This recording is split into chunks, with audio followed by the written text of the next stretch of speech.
Well, it's 9 o'clock. We'll call the meeting to order. Welcome everybody this morning to our special council meeting. I guess it's our first council meeting on budget. If you have an opportunity, please rise and we'll take a moment of reflection before we get into the business.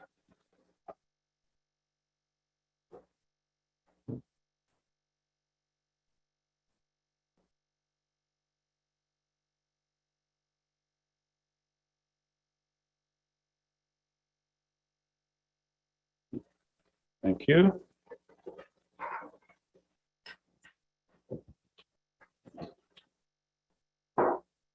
I'll ask any of council members if there's any declaration of pecuniary interest or general nature thereof on anything. If you do become aware of it during the meeting, of course, you can declare it at any time.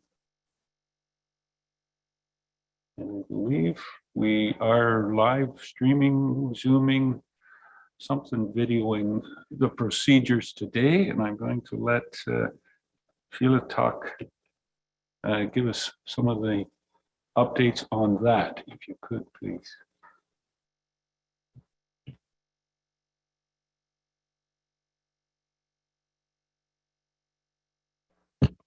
Thank you, Mayor Eccles. Before I begin, if you get disconnected, you can dial 1-647-558-0588 and enter the meeting ID, which is 891-5626-2480.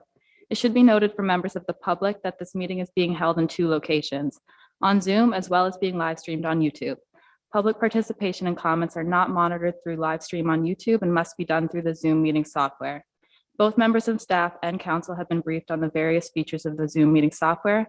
Members of council and staff will be raising their hands to speak. For members of the public, if you require any technical assistance at any point during this meeting, you can just send a chat message to myself, Sheila Ferguson, Communications Coordinator, and I will attempt to assist you. Thank you, Sheila. And for any of those out there, the Deputy Mayor Hutchison is dealing with us remotely as well today. One of the advantages of when you may not be feeling well, you can still join into the meeting and not cause any other health issues for the ones that are here present. With that, I guess we'll get right down to it and head into staff report. And our staff reports today will be from our Director of Finance as we start our work on the 2023 budget. Carrie, where do you want to begin the cuts? Uh-oh, first technical difficulty. There we go.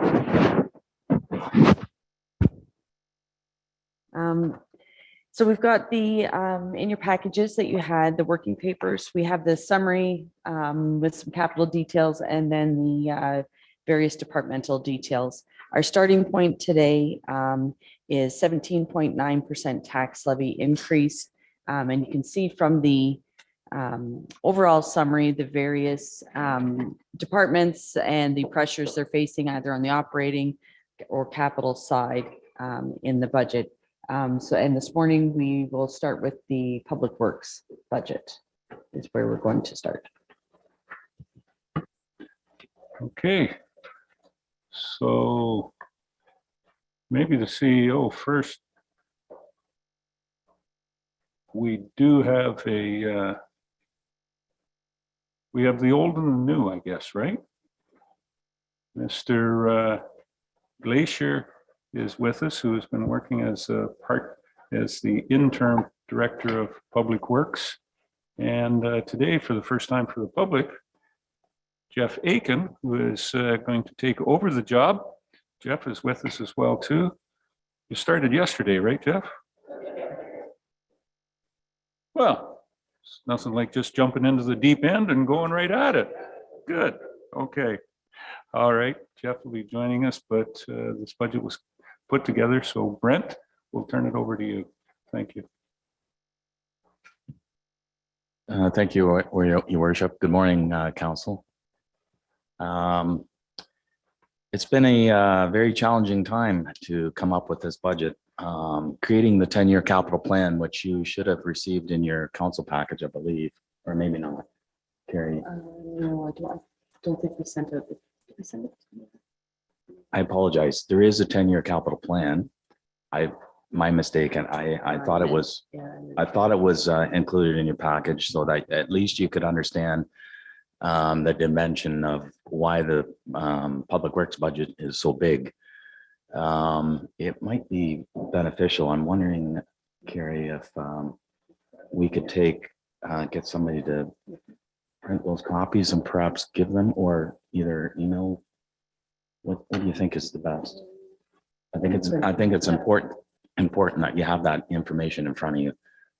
It will make understanding the public works budget not much easier, or at least you can recognize or understand why this budget was presented the way it is.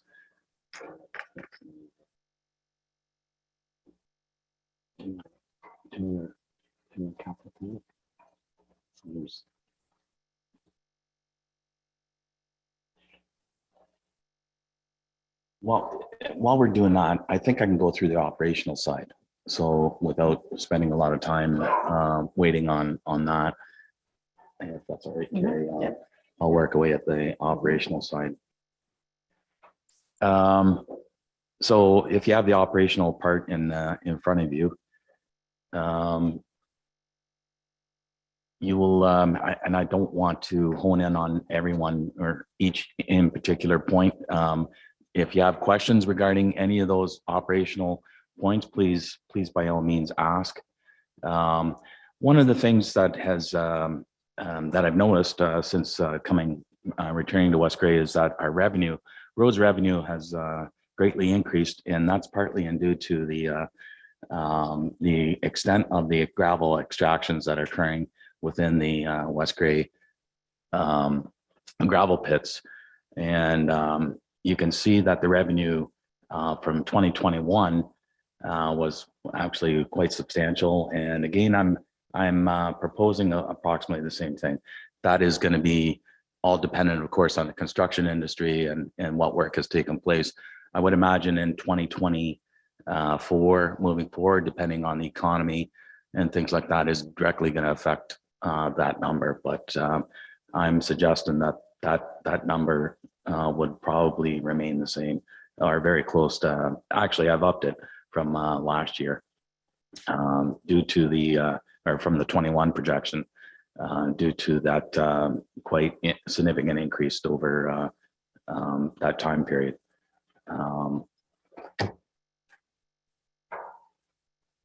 So bridge culvert maintenance wages, just a slight, that has decreased only because I've looked at a lot of the stuff I've looked at is through a 5-year average of work that we've completed over the past 5 years.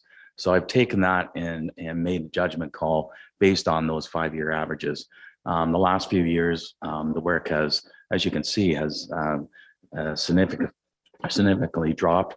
I don't understand the reason why that has occurred, but the last few years, that work has come in well under the projected budget, and I'm looking at cutting it back this year to try and get it closer to what the actual amount of money will be spent on that particular portion. And in that area, that includes weed spraying, grass cutting, miscellaneous repairs to the guide rails and things like that, and culvert repairs or new culvert installation. So that's where this account comes from. Any questions? I'll keep rolling on. Roadside maintenance. This one I've increased it because it also, the signage, roadside signage, grass cutting and things like that. Grass cutting is actually going to be increasing. A large part of our hardtop maintenance that includes road edging, pothole filling, that sort of thing. All those materials have significantly jumped in the last 2 years. And that price I felt was needed to increase due to materials and the equipment costs and everything related to that part of our maintenance, road maintenance that we undertake on our roads. So I've increased that slightly on the labor side, and that's just to keep up with increased wages and things like that, overhead. But more in particular, the cost is the materials themselves for that. Hot mixes, of course, is directly related to the petroleum industry, and it's very volatile. It could go up and down. Most of the time it's going up. It's not going down. So yes, Your Worship. Just a point, you just said that you, for the roadside maintenance wages, you up them slightly to keep in track? What do you mean? I've increased the wages slightly to reflect But I see it as a drop of $5,000. am I looking at? Well, I'm See, looking at hardtop. hardtop maintenance wages in 2022. Yeah, but Where am I? I guess Roadside I'm maintenance. guess I'm I'm sorry. looking at roadside maintenance wages Sorry. going down. I apologize. Hardtop wages are I'm on the going up. line below. I'm confused. I got ahead of myself there. Sorry. You are correct. We've again looking at yeah, I'm sorry. So I jumped ahead there. I was looking at hardtop maintenance, and I should have been under roadside maintenance. So again, roadside maintenance includes grass cutting, spraying weeds, tree trimming, that sort of thing. Again, looking at a 5-year average, I've projected, I've used those numbers to come up with the budget numbers for, and you are correct, it does show a drop in wages for roadside maintenance. And again, I'm not using it's not an exact science, but a 5-year floating rate is sort of a guide to look at when we're looking at doing these types of estimates, if you want to call it that.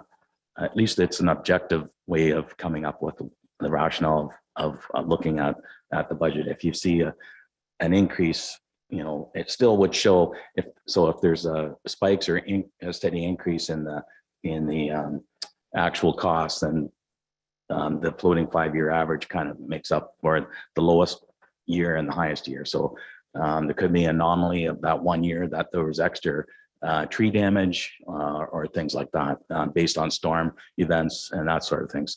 We can't predict what God is going to do. We do our best to just hopefully have a reasonable number to put to those efforts. And again, it goes to roadside signing too. Yeah. Thank you, Your Worship, for correcting me on that. Sorry, let me jump into hardtop maintenance, which I sort of discussed with you already. So I think I'll skip that one. Reflecting on materials cost is due to the increase in the hardtop maintenance. Loose top maintenance. Oh, sorry.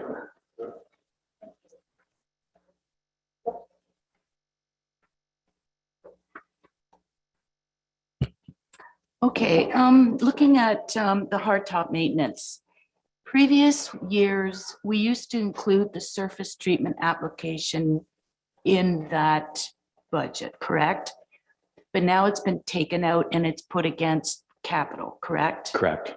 Okay, I guess maybe I'm getting ahead of myself then, because even though the budget is high for public works, I realize that, but moving forward, I'd like to see more roads paved. So do I address it now, or do I address it when we get to your capital budget? If Councillor Nguyen, if you would allow me to explain, once we get into the capital details, I will explain the rationale behind what was occurring with respect to hardtop paving and surface treatment. Okay. Yeah. Yeah, I think I'm getting ahead of myself when I look at it because of how that costings changed. Under the hardtop maintenance, though, there are spot improvements that aren't capitalized. Spot repairs, meaning small strips of surface treatment scattered out there, even miscellaneous hot mix repairs, small enough that they don't quite fall into the capital asset part of the road section. Okay. So would that be like under a kilometer per se, when you say smaller areas, or even less than that? We're talking a couple hundred meters or something like that. Like a Okay. road section generally in our asset planning is approximately, well, the smallest would be approximately 2K in the rules up to a length of 6 kilometers. It just depends on where we're at within the system, or how it was categorized back in 2010 when the asset management part was undertaken by the consultant at the time. Okay, then maybe this would fit into the criteria than what I'm proposing. And that is extending more surface treatment on current gravel roads in order to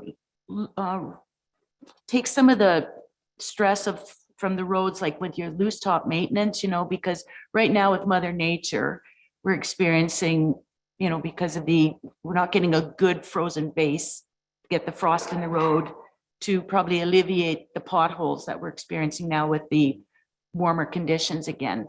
So I'm looking at if maybe we get more surface treatment on those roads with high traffic counts, of course, that we incorporate more surface treatment in locations, whether it's like looking at it maybe as a spot improvement. My initial was doing maybe incorporating into the overall works budget, the public works, maybe up to 10 kilometers a year in order to reduce these troublesome gravel roads. So if that has any consideration, thank you. Through you, Mr. Mayor. Thank you, Councillor Noon. Although it is very noble, and I wish I could help out every representative or resident that live on gravel roads that are wanting their roads paved, there's a lot more detail to it than that. A lot of our gravel roads are built on topsoil. The roads that would have to be, if they were going to be paved, and by the way, my plan, although you are talking growth, yours is growth related, my budget is non-growth related. It's just trying to maintain currently what we have. I'm not disagreeing. It would be awesome if we could do that, but we're going to be struggling to maintain and keep our current system in place than to start doing new construction, new roads. We got to try and get ahead or maintain what we have, or get to the point where our existing roads are all in good shape that are currently paved, are hard surface. Then we can start exploring opportunities into growth and looking at paving those roads. But I worry that a lot of the roads that we're looking at putting surface treatment on would involve, dare I say, reconstruction. And I don't think West Grey is in a position at this point, at least today, to consider reconstruction of granular roads when there's so much other infrastructure, other roads that are hard surfaced already that need attention. And as well as in our urban centers, which involve reconstruction due to replacing water mains and sanitary sewers, it actually forces West Grey into rebuilding the roads above when you start replacing underground infrastructure, because you basically destroy the whole road surface when you start doing that type of work. So it's a very, and you will see, my explanation will be in my 10-year capital plan. You will see it. So it's, yeah, I just wanted to explain that situation with you so you understand that it involves a lot more thought process and making sure that the work that we're doing is going to be able to survive, i.e. that there's enough granular material under the road. So there's a whole different approach when we start looking at moving into growth and moving into or hot mixing or surface treating old gravel roads that we currently have. I just wanted to explain that to you.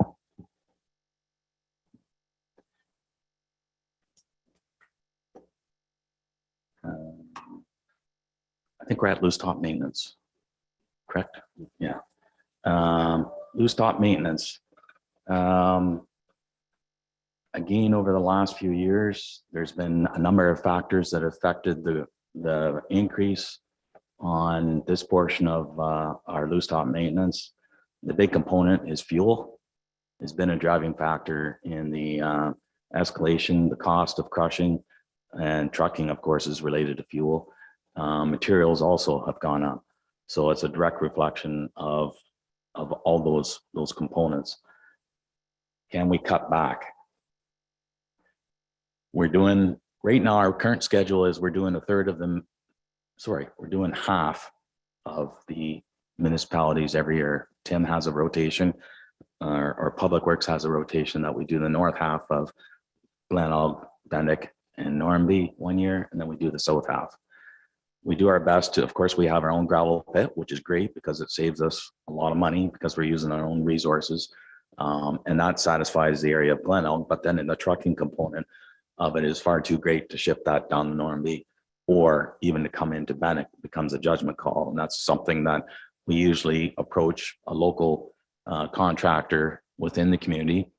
Up around Crawford, as Mayor Eccles would know, that Cedarwell have a large operation in that area. At the south end of Bendick, there's other gravel pits that we can choose from. Normanby becomes a little bit tricky because of the amount of gravel pits aren't quite as numerous as they are to the north. So it's generally, we try and do our best to look at geography and where we can get the closest material to help offset the trucking costs on that part. So we do our due diligence to do what we think is the best way to try and keep the truck costs under control in that part. Any questions related to that? And I apologize, but you jumped ahead of myself there. The roadside, the hardtop maintenance includes 28,000 for a street logic pavement study. Could you explain that one? Yes. And how Thank you, easy Your it will Worship. be to cut it out? I missed that line. I apologize. The street logic pavement study is jumping back on to what was completed 5 years ago by a company that comes in and basically does a scan of all our hard surfaces. And they have the ability to put an index, a pavement condition rating on the pavements. They map out the cracking. They can measure the wheel ruts. So they can look at deformations. And I look at it as a 5-year time. A lot of municipalities, if they can afford it, do it every year. I don't see that we would recognize a significant change year over year. But after 5 years of looking at the pavements and doing the study, we can get up-to-date information of our roads, and it helps set that part of that work helps establish working within our 10-year capital plan. So it evaluates or allows the department to be objective in selecting the roads. It's not subjective to myself picking the roads or any outside, but it's based on actual factual information that's derived from the street scan. And it's an asset. It is an asset management tool, if you want to call it that. This year, the 20,000 includes a one-time application of sidewalk scan. So we are supposed to be reviewing our sidewalks annually to look at vertical deformities and things like that. This is an opportunity that we get all our sidewalks completed, and then and because it is part of the minimum maintenance standard that we're supposed to be inspecting our sidewalks annually, it allows us to get that and then perhaps set up a plan of or a strategy of getting back and looking at our sidewalks and doing the repairs that we should be doing. But again, it's a strategy. So that's what that study is for. I think it's good value for the money, because like I said, it goes back to establishing our capital plan. And keeping up with our capital plan and getting the roads that are supposed to be in our 10-year plan or review.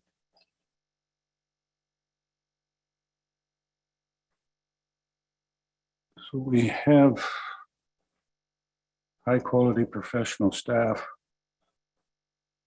who work on a daily basis on these roads.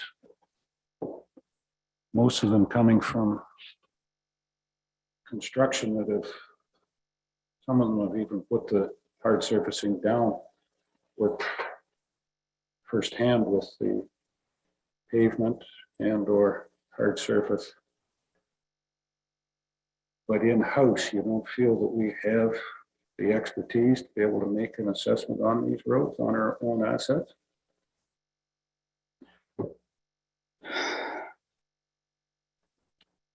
The problem is the eye is subjective. Everybody's eye has a different view of looking at pavements and things like that. Again, this is an objective strategy to look at it. And what I'm sorry, Your Worship, what I'm trying to speak to is that it doesn't it minimize debate as to what gets, if you want to call it, what we're going to do. And what I'm saying is like I go back to being, is it an objective review? It's not based on my subjective review or anybody else. It is a tool that it has a much more value that every year we can use this tool to map out our roads. They're color coded on this system. You can go into it and look at it. You click on it, up appears a box. It gives the listing of the type of surface, the last time it was resurfaced, the cost, and that sort of thing. So it is a good asset tool for the department. And I feel it's, like I said, it's an asset tool that the department can use, but it doesn't have to be an expense every year. I think it's a 5-year. It's the same thing with traffic counts. Traffic counts are the same thing. Like I don't think that it's value to do a traffic count every year, because I don't see the changes in the traffic counts as much as probably, for example, on a 5-year rotation or a 5-year interval. So this is 28,000. That's the total split over 3 years, or is it 28,000 per It's year? 28,000 over 3 years. So it's a $28,000 hit for the next 3 years. And that, so it really isn't, so it's 28,000. It's 28,000 to this year's levy. Yeah. So we can't split that up and say, like it would be with a load of gravel, we're going to put 3 loads of gravel, 1 on each year. So you'd have 1 this year, 1 next year, 1 the year following. But it's 28,000 into this year's budget instead of being what? So the total, Yeah, 900, $9,000 in this year's budget. It's 28,000. in this so it's year's 20, I'm sorry, it's 28,000, but then it drops next year and the year after. It's just the way they had So wrote it's up. 28,000 for this year, X number of dollars for next year, X It's number of dollars for the year after. correct. So I think the it's a total 3-year cost, study. I think the total cost is approximately 56,000 plus tax. We've got that much road that it takes 3 years to get around West Grey with this system. No, they've offered a payment plan. So rather than with 0 interest, they're offering, what they're trying to do is they offered a plan that we could pay, get the work done this year, but we would have to pay. There's an agreement. If council accepts this, there's an agreement that council would sign, and again, it would be a hit to the levy over the next 2 years after this year.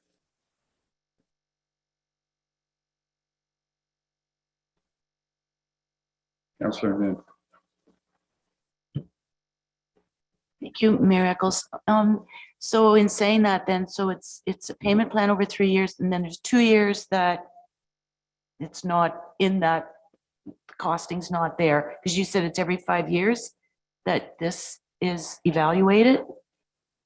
Well, I'm suggesting, that's the cycle I'm suggesting West Gray would use. Okay, It's whatever my fellow employees would agree, would think if they want to move it to a 10-year or a 6-year or whatever. I guess I'm just looking for future needs then. If this is something that's needed, maybe it's something that should have been looked at, putting it away into reserves so that when this is needed, we've got some kind of cushion there. But anyways, it's a good thing. I realize it's too bad they couldn't evaluate our gravel roads the same way so that we know moving backwards again to paving more roads, that what kind of a base is there. But anyways, just some food for thought. Thank you. Worship, I'm sorry. If I could add one more ahead. opinion or thought to this. This is a very important tool in the part that when we go for funding, if there's funding opportunities available that come down from the province for road work and that sort of thing. If we have this becomes a very valid, because they ask for an asset management plan and how it's developed and things like that. So it becomes, as I say, I go back to, it gives us, empowers us to have a strong case when we go to apply for funding for road work, that we say, this is the program we use, this is identified, and we can provide them all the information and give them, they can actually look at that program and look at what roads we're looking at and actually see the details of what the consultant has provided as far as the road pavement condition. Like I said, the road pavement condition indice is a number that is generated by them. I have done pavement condition indices in the past manually. They are a bit onerous in the work that it takes to do that, because that is one, the pavement condition indice is one of the attributes that is required for a lot of this grant work.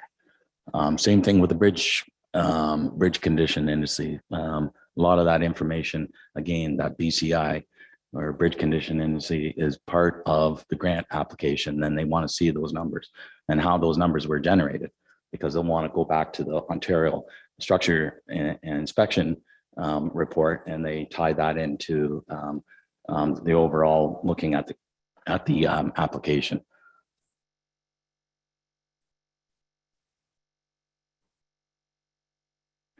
Okay. Let's flag that one. Just my opinion, and I'll put it out here right now. You know, we've talked about that before, Brent. How many times we go to consultants that, yes, what is it? That the provincial grants don't trust the professionalism of our own employees that work at this day by day. And as I've said, you know, ask a consultant for a time study and they'll take your watch, and 2 months later with $50,000, he'll tell you what time it is. So I'm not as pro on some of these studies from professionals out there that we don't have the thinking that we don't have the expertise within our own staffing. So I guess there's the other aspect of it. That's $56,000 that our staff doesn't have to do. So, how many staff members do we get rid of?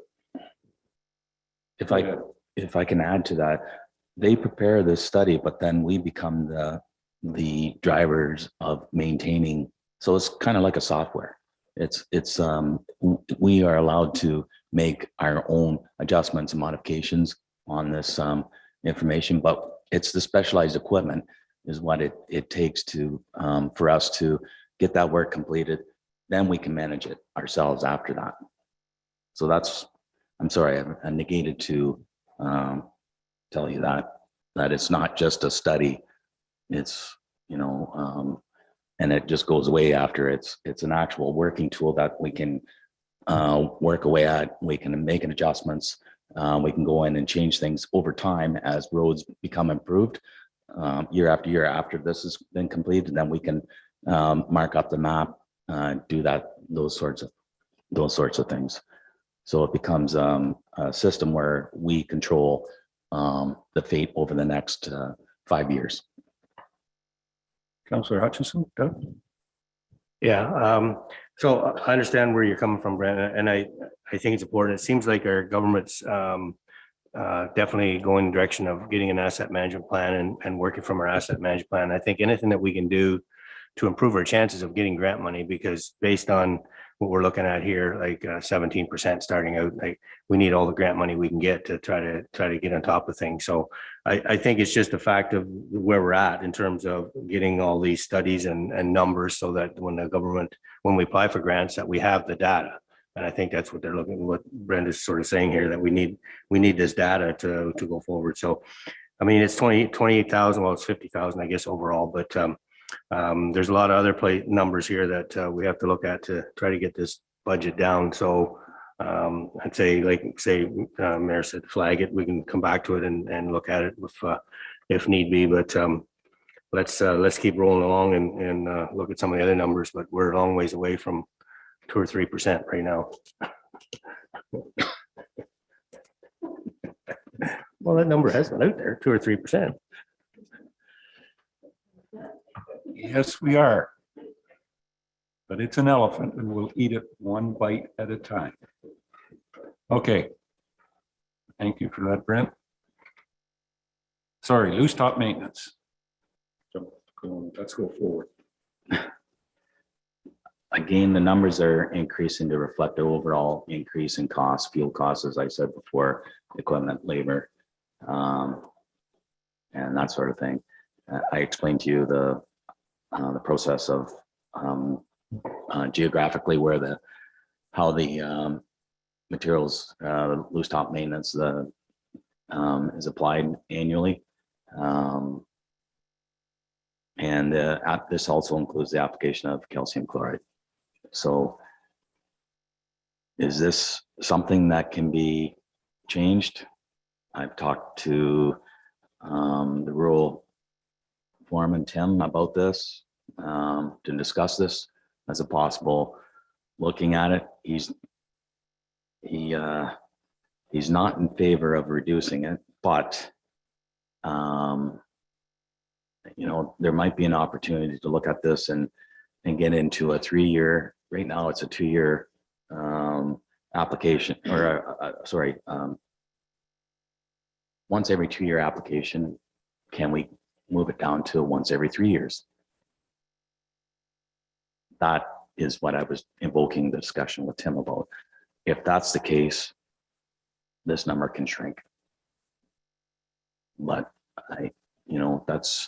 I'm just providing as a possibility that we could take a look and see what we can do. Again, it's a strategy of looking at our operations. We need to do something different in our loose top maintenance operations, doing something different as far as strategy with grading. The gravel disappears, of course, in the winter because of the plowing.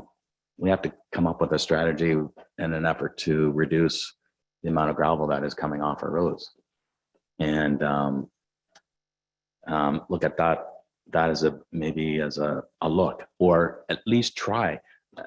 We've never tried this before. I don't think Tim has ever tried it, is looking back and reducing our maintenance gravel. It's always been status quo for as long as I know him. And perhaps Mayor Eccles, you would recall back in the day, I don't think the strategy has always been every other year rotating back and forth. I could be wrong, but maybe there's an opportunity to rethink and relook at our roadside maintenance as far as our loose top maintenance, and look at a strategy moving forward that we can move it into a different kind of operational plan, which would reduce this amount. I don't know yet. I would have to run the numbers, but easily a couple 100,000 would come off there.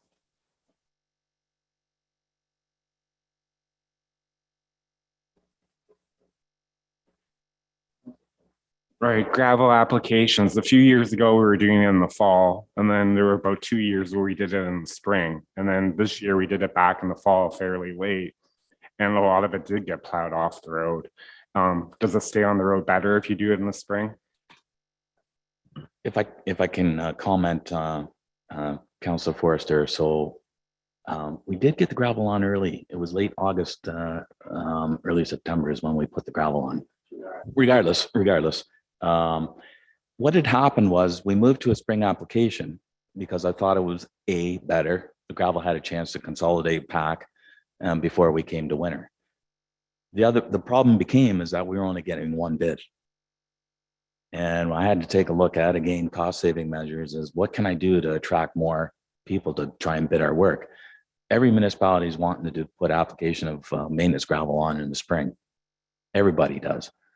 So those particular contractors are available to do it, stay with their own first. You know what I mean? I'm trying to think of, there's, thank you. Well, Kerr has always been the one, but there's also Dunnigan's out of Listowel. I've approached, I think, 4 contractors, and they all thought it was a great idea that I push it off to the fall because it becomes fill-in work for them. Because they've got all their work is rushed at the spring and goes through into the midsummer, and then it just slides down. I thought I was doing us a favor, and again, trying to keep control of costs and things like that is looking at the fall application. So that is the reason why we went back to fall, is to try and entice a better bid, more people to bid on our work and keep the costs down. If we have one contract that knows historically he's the only bid,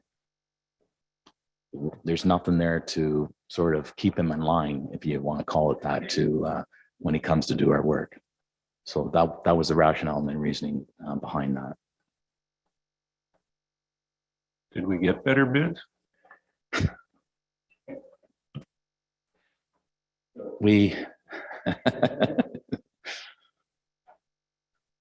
Thank you. It was just when you mentioned like maybe every 3rd year, maybe there's just some roads that even though you're doing north or south, maybe some roads don't need the application. Is there any way you could kind of monitor that? But I realize when you're putting the bid out, you're bidding based on the kilometers of roads. How could you put a bid out saying it could be from this amount to this amount based on the need of the gravel on the road? Would that be possible in your tendering process? I would say anything's possible, but when you start doing spot applications and things like that, that becomes a lot more costly also because the mobilization of the equipment and it just becomes because our graders are limited. Like so what I'm saying, Councillor Nguyen, is the gravel trucks, when they come out, they want to put the gravel down. They want to put 6 trucks on and then go. When you slow them up and they're doing spot applications, they don't like that because now their volumes have decreased. And so the cost actually, in my opinion, would go up because they're not putting on the volumes that they normally would. I agree with, I do understand where you're coming from. There are spots and maybe we limit, like generally we put on between 2 and 3 inches of gravel on our roads when we do the loose top maintenance. I'm not sure if council are aware of that, but that's approximately what we do. There are some roads that perhaps need attention every year. And that's only because of the nature of the subconditions or subsoil conditions under the road. You are correct. There's probably some roads that maybe we can get away with without an application and wait for, put them on a 3-year rotation. Our staff know those roads. They know the roads that are weak.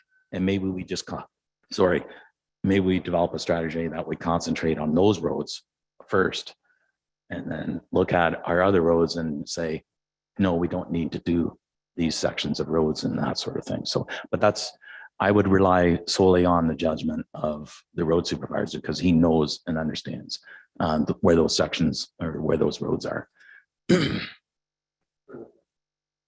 Further to that, I guess I just look at it because the fall application is done and so much does end up in the ditch. It looks like just a waste of money to me. So it's like we're appeasing the contractor in order to make the runs better for them, but yet in hindsight, we're not getting the best value for our buck because the gravel isn't staying on the road.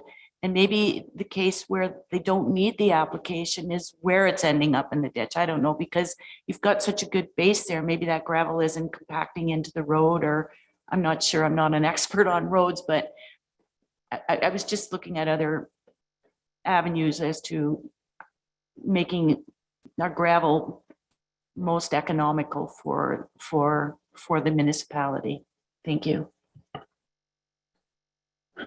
Yeah, just to further that, so would a traffic count not help us in terms of, hitting the high roads, the busy roads, so that you could look at maybe 1, 2, 3 year plan sort of thing? And would that not help us? Yeah, so Councillor Hutchison, what we've done after we completed our traffic study back in 2016, our traffic counts, we developed, working with the road supervisor, we developed a system as to class of roads. So based on traffic counts, it represents a certain class of roads.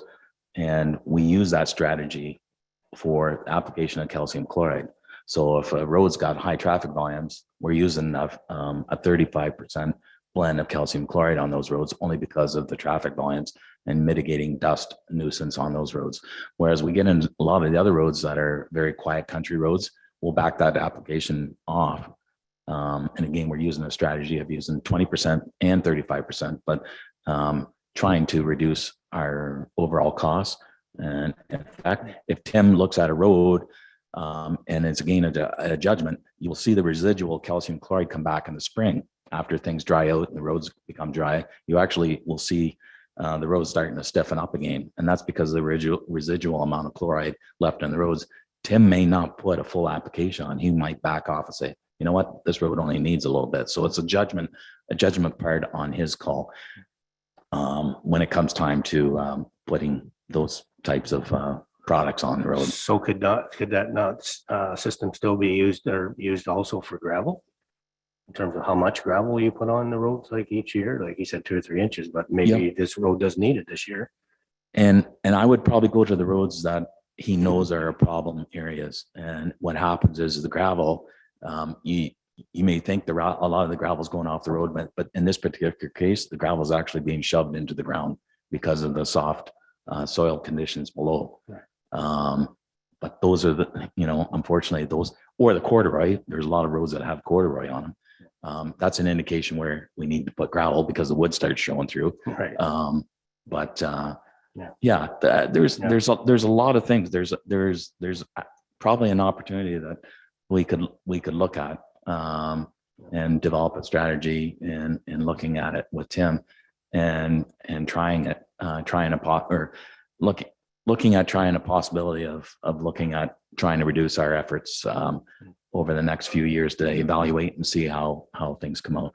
I think it's also contingent upon our operators to look at different strategies of snow plowing because they have those huge one-way blades out front.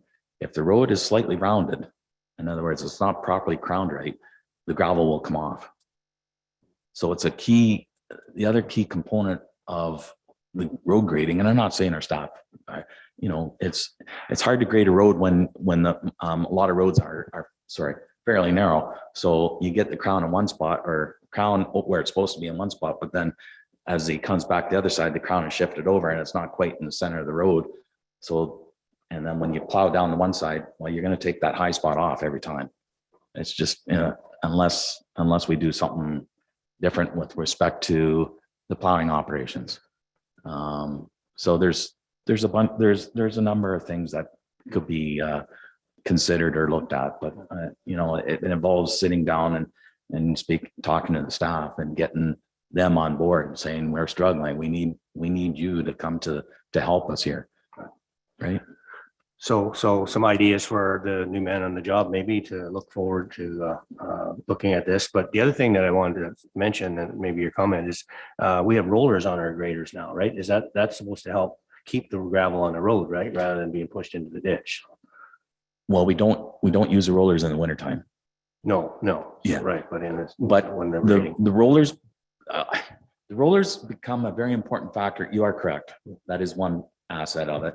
But the rollers actually seal the gravel or they pack the gravel down. So when we get rain, if you remember, most of you might recall, when we didn't have the rollers, that gravel, when they spread that gravel back on and roll it across the road or do 2 cuts, that gravel is all soft. It's not compacted. So if it rains, it becomes just like a sponge. And the gravel, as soon as the car goes down, it's got ruts, it turns to potholes.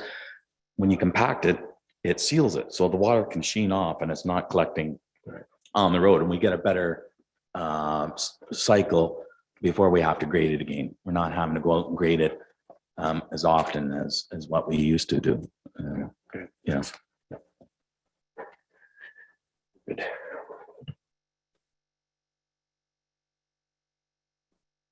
Tom, Deputy Mayor. Thank you, Mayor Eccles, and through you to Director Glazier. I'm just, is the Can savings you turn that, your, pardon me? just a second, we're having a bit of technical difficulty. Your voice is very low. That better? A little bit. Try now. Let me know when you want me to proceed. Go ahead. Yep, you're good.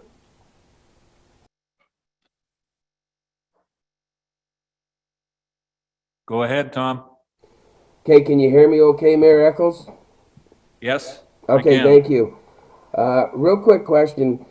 The savings from converting from spring to fall is one thing that questioned that we've talked about a little bit, but the loss of the aggregate in the fall application is one thing that I'm trying to, I guess what I'm trying to land at is the savings justifiable to the degree that, you know, we're putting it in August, September, is the lost revenue with it going into the ditch with the late application. So that's one thing that I've been kind of looking at, and I've looked at that for a while. Is there some roads that we could do a spring application that would have more complications on them and then do the balance in the fall is one question. And the other question that I have is weight restrictions on a lot of the roads that are constantly in need of repair. Can we look at weight restrictions in some of these roads? Thank you.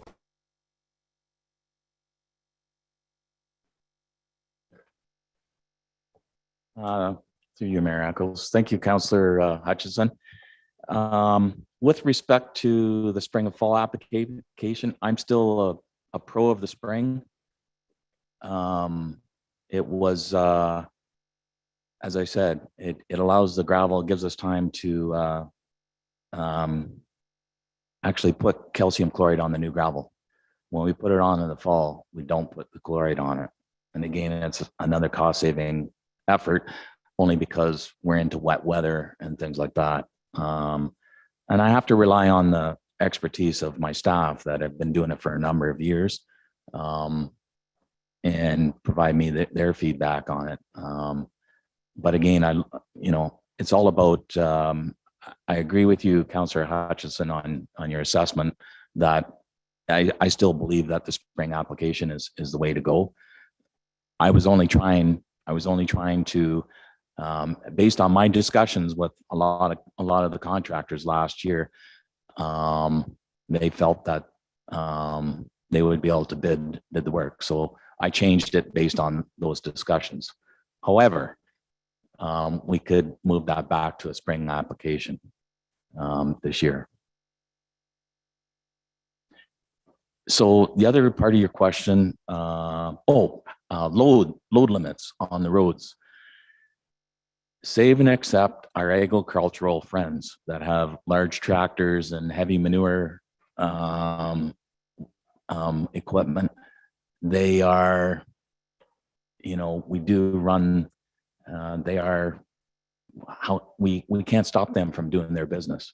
And they play a large role in some of our, in strategic locations where there's large operations involved. And especially down in your jurisdiction, Deputy Mayor, I can't remember the name of the one farmer, but there is a large operation down in that area. But generally, we don't get heavy trucks on those gravel roads. Usually the heavy trucks stick to the main paved roads. I could be wrong, but I'm thinking most of them would stay to paved surfaces. Save and accept propane deliveries, feed trucks, and that sort of thing. Or fuel deliveries. The bridge, if I can add, sorry, Mayor, the bridges on those roads are load posted. They should be obeying, those trucks should understand or know that they shouldn't be going over those bridges or using those roads. So.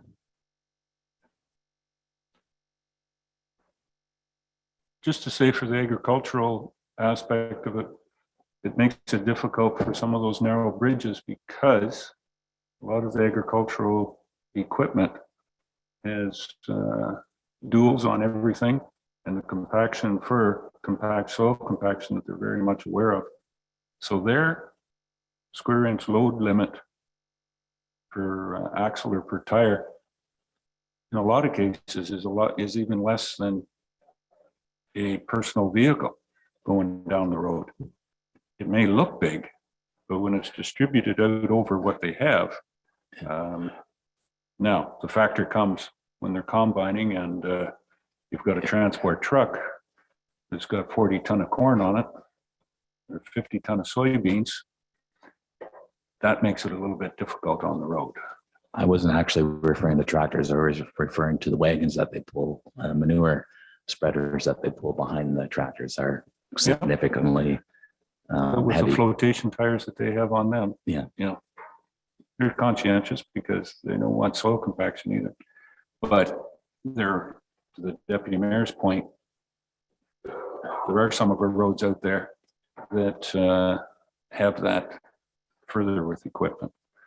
Am I feeling that there might be a possibility of, in the loose top maintenance, if we go to a 3-year, if council would support going to a 3-year program and maybe even going back to the spring, so we have a less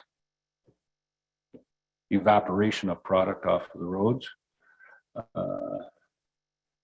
That is there 200,000 in here that can come out, or 150, or 225?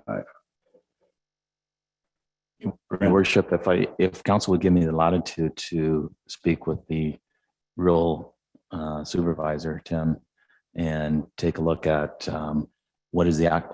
Again, we know what the numbers are. We can come back with a reasonable cost at the next council meeting. Next budget meeting?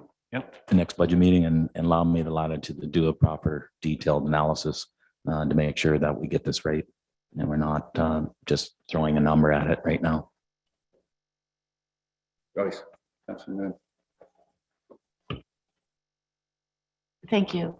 My only concern again is if getting the tenders out, then if we're going to move it again from fall to spring, the sooner we can get that tender out, do you think we would not get a lot more feedback rather than waiting till even into late February, early March?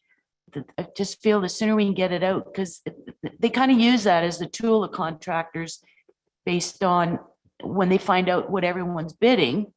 So I'm thinking if we're the first ones to get that tender out there, maybe we can get a little more competition as far as more tenders back into the equation. Thank you. No, I would absolutely agree with your statement, Councillor, and it would be advantageous if we can. There are a few things that I will speak to, but that is one that we should consider tendering at the earliest possible convenience.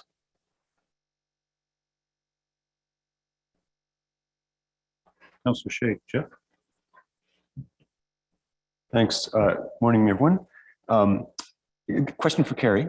Don't want to leave you out. So I've got the same document that we're looking at now for last year's budget, and all of the numbers in here that say 2022 budget draft, they're all the same as last year's, as you would expect, except this one.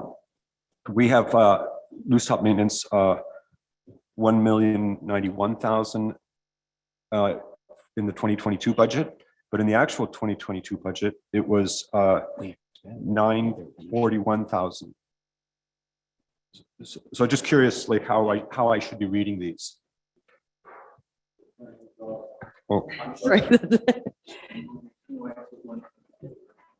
Partway through the year, council passed a motion to change their budget to shift some of the, was it 200,000?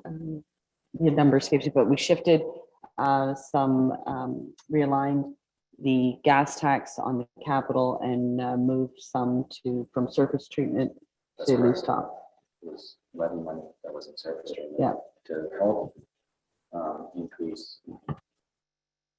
Sorry, Councillor Shea, yeah, Director Mike is correct. I brought up a report to council seeking permission to, when we did our tender work, I knew our budget was not going to be adequate enough.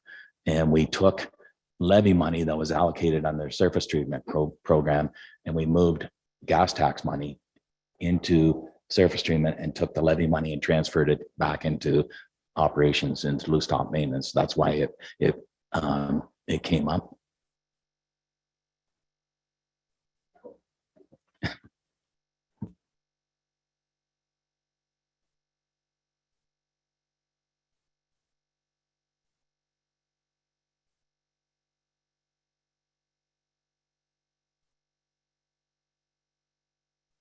We'll look for you to make some adjustments in that and in the right direction. Brent, or that may even fall on you, Jeff, or Carl. Okay. We beat the gravel into submission. Let's move on then to winter control. Oh, sorry, Joyce, one more. We can get this correct. Again, I'm coming back to the tendering process. Our next budget meeting is January 31st. So if we just keep delaying, we're not going to get that tender out sooner. I don't know if we can propose to make any recommendations today to move forward on that, because I believe we're moving forward to getting the interim taxes. You know, I don't want to be ahead of myself in announcing, but regardless, is there any way we have any that we could move forward today to propose to put the gravel tender process out immediately? Or does Brent need to consult with Tim on that before we make that decision? Thank you. Thank you, and good morning, everyone.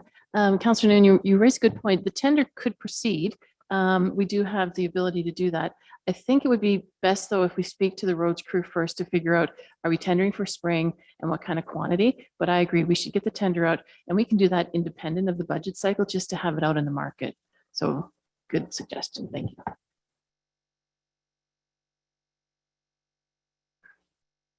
Would that be just one, or as we go through this, there may be a couple of other ones? Would there be a percentage?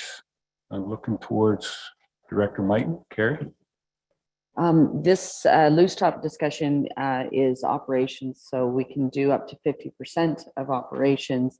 When we get into capital, council typically does approve up to 50% of capital for specific projects, because every time you do tie your hands on capital. So on capital, we typically identify if there's a capital project you're willing to commit to and move forward in advance of the budget. But operations, which this loose top discussion would be, is a little bit different because it would be within that 50% of operations to keep things moving.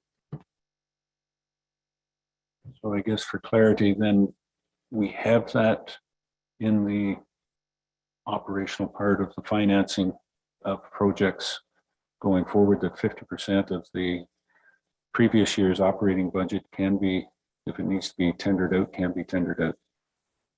So if we got those tenders out.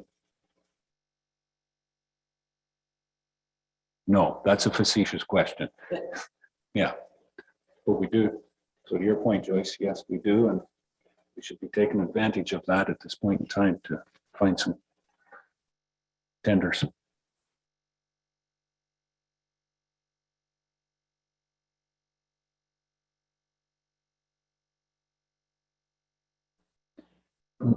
Moving on, health and safety, nothing changes there. I'd like to add that. Oh, sorry. Okay, winter control. There we go. That's a biggie. And we did, as everybody understands, back at Christmas, we did take quite a significant hit on our operations with respect to the winter, and they were all premium days that the blizzard hit. And of course, our staff did get our equipment and staff time was significant. Tim said that's the largest pay or largest number he's ever seen since he's worked here at West Gray. So that goes to show you that there was a significant amount of time dealt with that particular event. One of the things, as I was looking through our operating costs, and I think in working with Carrie, looking at our machine time, it became clearly evident that we're running a deficit in 2022 on our machine time. And of course you go, well, why? Well, as I did the work and looked at it, fuel costs have increased. Repair costs, our actual parts and things like that have just gone through the roof. So in looking at our machine time, the rental rates, Your Worship, if you might recall, I brought this back quite a few years ago to adjust to reflect current, operating costs. I feel it's important that in looking at our equipment side revenues, when I reviewed in depth on our equipment is losing money. Our large equipment, the graders, the trucks, and mostly those are the ones that I did a quick look at. It was clearly evident that we're not charging out our equipment in accordance to what the actual costs, operating costs are on our equipment. For example, I in a closer look at it, and I looked at everything. It became evident that our tandem trucks are underfunded by $10 an hour, and our graders went from 45 up to 68 in the summer and 73 in the winter. And that's just to break even. That's just, looking at our costs. So I've included those increased costs in this year's budget. Okay. I don't think it's going to be to our advantage that we keep our equipment at a low rate when, if we're running a negative on our equipment costs, that money is going to come out of the budget somewhere. I don't know what, Carrie, where that money, it ends up going back against winter control, or is that what you do, Carrie? It becomes part of the surplus deficit at the end. Okay, all right. But to try and balance things, and I'm not trying to, again, I'm not trying to inflate the costs so that we're charging more than we should. Those are the actual numbers that I came up with. So it means that sort of at the end of the year, you should have a somewhere as a balance close to, hopefully a little bit more and I think we've demonstrated that under the equipment operations you will see later. But that's the reason why that number has grown. Plus, I also took into consideration the 5-year average of our winter control that we've done, looked in history. As you can see, I know we got hit in December. January hasn't been all that hard on us. And even the projection of the next 2 weeks doesn't look all that difficult. So as I said before, we're subjected to what Mother Nature wants to throw at us. And I wish we had a crystal ball to know exactly what Mother Nature is going to throw at us, but we don't. And we do our best judgment or best estimate based again, using a 5-year average to establish some of these budget lines. Thank you. Just a recommendation, maybe for future needs. So like you said, you know, we got behind with raising the equipment rental rates. Maybe we could look at it yearly based on the CPI, like the cost of living, and incorporate like maybe a 1% or 2% each year, just so that you don't get falling behind with those rental rates. Just a suggestion. Thank you. No, actually, good point, Councillor Noon. That is something that I talked to Director Mighton about, is automatically adjusting the rates to comply with the CPI. Yeah.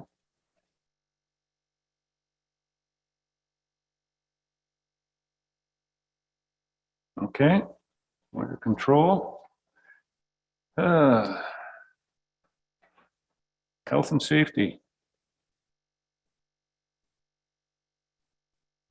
No change there. Your worship, we're not suggesting that there's going to be a significant change, a significant change there. I do want to indicate that Sarah Hansen is now looking after our health and safety, and I've sort of left it within her sort of engagement of her responsibility of overseeing this part. There is going to be, the health and safety wages, a little bit of training, of course, that we have to comply with under our regulations to make sure our staff are working. We're providing the safe work environment for our staff and provide the training for our staff. So that I'm suggesting that those numbers would remain the same. Joyce? Thank you. I noticed in the budget too, they're looking at hearing testing being done. Did you incorporate any costing for that, or was that would that cost be distributed amongst all departments, or is it just kind of a blanket one that's caught up somewhere in the budget that I'm not seeing? Thank you. I believe Director Mighton indicated that it's coming from a different budget, which you will see at some point in the future, not under a public works budget. Yeah.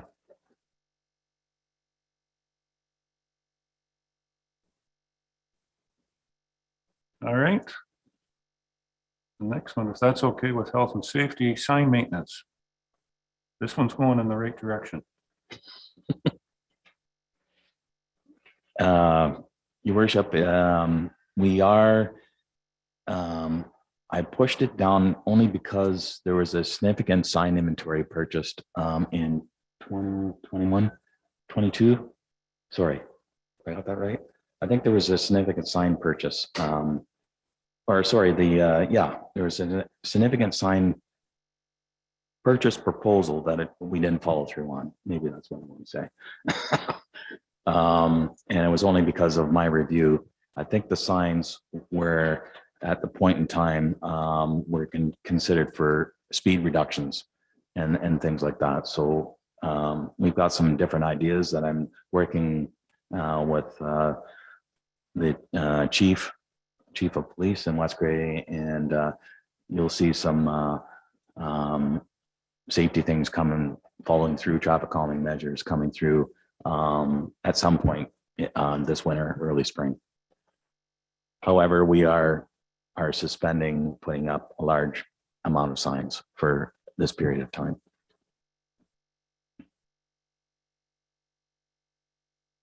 We're suspending.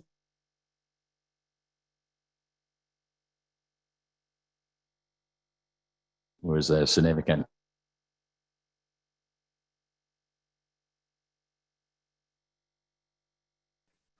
Is that the right number going forward?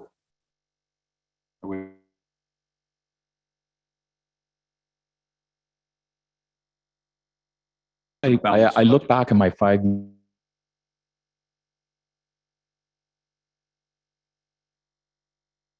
like last year, and I just come and trying to bring it back into alignment of where it should be, or where I think it should be. Yep. Okay, I do have a note there that does say placement of more rural war. More oh God. More road warning signs in the rules, yes.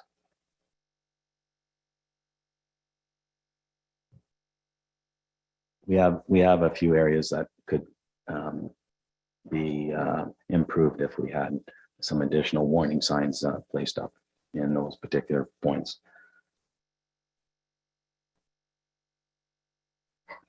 all right. There's no questions there. Sidewalk maintenance. Again, I just looked at again a 5-year review of how much money we were spending in the last 5 years and made a slight adjustment based on the repairs that we've completed.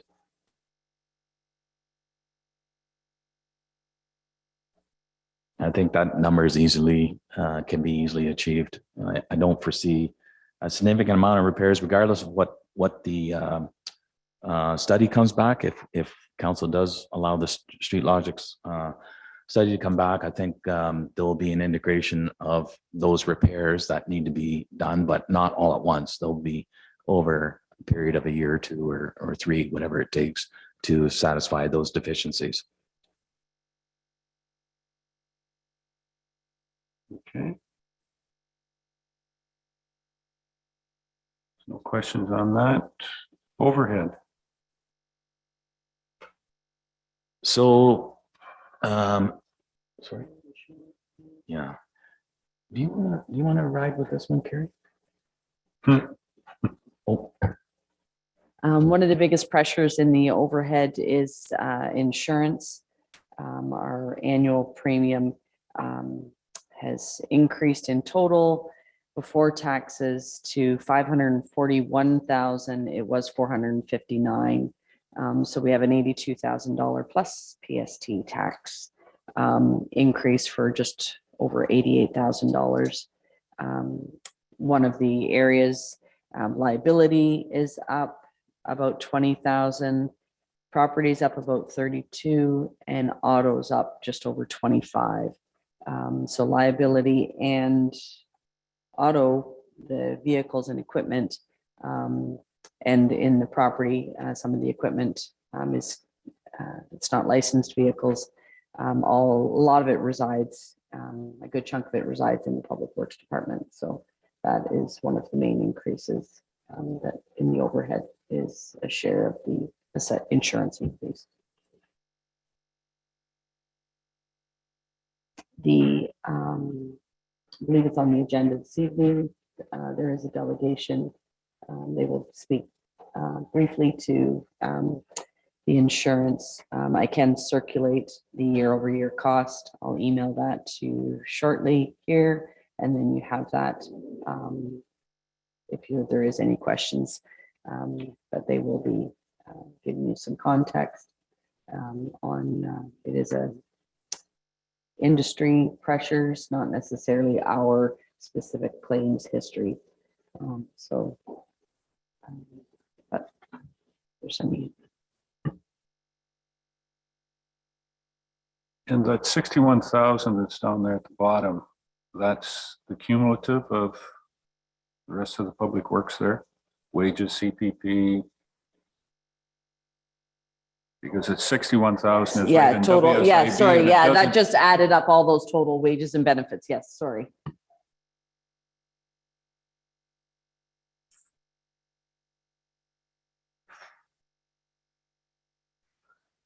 And on those ones, it's pretty much legislative. There's no, it is what it is. Yeah, council has not set a cost of living increase. Most of the budgets we've incorporated a 3%, but that is something that council has to decide yet. One of the other changes is OMERS. All employees, part-time or full-time, are entitled as soon as they are hired now to, they're eligible for OMERS. So we have to offer it. Before there was a 2-year waiting period. But so that there is some change there too. the part-time employees still have the option of not enrolling, but they have to be given the option as soon as they hire. So seasonal employees, part-time employees, if they choose to participate in OMERS, they do it right away, whereas we didn't have that before. And that is something that changed Jan 1, 2023. The seasonal operator returned to full-time. Is that a new position or? Your worship, if I can comment to that, I believe in our initial review of the budget with CEO Laura and Carrie, we have pulled that from this budget. I'm sorry, that's a note that it was my hope that we've had a seasonal operator that's been working full-time hours for the last 5 years. It was an effort to bring him on full-time. It would have been a cost. Impact to levy, of course, would have been through the actual overhead costs, but to mitigate, try and control the costs, we want to strike that from the budget.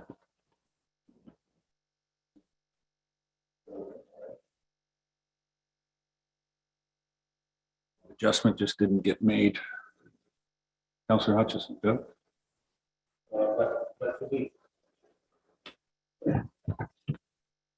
But to be fair, Public Works, I do think that's an area that we need to look at going forward in terms of getting more staff on Public Works. Like, I mean, it just seems to me that we don't have enough people working to do all the jobs that we need to do.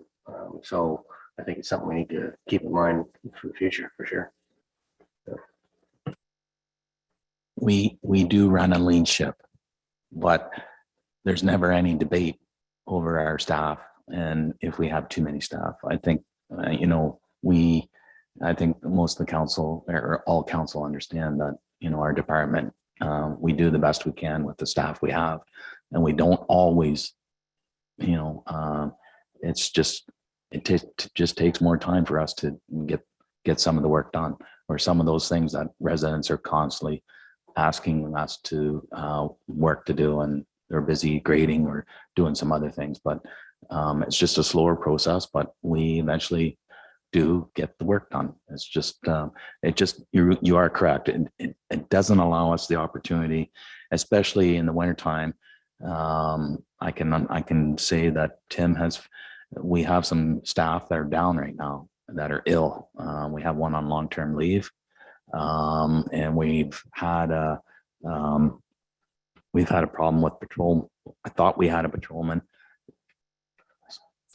I'm sorry.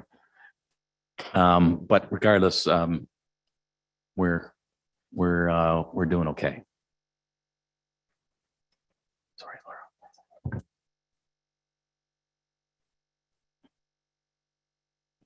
Laura. Machine credits, equipment. I did comment this earlier on during winter operations. I can tell you in speaking with Carrie today, we in 2022, the numbers aren't final, but we're approximately 110,000 deficit on our operations, on our equipment operations. So I tried to make an adjustment that would hopefully put us in the positive by the machine, with increasing the machine time rates on the large equipment only. And looking at the study, I did look at pickup trucks, 1 tons, loaders. They all seem to be okay. It's just the large equipment, when they're out working, they chew a lot of fuel. And there's been some large bills, monthly bills that I've come across my desk that I've never seen before, but it is what it is. It's what the economy is doing right now.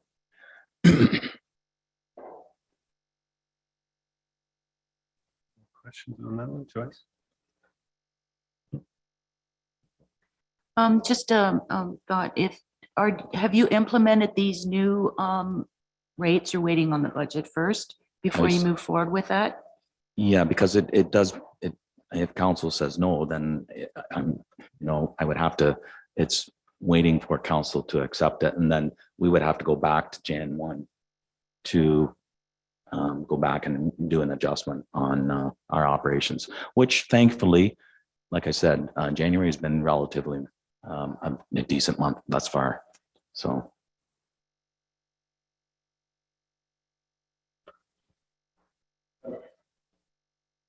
Thank you. So when you're talking the equipment, overhead and stuff, are you talking fuel and all that stuff? And Fuel, repairs, anything to do with maintenance on that equipment. okay, So our staff doing oil changes, repair work. Yeah, so the fuel, do you tender that out or how do you do that? the fuel was tendered out quite. I believe I did that the last time I was here. Okay, It was cool. We joined on the county tender, actually. I believe it was. It was a countywide effort, I believe, and we took part in that tendering process. oh, okay. Yeah. No, just curious because I know there's been a significant drop in the price of diesel exhaust fluid, for example. And generally our price is, we get at time of delivery, it's rack plus a few pennies Oh, okay, is what we're paying okay, okay. on our fuel. And then the few pennies is for delivery, or well, when I say a few pennies, it's around 3 or 4 cents Yeah. a liter or something like that. Okay.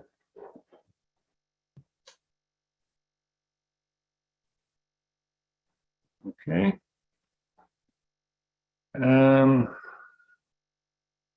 That's it for equipment.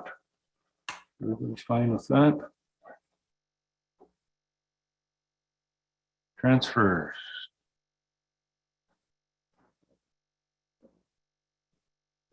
Yeah, so we're transferring, we had 870,000 last year. And we're got 956 added to that. Like 1.8. So buying all that new equipment, machinery operations, fixing, should, the old stuff that's fixed should be gone. And that price should come down dramatically. We're hoping you will see my equipment replacement strategy, and it is starting to mature into a better equipment. You are correct. So again, if you've got newer and better equipment, you shouldn't have as much maintenance on it, sir.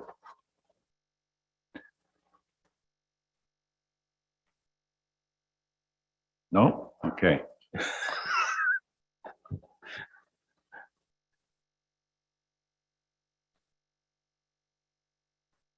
Let's do gravel pits, and then maybe we'll take a break. We're about an hour and a half into this. Okay. All right. But yeah.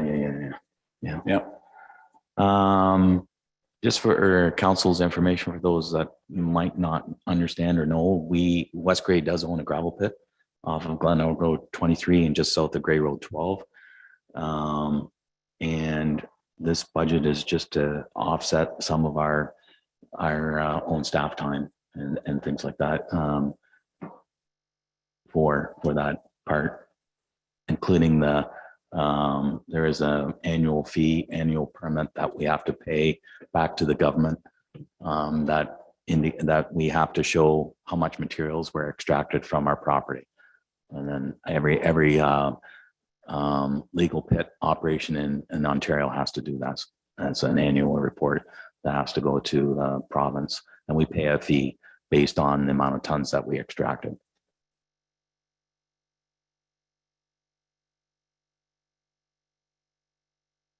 Well, that one's kind of nice because the operations of this one has gone down on the pricing, and you've increased the amount of tonnage that goes out. We found efficiencies there. That's good on the revenue side. Have you got any more of those little gems? No. Okay. An hour and a half. As we've said, let's take a 10-minute break. Stretch and make some capacity in our brain to figure out a few more things.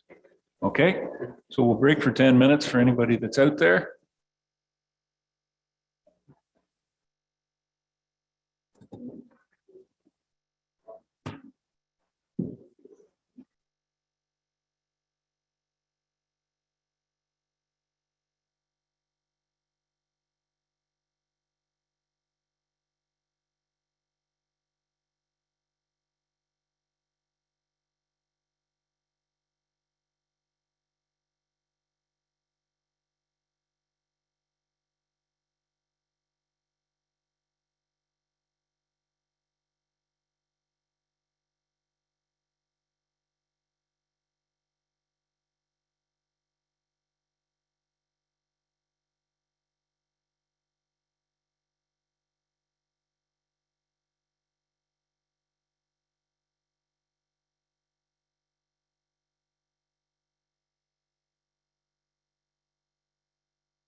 No surprises. No, no.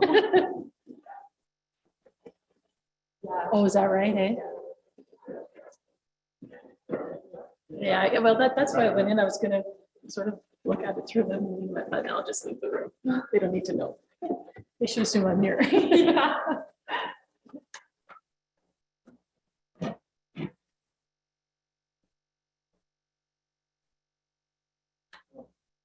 The two we need.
Okay, we found everybody. Back in progress there, Sheila. Got everybody online? Good. So we finished up, I think, Brent. On your operations, we found 500,000. That was good.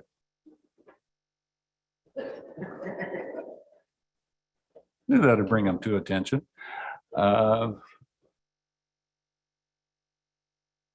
We'll be looking for coming back when we get back to this, but there's getting some of the numbers and some of the suggestions there that we can possibly bring down the operating expenditures. So now we are on to Public Works Capital. Real interesting part of what we want to spend. The first part is the capital revenue. And this doesn't look good because in budgets, you want the revenue to go up, and you're showing a bit of a drop in revenue here. So any explanations on this one?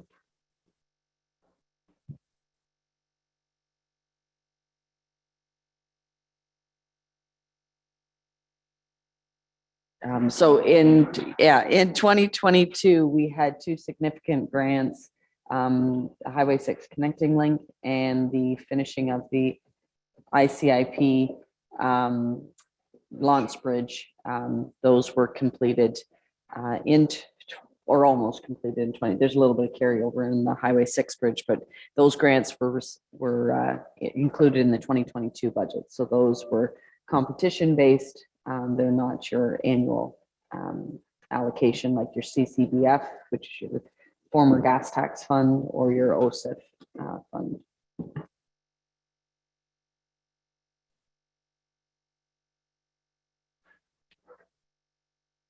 So that is the cause of the drop in some of those.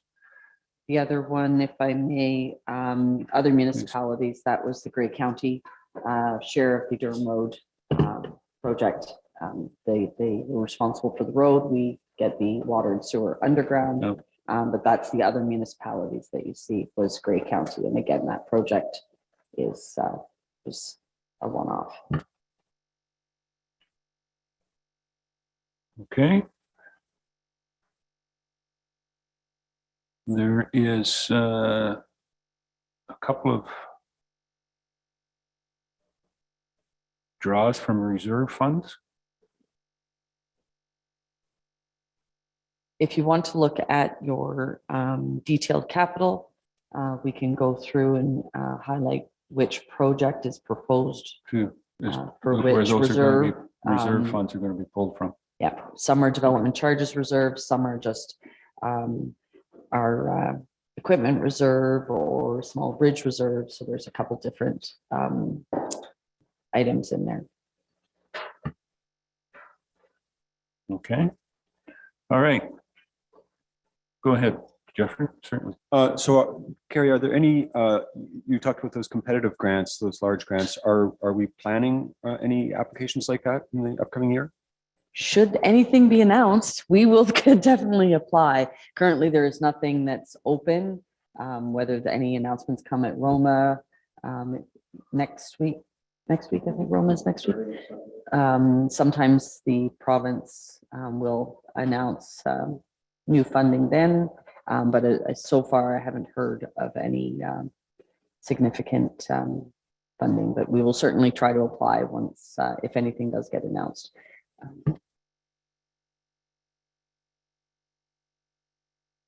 Okay.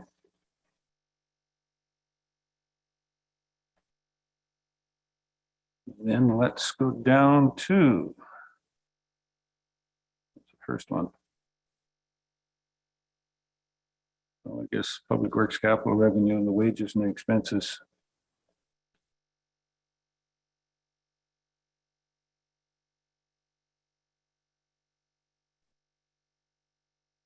Want to get into the capital then, Brent?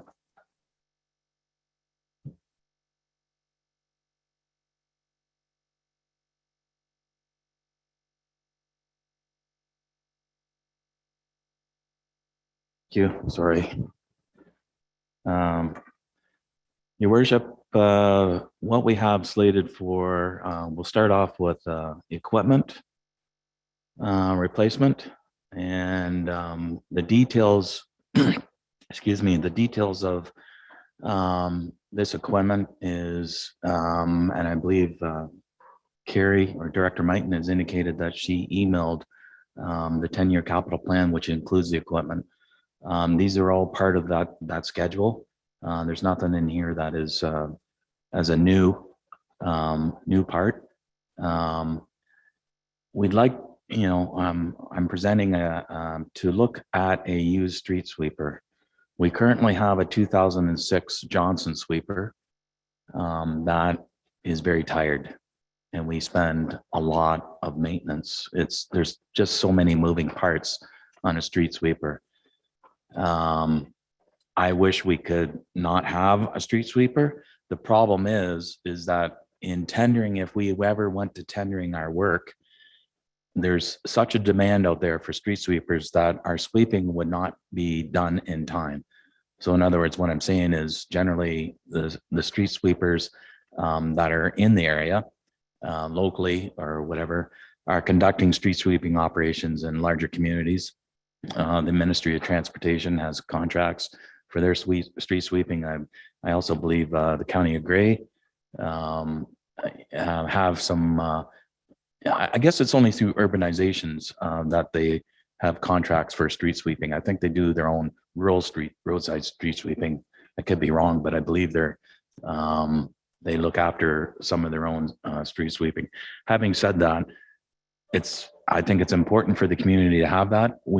For our urbans, keeping our gutters and streets cleaned, free of debris and in the sand, especially the sand in the springtime, becomes a prominent, very active time for cleaning, street sweeping, and things like that. Like I said, we have a very tired street sweeper. We do spend a fair bit of money on maintenance on that piece of equipment. It was my idea that we would possibly look for a more modern street sweeper, i.e. 5-6 years old type thing, if we can. So that was one of the pieces of equipment. The other one is a new tandem, and it falls in sync with our every other year large equipment replacement. We rotate graders and trucks. The two pieces of equipment, graders and trucks, are a significant cost to the department. And the strategy behind that is that we would move cycle replacements of our trucks and our large equipment on an every other year basis, so that we weren't having to replace a tandem or a grader simultaneously the same year. It becomes too heavy of a burden to look at that. It was my strategy to work it that way.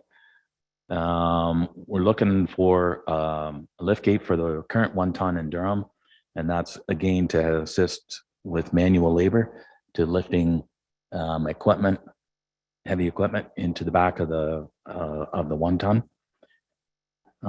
We are seeking for a 1 ton truck in Normanby. Currently, right now, and the rationale and the reasoning behind that, it becomes a more versatile piece of equipment.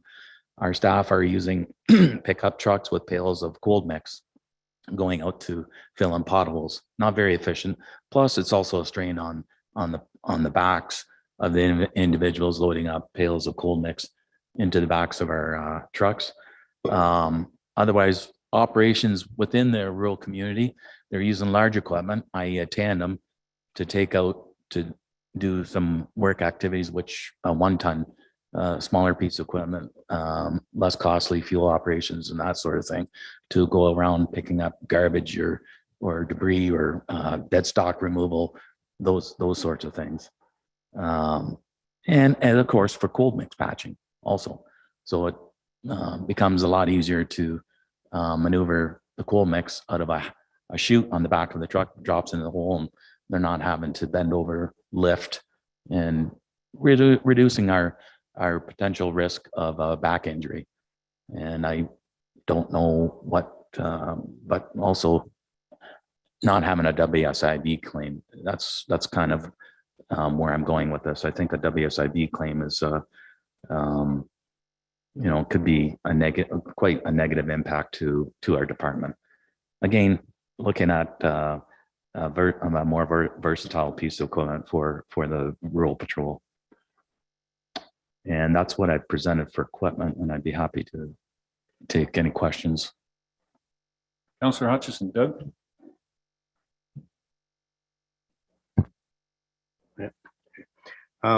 So first question had to do with the street sweeper. Have we looked at a lease? Is leasing an option there so that we don't have to carry the maintenance part of it?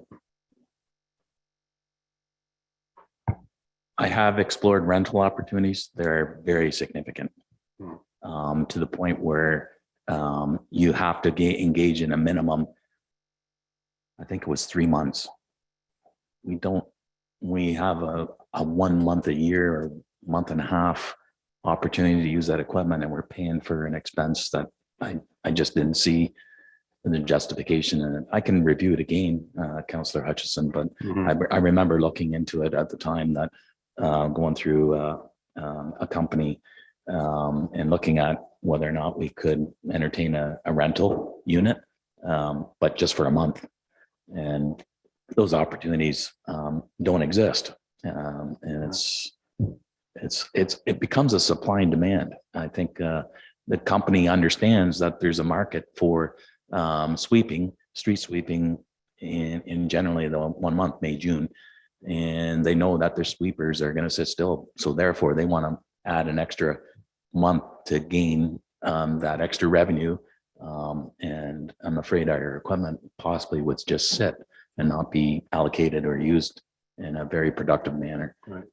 We do have a business owner in the area that does have some sweepers. I don't know whether we could do any kind of priority thing or whatever, but it's just a thought. I know you probably investigated that. So We have leaned on that local contractor, especially when our equipment goes down. Yeah. So our own street sweeper is under repairs. We have to rely on that local contractor to come in and assist us after he's completed his tendered priorities, right, or priority work that he's got contracts with. Okay. So my other question is, I'm just looking at the replacement plan for equipment. It says the average total annual budget is 753,000. So like, because we have a hit on here of a new tandem plow truck and we have a 1 ton for Normby and so on, street sweeper. Is there any way that we can build that into our budget so that every year we're covering the cost of our equipment so it doesn't have to hit the levy? Like, can we not make that work somehow? I know it'd be nice to have $1 million to play with, but is there any way that that can be part of the budget going forward? Yes, but it does require commitment by council to put 100,000 in your tax levy, transfer to reserve and continue it in there or whatever amount to build it up. We had been doing it on the plow truck and graders. When it was a plow truck year, we would transfer $50,000 to reserve because the graders are more expensive. And then the next year, so that it would smooth it out. But over the years, the commitment to transferring to reserves has been difficult because of tax levy increases. Transferring to reserves still requires a commitment from your tax levy. So if we want to build it in, absolutely, but you've got to start building it in.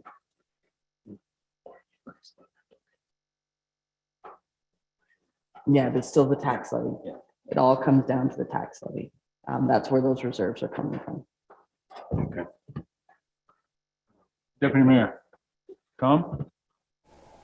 Thank you, Mayor Eccles. Hope you can hear me. Just a quick question through you to Director Glazier regarding the used street sweeper. Have we reached out to our neighbors to see what kind of shape they're in for theirs, and maybe we could do some consider maybe a joint asset with 1 or 2 of them? Again, because they're going to be in the same position that we are, and if it's only, you know, we only use it for that limited amount of time, maybe there's some revenue savings there where we could share on an asset. Thank you.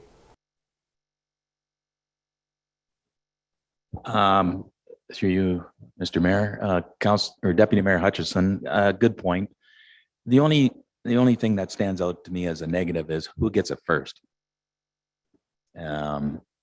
If we have neighbors that we can get along with, then we rotate it on an every other year basis. But again, I don't know. It would involve an investigation. Let me say that involves further consideration or looking at other municipalities to see if they would be interested in considering that approach. And a quick follow-up, and I appreciate that, Director Glazier. And again, I'm talking to the our neighbors there, and they're in the same condition that we are. The financial complications on their budget. So I think any opportunity we have to do some connecting when we get into these sort of things, I think is it's obviously going to benefit all. Thank you.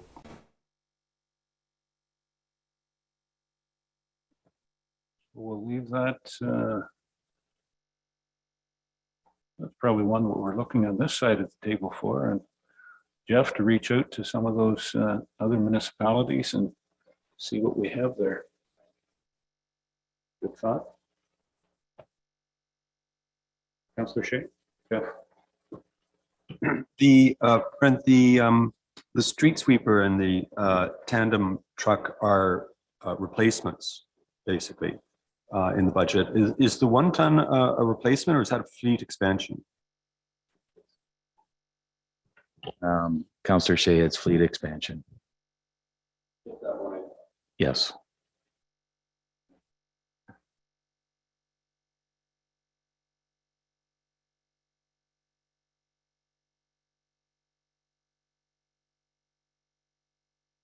So again, the justification for that one, if you can give it another quick one to grasp why we're expanding the fleet. Yeah, we have 1 tons in Durham. We have another 1 ton in Glenelg or Bentic. I'm sorry. We have another 1 ton in the rules. It was the idea again. Normby has a fair amount of hard top surfaces, as well as Bentic. Glenelg does not. Glenelg has the majority of the gravel roads. Mm-hmm. The idea is to provide another versatile piece of equipment that would be utilized and provide efficiencies for better overall worker safety, if you want to call it that, but for doing coal patching or routine maintenance, road maintenance, as opposed to using our large trucks or our operators filling buckets of coal mix into 5-gallon pails and using them on our roads. So again, I was just looking at the whole idea of improved efficiency and better safety.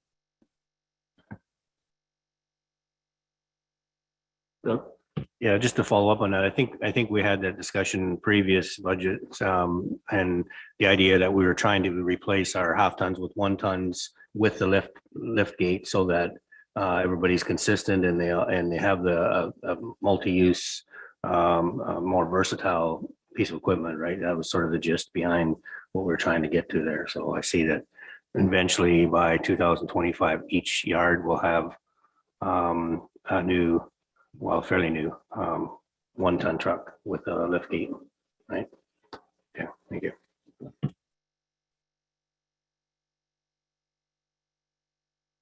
Joyce, Councillor Noon. Thank you, Mayor Eccles. I noticed in the other equipment under LC1, the compactor that's used currently in Durham, it says not considered for replacement. To my understanding, the Durham site has reached capacity that we no longer put anything on the mound. So in saying that, wouldn't it be more cost effective to take that out of the equation just to save on insurance and parts and labor, or is it because of the lifespan that we could maybe use it perhaps in Ventic if the other piece of equipment would break down or something? I'm just wondering where that piece of equipment fits into our fleet right now. Thank you.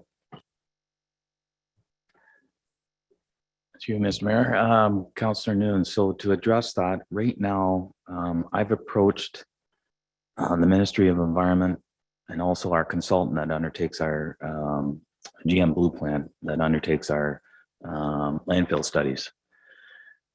Right now, that you are correct. The Durham landfill is operating under a transfer station unit. We are in a position right now that the existing landfill is not shaped properly to properly close. I am trying to seek forgiveness from the ministry to allow us to continue the operation on the north side of the landfill, because right now it has a vertical, I'm going to say a 6-meter vertical face on the one side. We can't close the landfill properly. We have to truck in an extensive amount of fill in order to carry that line or the grade down to the ground. So I'm asking the ministry, and I'm told that we can apply for a one-time opportunity to expand our license. And we are exploring those opportunities to resurrect the activity of getting Durham back to a full active landfill status. And if I can further add, there is a site plan that spells out the perimeter of the and the general shape of the landfill. We haven't completed that yet. So I'm asking for the ministry to allow us to follow the site plan, which is right in our certificate of approval, and keep to that. And once we reach the limits of the site plan, the original site plan agreement, then we're done. So right now it's exploratory. Sarah Hansen is working with a consultant and working with the ministry on trying to see if we can't bring active status back to the Durham landfill. And that's the reason, that's the reason why we're hanging on to the trash compactor, but we're not going to replace it. Once the Durham landfill is done, it will be sold. Thank you for that. It's great to know that we can challenge and get a little more site life out of Durham currently. That's great. Thank you for that.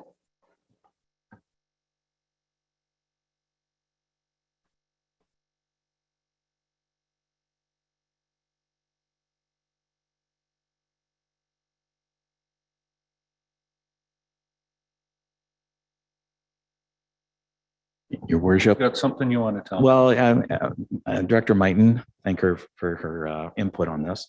She had a thought, and rightly so. I guess it becomes more palatable also to the levy, is that we look at starting out putting a bit of money into reserve for the street sweeper, and buying it maybe next year or over a 3-year span or whatever, to make it more palatable, to reducing the actual impact to the levy.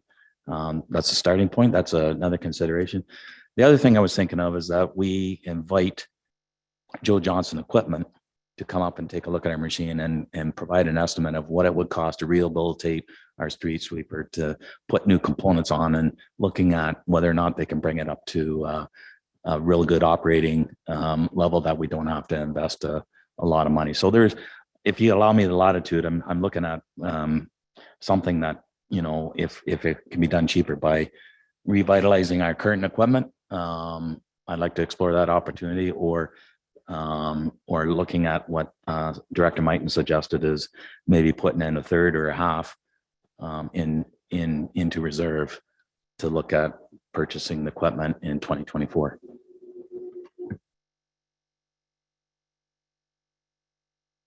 Everybody nodding their head in favor with that one? Jeffrey? Councillor Schaefer. Well, in theory, but looking at your replacement schedule, you have 3 other items planned for 2024. So that's going to be, so now that would make it 3.5 if we spread the street sweeper over 2 years. So we have, so we've got more equipment purchases planned next year than this year. It would seem to make sense to me that we should just sort of swallow this up this year to save ourselves the grief of doing an extra large burden next year.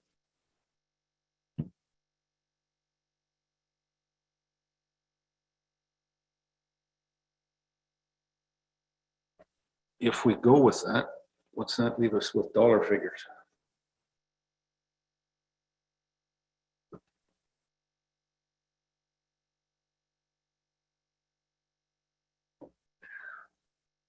What Jeffrey has just mentioned. Savings, I think what you were saying, Jeff, was that there's 3 or 4 more pieces of equipment next year in comparison to what's in this year. What effect would that have on next year's budget? If we left this year's the way it was, and to get to next year, if we cut this year's, is it going to make 20% increase for next year? I think that's where you're going with that.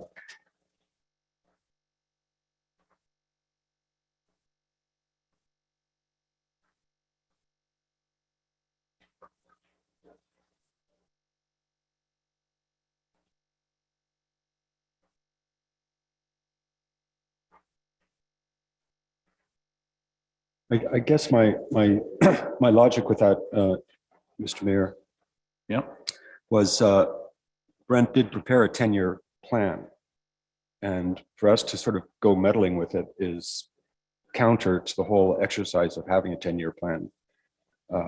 If we trust that this is something that was sensible when it was created, we should try and stick to it as much as possible.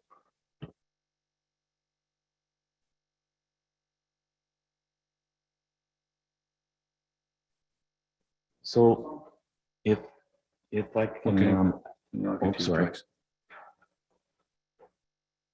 Go ahead, Joyce. Yep. Referring to you, so go ahead. But looking at 2024, it's about almost $100,000 less. So if we were to take and do it over a 2-year term, putting 100,000 into reserve, that would balance out this year and next year, correct? In looking at the bottom line. So if you take like the 650 less the 100, you'd be at 550. Oh, right. It'll be Oh, 650 we're next just, year. yeah, sorry. Yeah. Didn't do the math correctly. Sorry, thank you.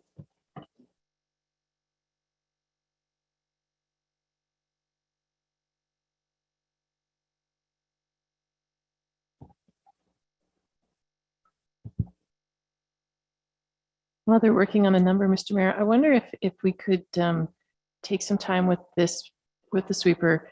You know, it sits for, 10 months of the year. I'd like to have an opportunity to explore what the deputy mayor was suggesting, that maybe we partner with a neighboring municipality, because if we're really only using it for 2 months each, that's 8 weekends, right? Or 8 weeks. And I'm sure we could work something out. So if you like, we could table the sweeper for now and come back with some other recommendations. I believe there was an option of seeing if we could stretch another year out of it and just putting a portion of that in for this year to look at purchasing. And that may give us the option too of purchasing with a partner. Councillor Hutchison, Doug? Okay. Anything else on that 10-year capital, specifically on the 2023 capital?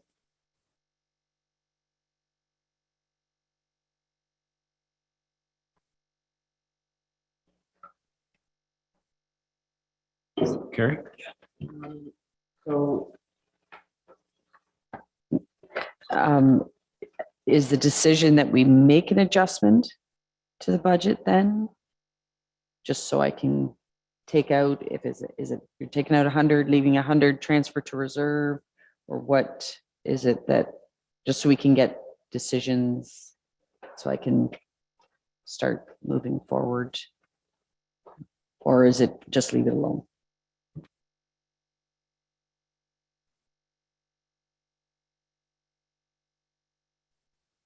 Nobody wants to jump on that one? Sorry, Tom?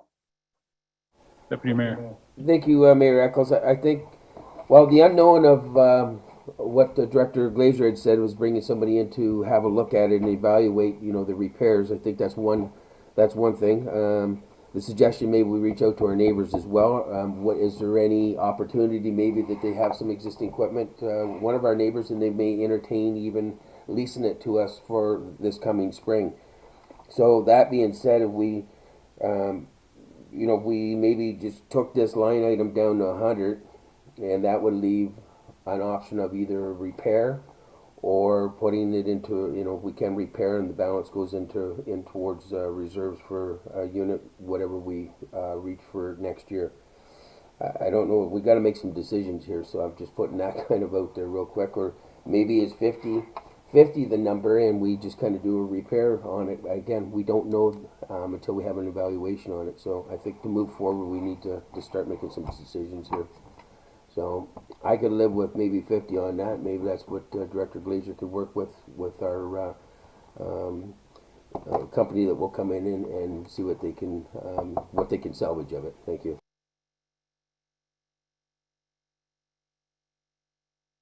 Okay, you clear on what Deputy Mayor has suggested?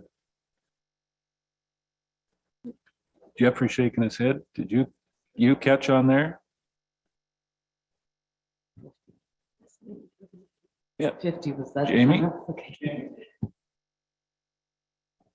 So please, Deputy Mayor Hutchinson, if I haven't captured this correctly, please jump in, but I have that in consideration of the 2023 draft budget, council directs staff to reduce the street sweeper capital budget item to $50,000. I think that captures it. And, just with the, again, with the reaching out for a couple of different options to bring back to us, i.e. repair, i.e. shared. Thank you.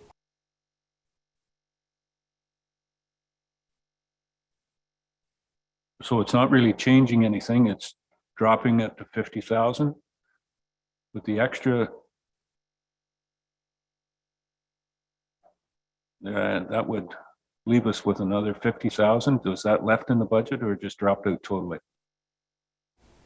If I may, Mayor Eccles, I was thinking we take that 200,000 line item, take it right down to 50, because we don't know. Maybe the repairs, maybe we can get another couple of years out of a repair. We don't know this, so I think to move on with this, we eliminate the 150 right now and just put a 50 on that line item for that one. And again, Director Glazer could come back with some different answers, but we gotta start moving on something here. Thank you. Councillor Noon, Joyce? So with Deputy Mayor Hutchinson, reducing it to 50,000. So is that putting it into reserve or the maintenance on the new piece of equipment? Because maintenance is not under operational versus capital. Thank you. Yeah, so depending on if we transfer it to reserve, and then depending on what the estimate comes back for a rehabilitation, it's more than probably just a repair. You're rebuilding the equipment and extending the life of the asset by, maybe 3-5 years, whatever it might be. So it would still, probably still be substantial enough that it would be capitalized as a betterment, as opposed to just your regular maintenance, switching out some pads and different things, because it would look at more of a substantial rehabilitation or rebuild of the machine. But again, it'll depend on what the service guy says is required. So it may drop into operations, but it may, so if we transferred it to reserve, then when we come back and say, oh, yep, this is what we found out, it's a $5,000 fix and we're all good. Then we can transfer 5,000 from that reserve to go ahead and get it done. Or if it's substantially more and it's 100,000 to rehab it, we only have 50 and we can't go ahead and do that. So it'll depend on what work is actually required.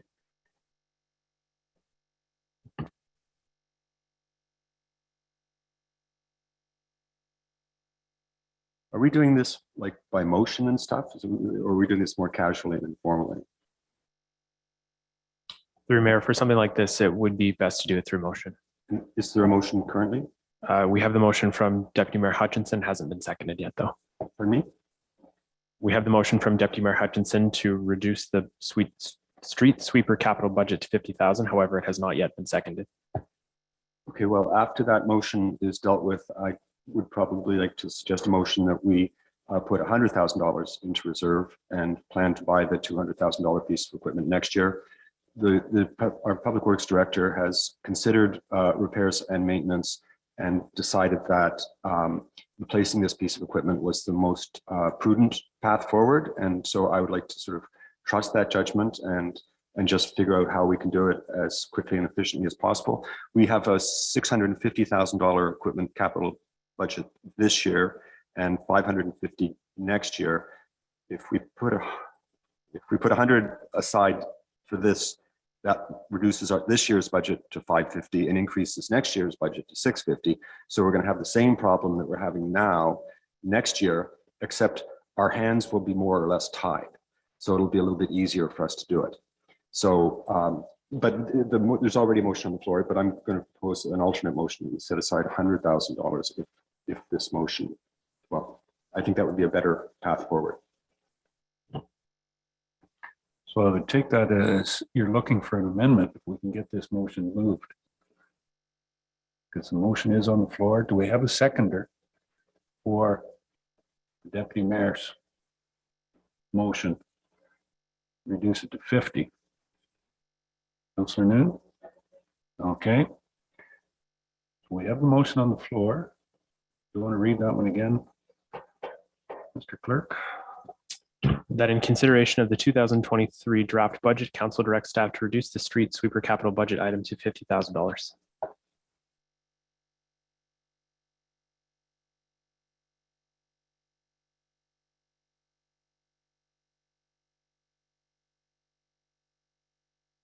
Does the director believe that will be enough money to fix the machine? Your worship, I'd like to go back to Deputy Mayor's first thoughts, and I'd like to, if you allow me the latitude, and bring back the opportunity of investigating local municipalities adjacent to West Gray, and look at the opportunity of exploring whether or not that that partnership could actually exist. It's something I never thought of, and it's a valid point. I'd like to exhaust every opportunity that we can before we look at it. And Councillor Shea, I did not get a full evaluation of the equipment or the repairs. What I have looked at is just the amount of money that we seem to be spending on repairing the machine annually. I would like to also explore the opportunity of having a company assess the repairs and provide a cost estimate before, and again, have that as an another option for this council to consider, hopefully at the end of January, at the next budget meeting, and bring forth new information with respect to that before council makes a final decision on latitude of going which direction they want to go with this. So I'm just asking if we could have till June 31st to bring back more information regarding this piece of equipment. June, Or sorry, January. Let's try January. I don't want to pull this too far out. I'm not sure that Carrie wants to go that far out either. I apologize. I'm sorry. But we do have a motion on the floor before we do anything. Scott, Councillor Forster. Can we do a motion to table this to our next meeting?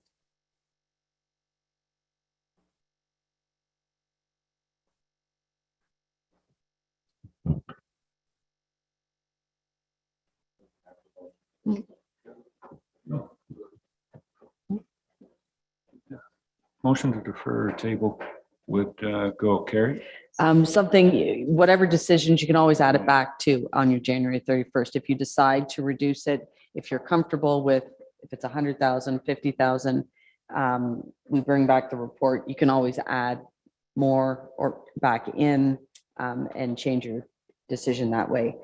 If we do defer everything, it puts a lot more on that next meeting when we'll have other departmental budgets. So we're at 17. So we've got to start somewhere. You can always add back if we get down to a target that you are okay with, but that's just another food for thought. You can always add it back once you get further information as well. If you're comfortable making a change, because with the information, are you still wanting to leave the full amount in? Are you still going to be satisfied at 100 or 50, regardless of what the partnership, the rebuild, all the different options are. But you can always add back if you do take something away, just as a consideration.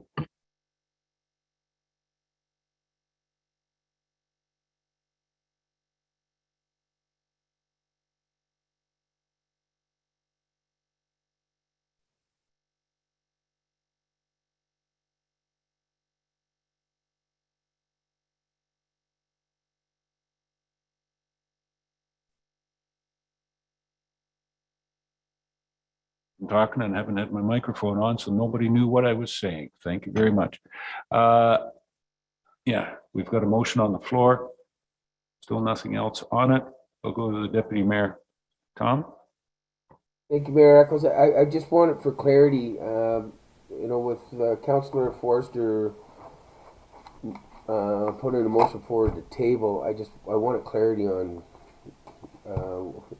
what is the proper procedure there? Will follow through on that, or does he need a second? Or because there was a motion for that. I And think when it comes to Councillor table, I'm curious. Yeah, Councillor Forster was just inquiring whether that may be an option. That motion to table has not been put forward yet. Okay. So we're still with the motion on the floor. The information that the treasurer has given us is to go to 50,000 in this. And leave it at that, and we'll see what it looks like come January 31st. All right. Call the question then. All those in favor? Any opposed? That's carried. Okay.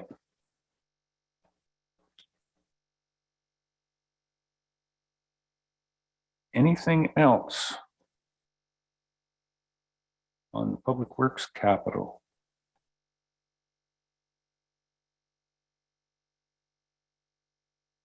No?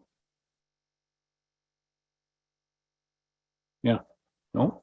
Okay, Tom?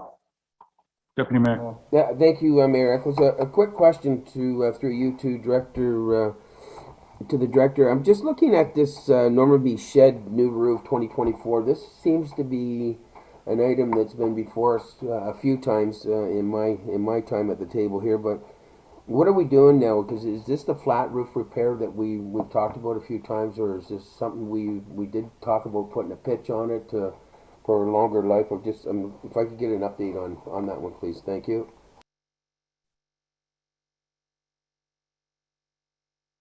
So I guess that means we're done with Public Works and we're on to the housing and capital there.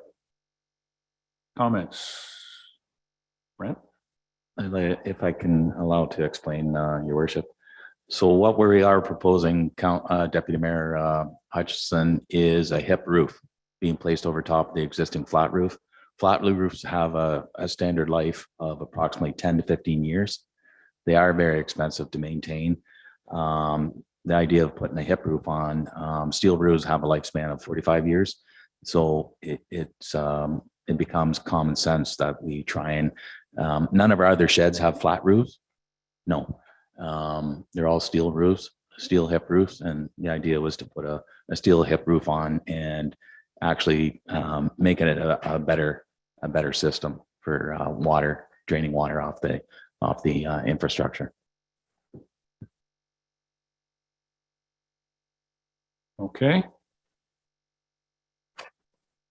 Anything further on that part of the capital?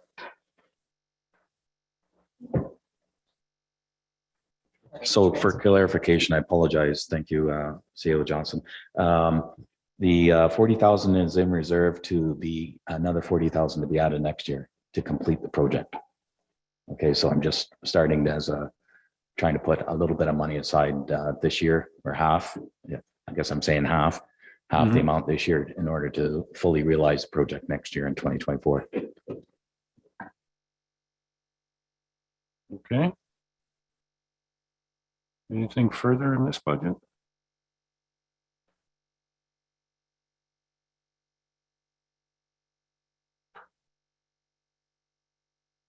No. Can I just ask about the security system? I think it's a good idea, but what does that look like, the 10,000? Is that like push button lock on the doors or something, isn't it? Isn't that what you're talking about there? Actually, Councillor Hutchison, it's for putting an audible security system in. Some of our sheds, Glenelg, Bannock, do not have an alarm system. And we have had theft at Bannock a few years back. It's been a while, but the idea for an audible is that there are local residents around the area that would trigger people to be a little reluctant. If the alarms go off, they're going to hopefully leave and not break into our facility and take things. So it's just we've got some that have, some that don't. It was just a thought that we bring that in. I think it's a good idea. $10,000 wouldn't take much equipment to be stolen to make up for $10,000. So there seems to be a lot of individuals that want to borrow other people's equipment for some reason. I think the idea is for them to leave, but leave empty-handed. Is the idea behind that. That would be enough to drop our insurance probably by $100,000, wouldn't it? Let's not get too carried away on that. Okay. Back to it here. What do you want to go to next? Your worship, if we can go to bridges and culverts. Sure. As council will see before you is replacement of bridge number 44, which is on the north line of Glenelg. This bridge has been identified in our latest inspection report completed by the consultant as needing replacement, along with several other structures. And if I can, I think it deserves a separate meeting to talk about the other bridges, but we are, I think council understands that we are facing a bit of a dilemma with our bridge infrastructure, and the amount of money that the consultant has suggested to be set aside annually is quite a bit north of what I proposed in the bridge budget. But having said that, I'm looking this as a starting point. The problem with we struggle. We need to get into a plan where we're planning to do a bridge the following year so that we can get the engineering work done, the environmental assessments, and we're able to tender as soon as January comes, because council has already approved the budget, and it gets us out of the gate quick, and we're able to get a competitive pricing and things like that. Even if council were to, of course, I'm optimistic that council will have the budget passed by the end of February. It still is a bit of a lag time because we still have to have a consultant take a look at this and doing the environmental assessments. There's a time lag in that tendering, and May's come. All the work, contractors have their work, and it becomes then a struggle to get this work done, or it pushed off later on. The prices go up because they're having to work in winter conditions and that sort of thing. So I've put the money aside. Can it last one more year? Yes, it could, but I strongly recommend that the grant tax money stays in there and we get the engineering work completed and environmental assessment so we can go through, and that project can be tendered January 1 of next year because it's already been a pre-approved project. I still would like the opportunity to see if we can't try and get that bridge done, but I think if there's gonna be delay on engineering and environmental assessment process because we're waiting on the budget being passed, then it's going to become, again, I just look at the timelines of when we can get this work completed or engage a consultant and get the environmental assessment process going. That bridge is totally funded under gas tax. Jeff. This was in last year's budget, wasn't it? It was. Can you remind me why it didn't get started? Was it a tendering issue?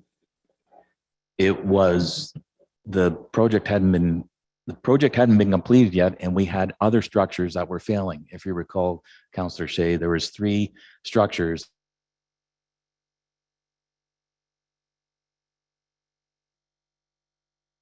We moved into replacing culvert structures, I think 3 of them, 3 this year that were unplanned, but we had to move to get them completed. So if you want to say, I took the money that was allocated for that bridge and moved it into completing repair work on other structures that were in immediate need. Okay, well, hope we can do it this year.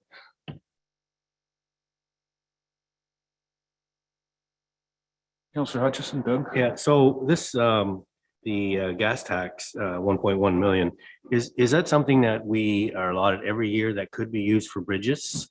Because I see on our bridge 10-year capital forecast that we need 1.5 as a starting point basically for bridges every year to meet our goals. Is this something we can rely on, this gas tax or 1.1? Through you, Mayor. Not at that level, no. We had over COVID, the last couple of years, we received 2 years of top-up funding on the gas tax, now called CCBF, Canada Community Betterment Fund. So that would be using up all of the prior carry forward of gas tax. Currently, our annual amount of gas tax is $414,000, 272. So that's what we currently get on an annual basis. So you cannot rely on the top up. There was 2 years that we received additional influx in there, and We weren't able to, we were tendering late, so we didn't get projects quite out of the gate and started with no one bidding on them. So we held that money in reserve and it's carried over. So that level of funding.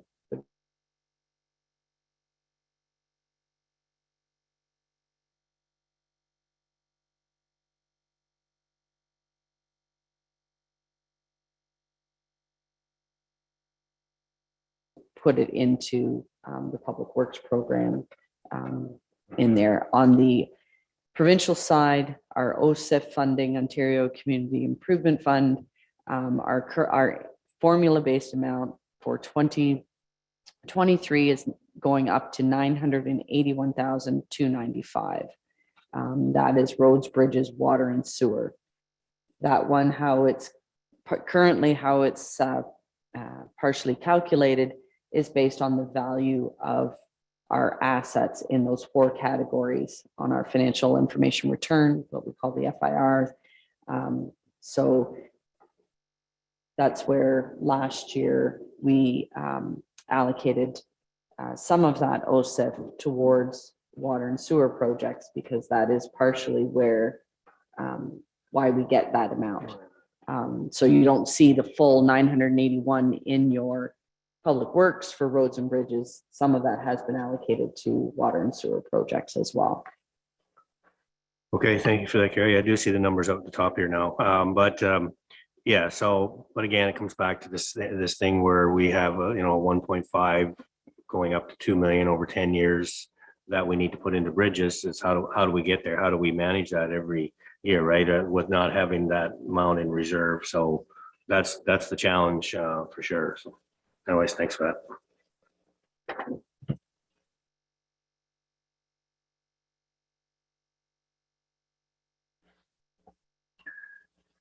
I guess the question is, are we committed to replacing the bridge?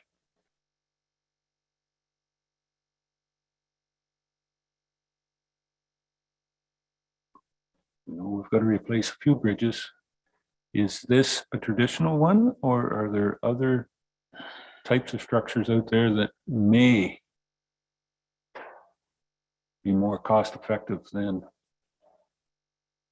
some other traditional bridge structures? I would like to, through your worship, I'd like to explore the opportunity of other technology, i.e. wood, and look at exploring that opportunity with Jeff and Carl to see if there's an opportunity to look at potential savings with going to a wooden bridge.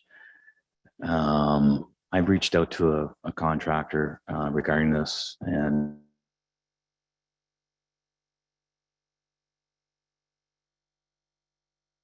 is there any way moving forward that we could potentially reduce the cost of this project?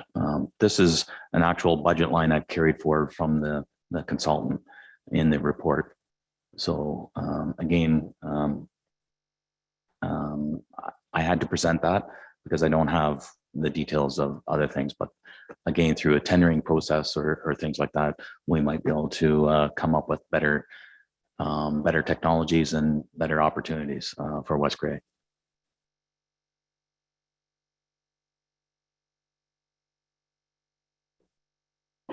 Even if we found better technologies and whatnot, and this didn't come in at that, the money could go into a reserve to be used for the next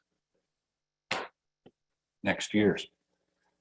It still doesn't get us to the point, I think, is what Councillor Hutchison said.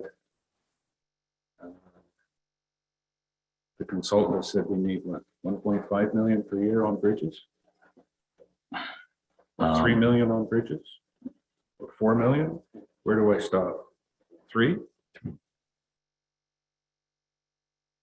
And that is, however, sorry. Go ahead. That is, however, using concrete and steel, replacing like for like. So the cost of bridges have gone up significantly. The original, I look back 3 years ago, Back at the former OSIMs, the average cost per square meter was $5,000 per square meter. That may sound like a lot. It's now $8,000 per square meter for a structure replacement. So it's significant. You can do the math and come up quickly that it's gone up 25 to 30% on structures alone in the last 2 years, directly related, of course, to COVID. But that's a huge impact to the levy when you start replacing things. Huge.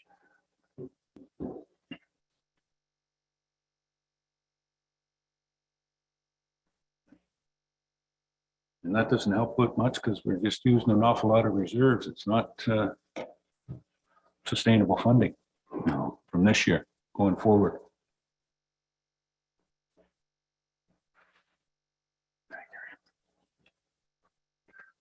Can I carry Go on, Your ahead. Worship? So we have a structure number 60, which is on concession 12. There's a road section on concession 12 that has approximately 3 bridges on the Little Beatty Saugeen. This bridge, prior to my arrival, was there was an accident on the bridge. The car took off the south railing. We did receive, and that's why you see the reserve amount of 43,000. We received that amount in insurance. My thoughts or ideas with that bridge, and rather than replace it with a bridge, I'd like to totally remove it and put a culvert in, and not so. But it involves, of course, permissions through the local authorities, SVCA, and things like that. There's, yeah. So we're looking at trying to get that completed. I tried this year unsuccessfully. To get that completed, but I recommend that we get that structure removed and put a culvert in, and then it becomes off our asset list. No longer, it's just a culvert, a 4-foot culvert. 4-foot diameter culvert does not constitute a structure under our OSIM program.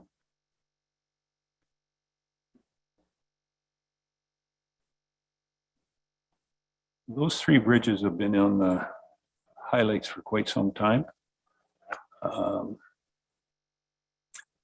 Interesting that concession 12 is one of the roads that's been recommended by the county. I mean, we can't wait for that to happen. It's been sitting at the county for the county to take over that road. So connect County Road 9 through to Bruce County, south of Newstead to the county road that would connect there. But in the meantime, we've got to keep it open. But 5 is longer than that. I thought that we, Wes Gray, had worked with Saugeen Valley, and the former director had got approval to replace at least one of those structures with a culvert. I've got that in the back of my mind. I don't know. Yep. There's nobody else here that goes back that far. I do remember working with former Director Gould on that, and he had some approvals from conservation. So preliminary, I would go back to that at this point in time, and not open to that portion of it. But the structure certainly there needs to be something wrong with it, and I think we already have the approval. So I would suggest yourself or Jeff get a hold of and do a bit of research back through some of our documents and find where that may be, that documentation might be. And if it's there, conservation has already approved it. We can start moving ahead on it. All right. I apologize, Ms. Moon, you've been with Wes Gray, but not on this side of the table. So, but you may remember that as well too. I'm not sure, but that's my memory of it. What I have. So if that is the case, then we're good. In case anything else happens in the meantime with that structure. Okay. That one's covered off. Bridge number 30, sorry. Traverston Bridge, Bridge Yeah. 33. Bridge number 33, Traverston Bridge, the consultant, at the time the bridge has been closed, was used as primarily a pedestrian crossing. Upon inspection this year, the engineer deemed that the bridge should be closed immediately. We did put up safety barriers around and no pedestrians can enter the bridge. Having said that, the consultant recommends or is saying that the bridge needs to be removed. It's in a position, or its current condition is leading itself to collapse under its own weight. So to protect public safety and liability for West Gray, I'm strongly recommending that council make sure endorses this budget and it does not get removed, if anything.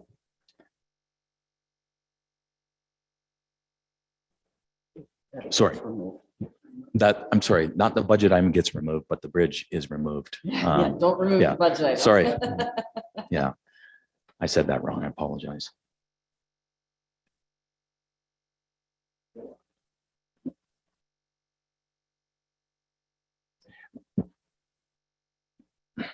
And I guess the other factor is removing this bridge.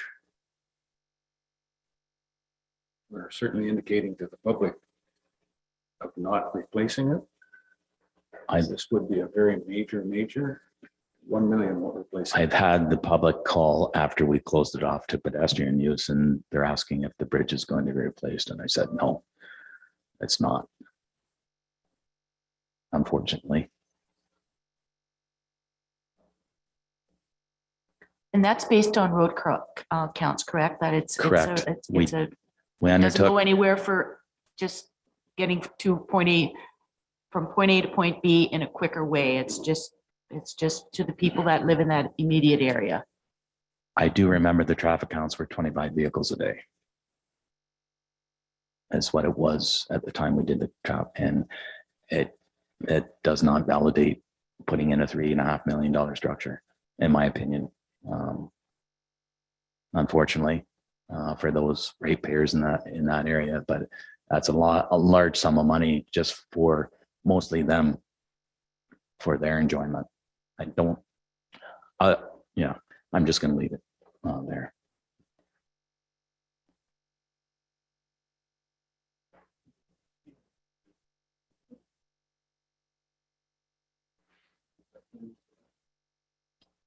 I would imagine the contractor that takes it down will recycle the steel that's in that bridge. Yes. Are you looking at whether West Gray would get recoup? Yes, it's 2,000 or 200,000 to take it out and whatnot. Is there $50,000 steel? I don't know. You know, so is it 150 net? Put it out for tender and say, yep, you can take it out. And you get the salvage local material, but give us credit for that.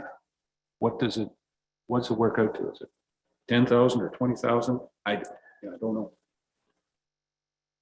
If I can't comment, Your Worship, I would direct that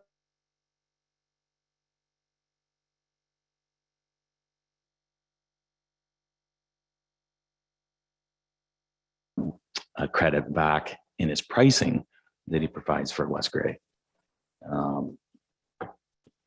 That's what I'm thinking that would be the Well, that's best, what I'm best thinking. procedure. Yeah. Yeah. Is it 200,000 or is it 150? Again, this number was given to me by our bridge consultant on approximate, and we won't know until we tender what the true value of that work is going to be.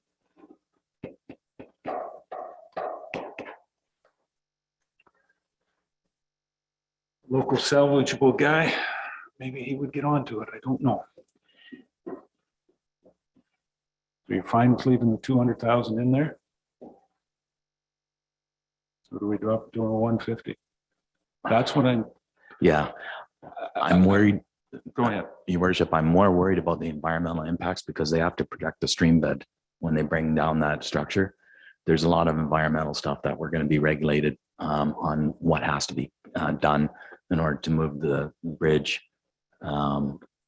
effectively. I'm sorry, I can't provide you what the environmental SVCA, the M&R or whatever are going to dictate what has to be strategies that have to be incorporated into demolition of the structure. Okay. Happy leaving 200,000 in, or Grin and Bear leaving 200,000 in? Grin and Bear. Okay. Next. Next one is culvert 189. That structure has been closed for a while, unfortunately. Right now, it's been at the, we're being challenged a little bit on the design work on that.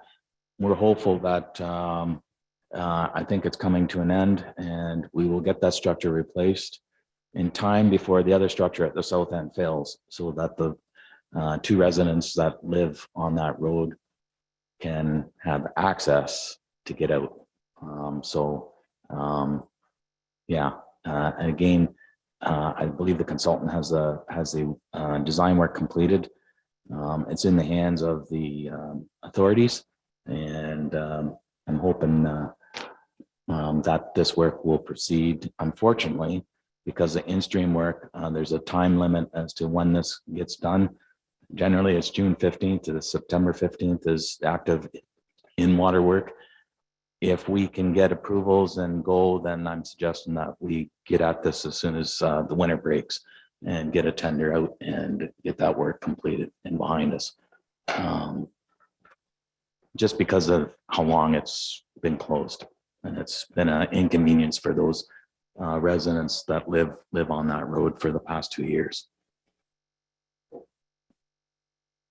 Okay. Kind of keeps them boxed in.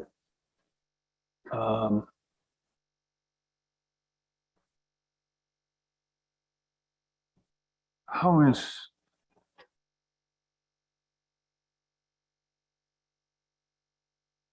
Bridge 60? We remove that and put a culvert in at $50,000. We remove this culvert for 150.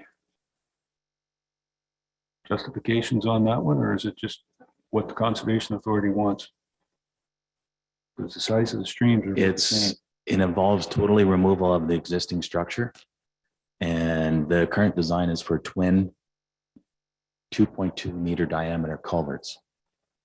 And again, it goes back to design flows and Hurricane Hazel flood limit design and things like that. I keep forgetting to add that we're covering that under our gas tax, but regardless, I'm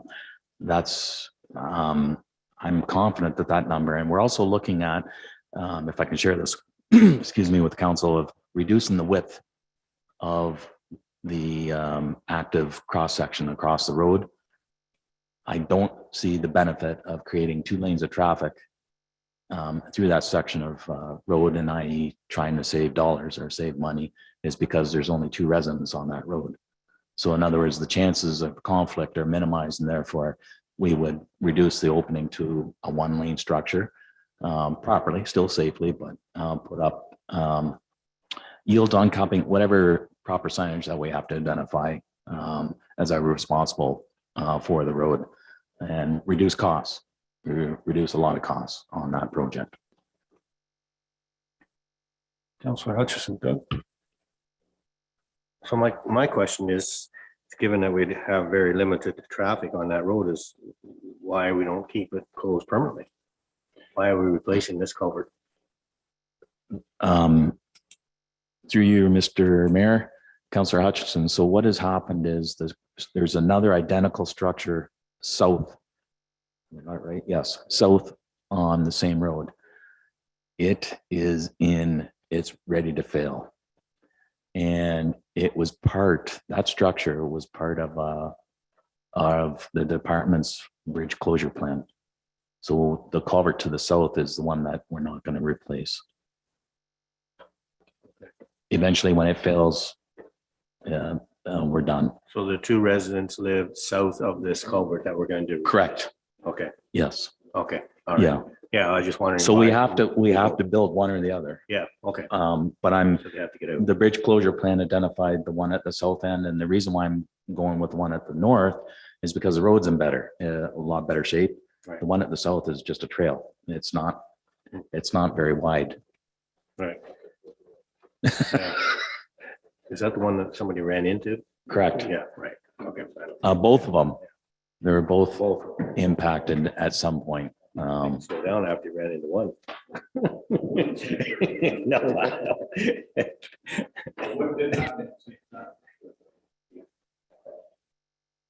Okay. That's the reasoning for doing that one, and this one is the more cost-effective one to replace.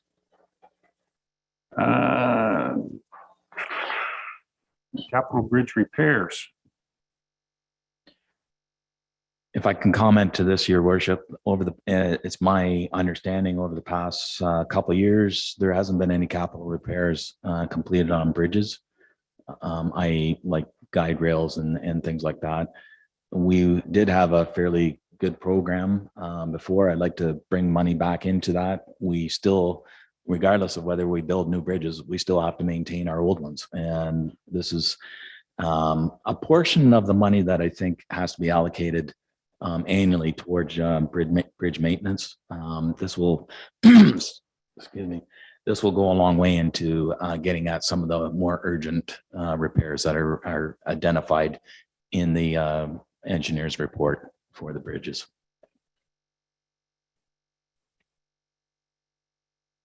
Okay.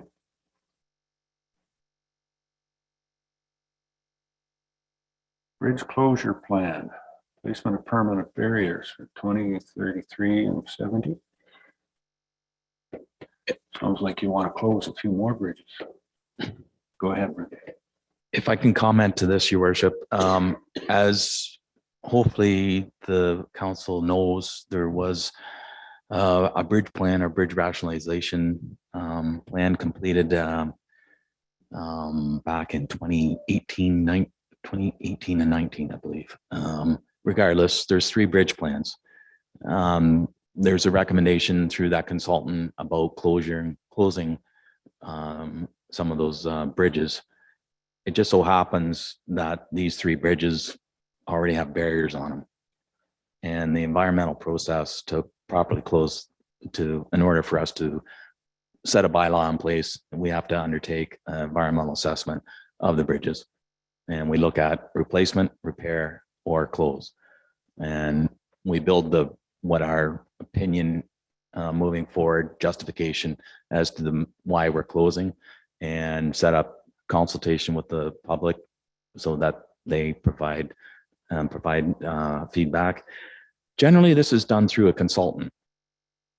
Again, I understand council's genuine desire to lower the levy. I would like to explore the opportunity of seeking some in-house experience. And I'm looking at our environmental capital projects manager, is that correct? I did speak to her about this, and I'd like to explore the opportunity of whether or not we could actually do this work in-house and save 50,000. Again, I'd like to explore the opportunity and come back with the January 31st and say yes or no as to whether or not we could do that. She seems very interested. She's completed similar type applications before. So I think if we've got somebody in-house, I would strongly endorse utilizing that staff to assist us with this type of work.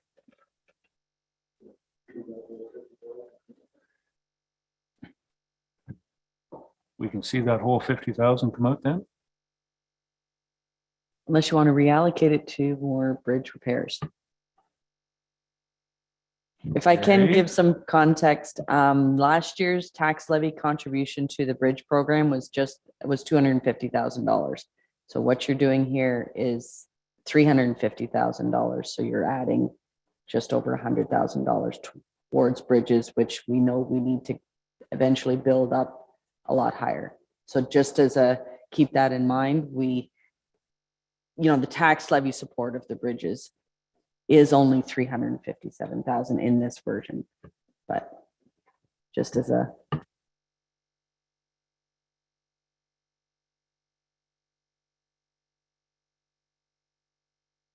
Doug, Councillor Hutchison. But to go along with that, though, we are using grant money to help get to where we need to go in terms of cover some of this. So we are using 1.2, 1.3 grant money to help out. I guess the good thing about putting these barriers or permanent barriers up is it's a lot cheaper than having to remove those bridges, right? So those bridges are going to remain, even though they're closed, they're going to remain for pedestrian traffic, possibly, but no other vehicle traffic, right? So they're still going to be there. Whereas the Traverse one we have to take out, which is unfortunate because it's such a beautiful area. It would be nice to have pedestrian use of it, but can't do that. So, yeah, just saving, I guess in the long run, it's saving us money right now. We'll have to remove them.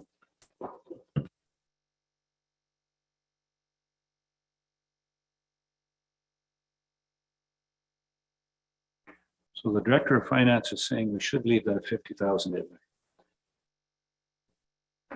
The Public Works Director originally had 300,000 in his first draft towards capital bridge repairs, and he reduced it to 100. So 150, if you don't need it for the closure plan, would get you halfway to where your bridge repairs annually should target, not to where your total bridge program should be.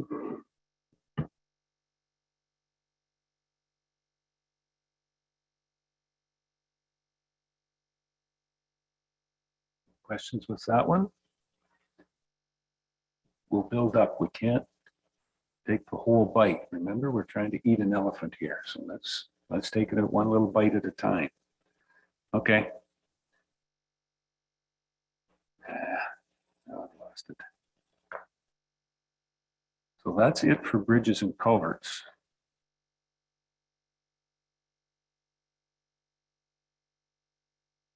Good on that. The next one, Durham Road East, Garifraxit and Kincardine. A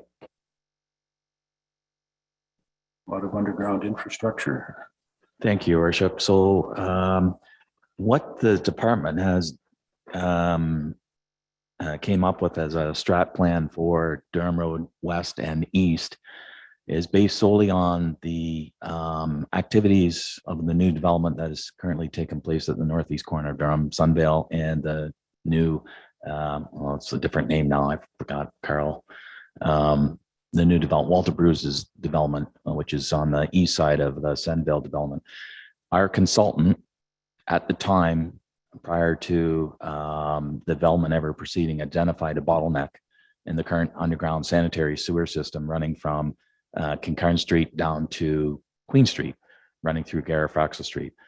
So in order to break the components down, we have decided to move forward with developing the infrastructure, or improving our infrastructure, mostly sewer.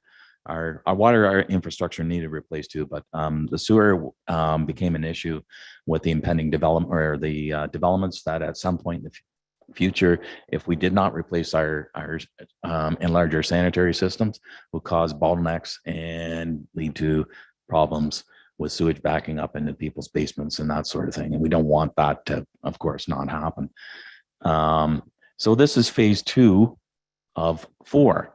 We were successful in getting phase 4 done this past year, which is from the east limits of, I'm going to say Durham, on Durham Road East, out to concession 2. We pulverized, added gravel, and paved that. So that section is done.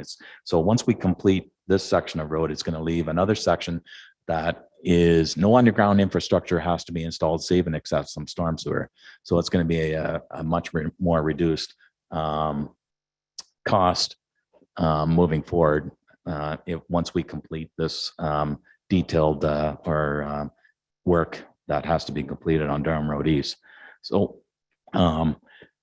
again, it's something that we have to get done. We've got to get this underground infrastructure replaced. And because the new communities have placed sidewalks out to Durham Road East, there's no sidewalks running along Durham Road East right now at the time. And it's so the connectivity is, once we improve the platform, we would add the sidewalk that would connect from Garifax Street down to the new Sunville development on I believe it's Eccles Way Avenue, sorry. Yeah, so it's a very important project. I feel strongly that this project has to proceed this year to get it behind us. And then if council decides that phase 3 sits for a year or two, then that's at their discretion. But the most important, the last bit of important work is to be completed this year, or needs to be completed this year.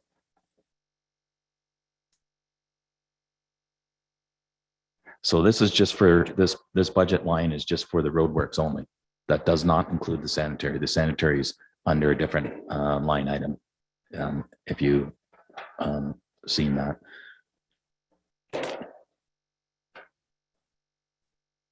Jeff. Development related bottlenecks aren't they usually a cost that's absorbed in part by the developer?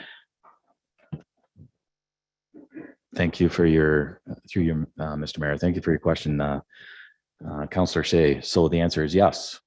We have received funds from the current developer, Sunville, and we are getting the equal amount from the developer for the sanitary component only. Okay, it's not fair that they share the cost on us improving the road or things like that. So they're actually contributing to their portion because our current capacity limits wasn't West Gray's fault that they wanted to expand. So it's incumbent upon them to that they're paying their share for the sanitary. So the actual sanitary installation isn't really costing West Gray money.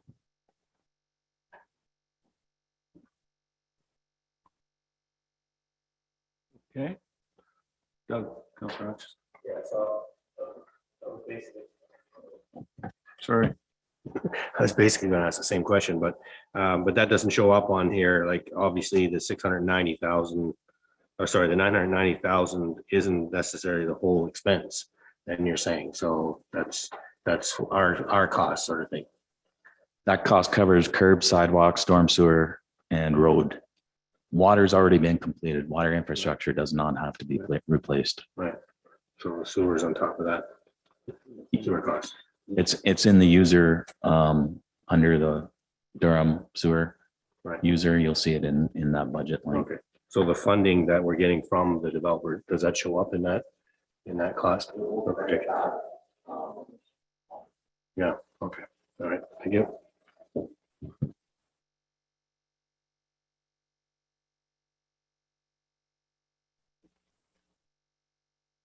How is it that 300 or 400 meters of road in Durham is $990,000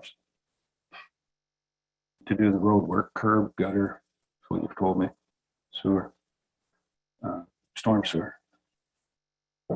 And yet 400 meters of road, urban road in Ayton is $150,000. Where's the difference in that? If I can explain to you, Your Worship. So the reconstruction of Victoria Street, proposed reconstruction of Victoria Street in Ayton is a rural cross section, i.e. open ditch. There's no storm sewers. It's just a add gravel or excavate, add gravel, compact and pave and a few culverts. But really the idea is that it's not going to be curb and gutter because of the area that it's in. And it generally flows towards the river, I believe. Am I correct? So we would just go with an open ditch. Eventually, as the development proceeds to the west, we would look at similar type application. And again, it was to try and reduce costs for that area.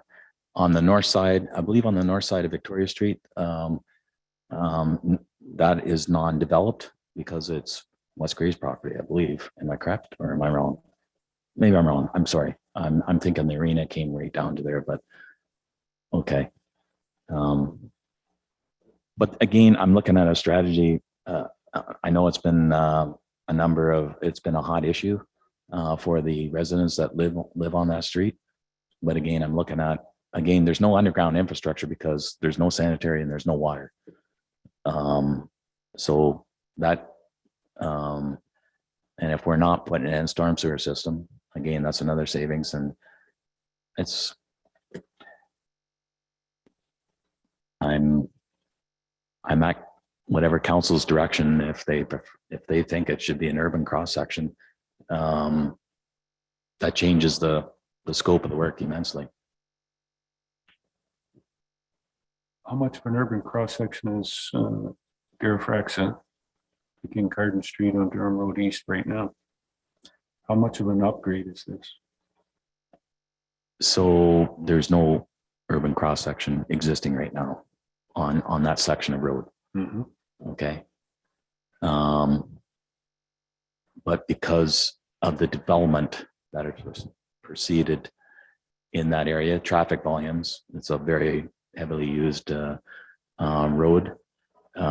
It's pushing itself into an urban cross section because of sidewalks and things like that.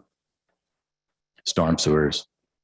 Once you put storm sewers in, the curb comes with it. Mm-hmm.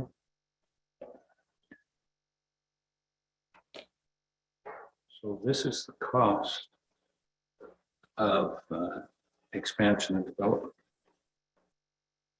So everybody out there that wants to say that expand our urban areas and whatnot, it's just a wonderful thing. Yes, there's the difference right there of what it costs for your urban areas to grow. It's not a net revenue generator for the municipality. So somebody says how many more houses we have up there, how much more tax we have up there. That's 380 meters. And I think we've just used the tax revenue of that development for the next, Ms. Mighton, would you say 10 years? Isn't that 380 meters to support that development? Doug, Councillor Hutchison. I'm just curious about development charges. Can we not use development charges for some of that cost? Need to mention? I don't see it in there. Yeah, there is only a limit. We've used Right. 100,000 development charges. That's all. Oh, I see, development charge reserve. Okay. Right. Sorry, there was 100,000 from development charges budgeted towards that. There is only a portion that they considered in the study as growth related. So there's a limit on what we can pull from it. Okay. All right. Yeah, but it is, I do agree. I mean, it's a cost, but that area is a very poor area in terms of traffic and pedestrian, and given the number of houses and traffic in that area, it's an area that needs fixed. I agree. It's time. So it's expensive, but needs to be done, I think.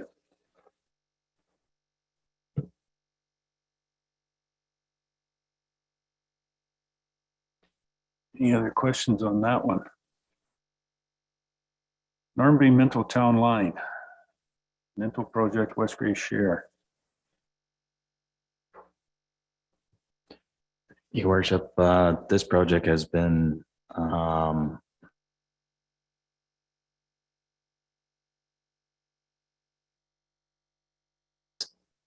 there when I was here last time, and it's in bad need. It needs to be repaired.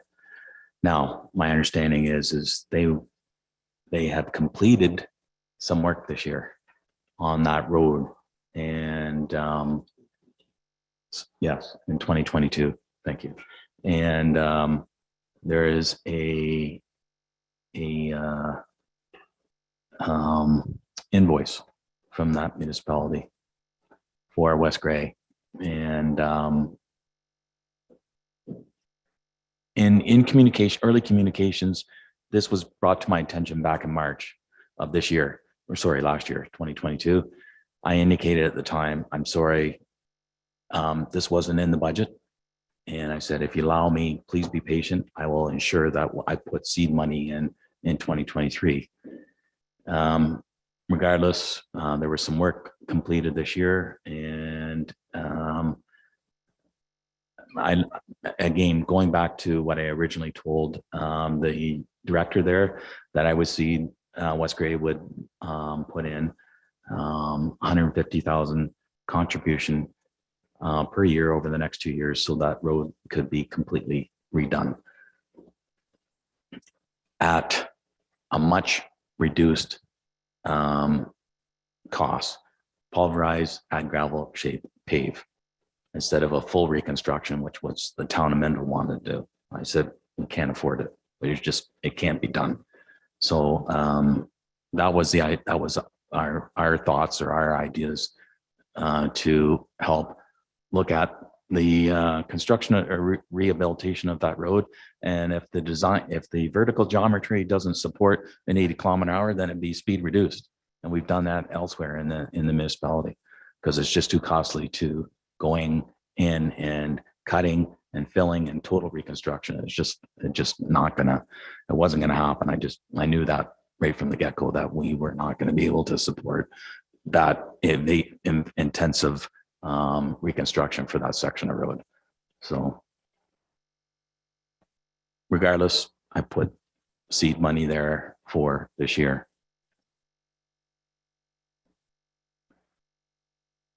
Questions on that project? Councillor Noon, Joyce? When the road counts were done on that, would that section of road been done, being it's a joint town line, just to see like what kind of money or time should be spent on that road? Thank you. So thank you, Councillor Nunes. Because that road is under their jurisdiction, we did not do traffic counts. I'm told it's a heavily traveled road by our own staff. There's an excessive amount of traffic that use that road to cut from Grey Bruce line across to Grey Road 3 and then head north. So it's an active, very active transportation route for trucks. So they look after it, they do what they want with it and just send us the bill. Is that what you're saying? That's a great partnership.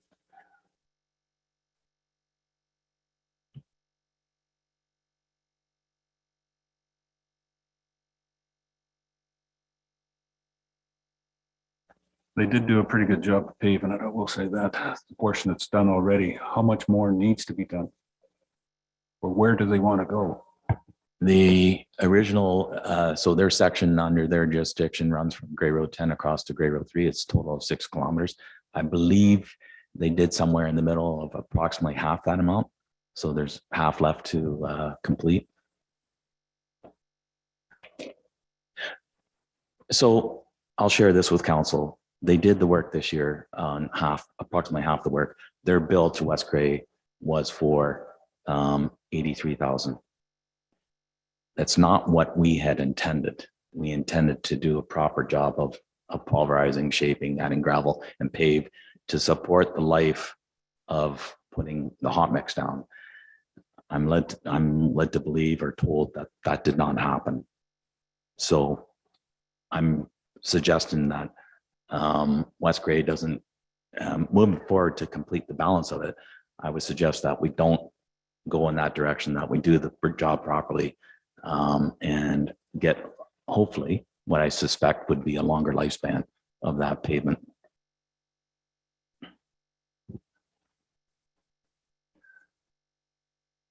But again, it's a project that is promoted and engineered and done by Minto. Correct, Your Worship. They're the lead on it.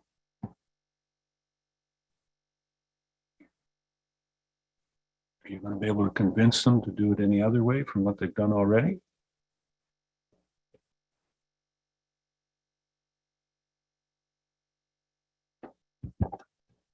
Without going into a lot of details, I had some other thoughts, but again, because they're the lead, I tried to come up with different strategies and things like that. I think moving forward, we've had agreements with other adjacent municipalities. Glenelg, Gardamesia Town Line, we had an agreement with Westgate, Grey Highland, Very highly. when that project was done.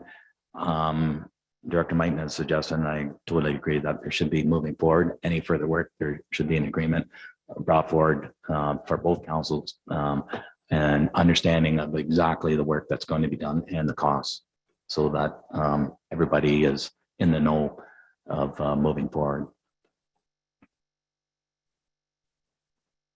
That'd be a pretty good idea. Doug, Councilor Hutchison.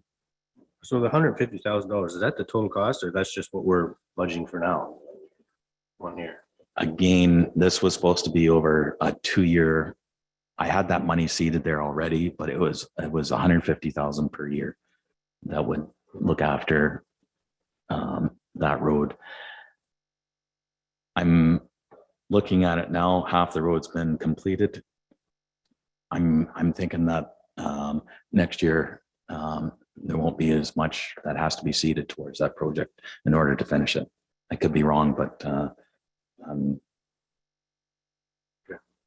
yeah.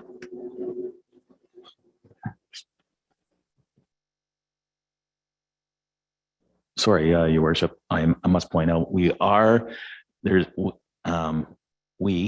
Carrie and I found some money under an old reserve that was supposed to have been spent at the time of upgrading Baptist Church Road. I believe was part of a consultant's report that indicated the excessive wear and tear as part of the installation of the wind turbines. So it was a little miss that we didn't put that money back into credit the improvement of doing the resurfacing. The last time it was surface treated 6 years ago at that time, and it's money that we would like to pull out and allocate it towards this project.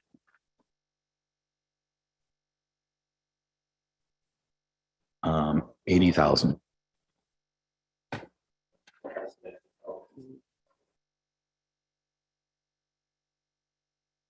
Any problems with that?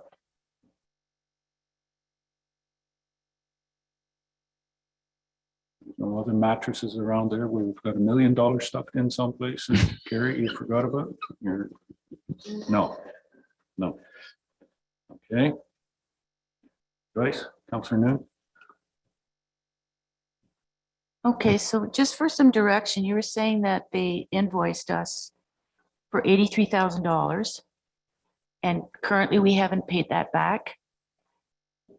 But we're putting in the budget 150. So is that 83 offsetting that?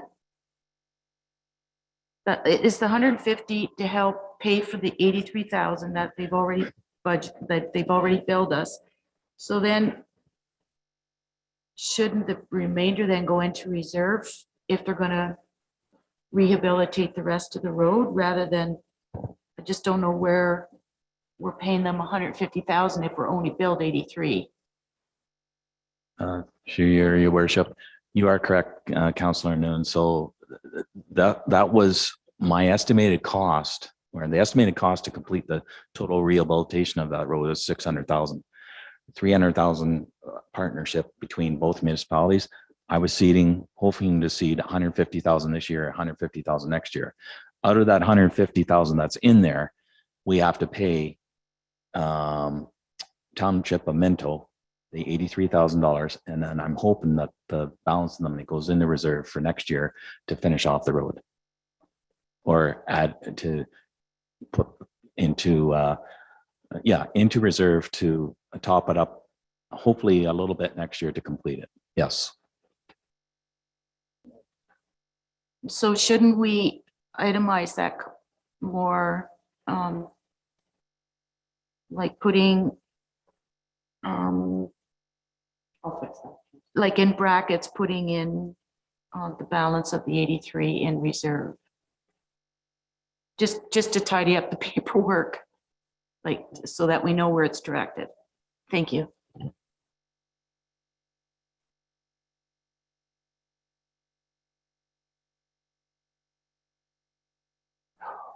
Okay.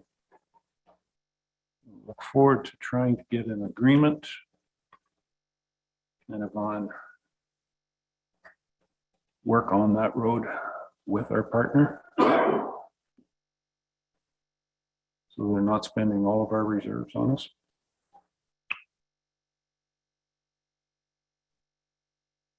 You're getting to know a lot of people, Jeff. This is going to be your job coming up. Yeah.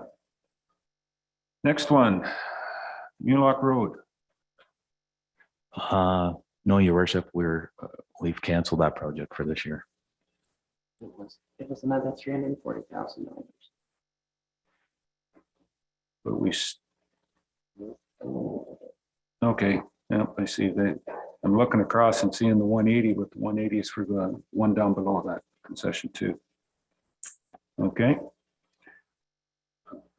Anybody that's traveling the Mulock Road, their mileage coming to the municipal office may rise. Trying to go over those bumps. That's fine.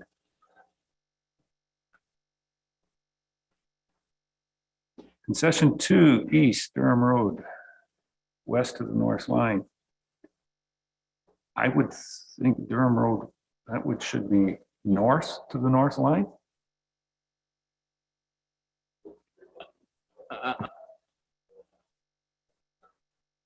North Line. Okay. Now we know where it is. 180,000 coming from other grants. What's the other grants? Pull that out of OSIP funding. Okay. This is another project that's been on the radar for a number of years. Yes, it is, Your Worship. We originally did the soils analysis back when we reconstructed Bruce Street and Lambton Street 4 years ago. Maybe not that long ago, 3 years ago. Regardless, the soils analysis has been completed. The road is in reasonable shape. It's just a straight pulverize, add a bit of gravel and pave, or surface street.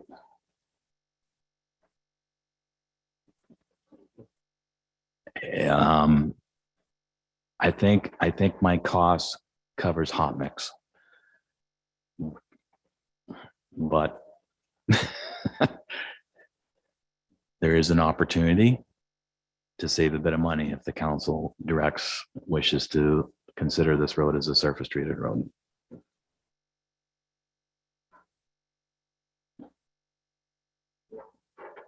Mr. Shea? You say the road's in reasonable shape now. It's not, the edges on it have scalloped quite a bit. There's just because of the wheel riding and the impact of the plow riding on that outside edge of the shoulder, the pavement, it's narrowing in and it is fairly rough. And it is a very active transportation route coming from the Glenelg area back into Durham. And it was identified in our street logics plan as a deficient road.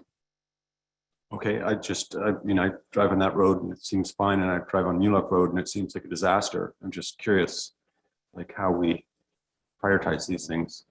I wonder if this is one we could put off.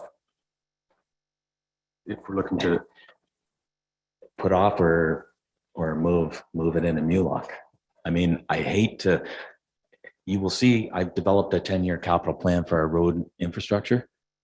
And it's, I was strong to suggest that that money does not come out, that it goes into another need.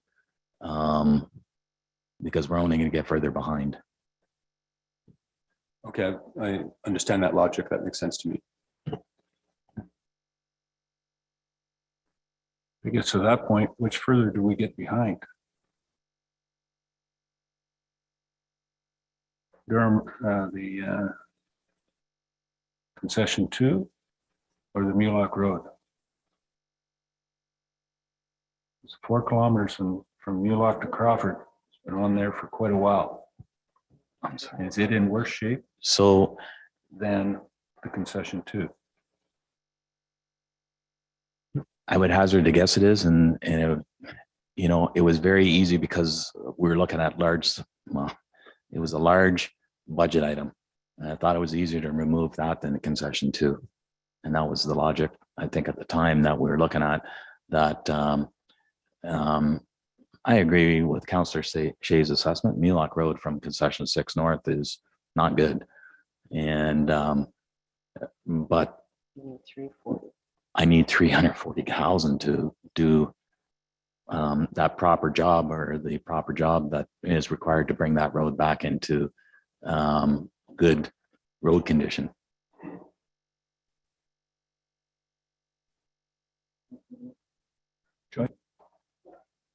Okay, what's the classification of the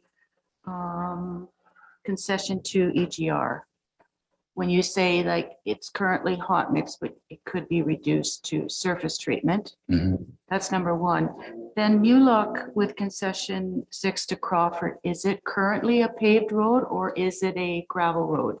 No, it's currently surface treated. Okay, It would stay, its rehabilitation is costed as Surface. being remaining surface treatment. okay. Even though the south part from concession 6 down to highway, Gray Road 4 is hot mix. Okay. So classifications, that's based on road counts, correct? Correct. Okay. In your opinion, which would you take more priority if you take the, of course, the money aspect out? Like, I'm just thinking of, like, do you, currently, I know with our customer service, the incoming calls, where would you find the most complaints coming in based on either roads that need rehabilitation? Thank you. Through your worship, it would actually be Mulock. I've heard a lot more complaints over Mulock than concession 2. The rationale behind concession 2 is because it was pegged years ago as a need. I mean, everything's fluid. Things can change laterally or move. If same thing as a bridge. If a bridge all of a sudden comes up that needs to be replaced, that isn't supposed to be replaced for 10 years, we have to act on that, and just everything gets shuffled. If the one thing that I should bring forward to council is Union Gas has approached me last week. I got an email. They're looking at expansion and running up the Mulock Road. I think I would like to meet with them before we decide anything on what's going to happen on Mulock, is because there's an opportunity. They did some expansion work out here on concession 2, WGR. Yeah. West Gray received, I would say, a fair shake because they pay for the hot mix. I'd like to understand what they're thinking of in their running line and things like that before we commit to doing work on Crawford, only because if they're looking at coming in and ripping up the road or doing things, then I don't want to get in there and do work and then have egg on Public Works face, or the opportunity of cost sharing, and maybe they would join in with us. I don't know yet. That's just some of the things. I've got to meet with Union Gas. Jeff and I and Carl have to meet with Union Gas in the very near future to figure out what kind of running line they're using and where they're going with it. So why don't we put 180 into reserves for Mulock Road? And we'd be looking 2 years down the road. And that would give you opportunity to make any sort of arrangements with the gas company. And it wouldn't reduce the overall commitment to the budget, which I know Carrie is really stressing that we don't do. Would that be reasonable?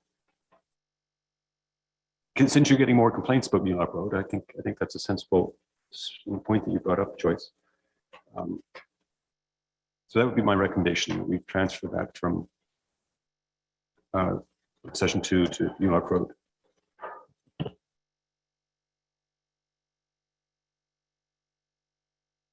Oh, you want to second that? You want a second? Sorry, I need a had second. another thought, but anyways, you're looking for a second on that. Yeah. Okay, I'll second that, but All right. I have an amendment. Well, before we get to the, you want to have a discussion, Okay, discussion then, where we think before we'll have the amendment. Okay? Okay, so moved and seconded that the 180 be transferred out of the concession 2 EGR to the Mulock Road, concession 6 to Crawford. Moved by Councillor Shay, seconded by Councillor Hutchison. Comments, questions? Okay.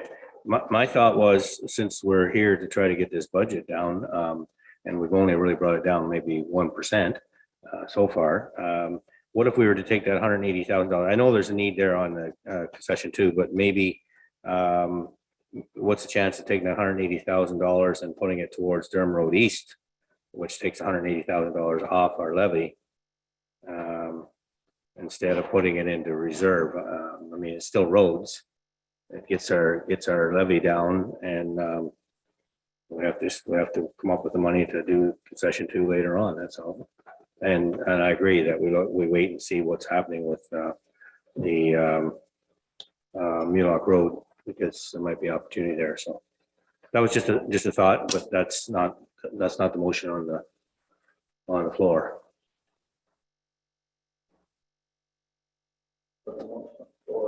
It's for reserve. But the motion on the floor is to put 180 into that Mulock Road, take it out of concession 2. Correct, Jeff? Yes. Staff, Carrie? Oh, sorry. So when we look at it, we can't do grant stacking, so we do need to shift then, because Durham Road was using 200,000 of gas tax grant. So you would have to, look at that. If to reduce the amount from the levy on Durham Road, you probably need to look at all 3 projects that OSIF funding was looking at, moving all of that to Durham Road and taking the $200,000 of gas tax and deciding which one of those projects you might do.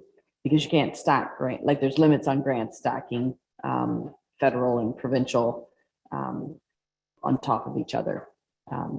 But if that's the intention, it's almost looking at shifting, but then that means you probably need to eliminate 3 projects or 2 projects to, because all you'd be doing is shifting 180 gas tax and OSIF between projects.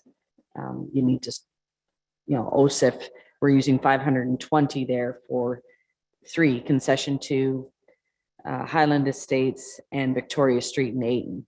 As an example, cut all 3 of those, move that 520 towards Durham Road East, then decide what $200,000 you're going of gas tax you're going to reallocate to, if it's Mulock or one of those other 3. So it becomes a juggling, just sort of where you're going to allocate your grants towards. But it's because it's not tax levy dollars, it's actually grant dollars we're using on that. You can't just add it to Durham Road, if that makes sense.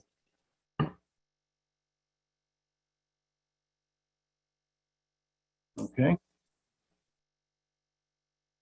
So that explanation. Any other questions on this?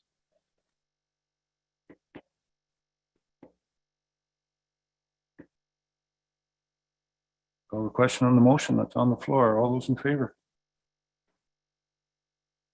Any opposed? That is carried. Okay. We'll take just a 10-minute break. Or we can even do better than that. Got a couple more here to do, but lunch is here. So I'm going to suggest that we take a meet back here at 1:15. All right. Got half an hour for lunch. So we'll break now for lunch. Thank you.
There's Mr. Hutchison, right on time.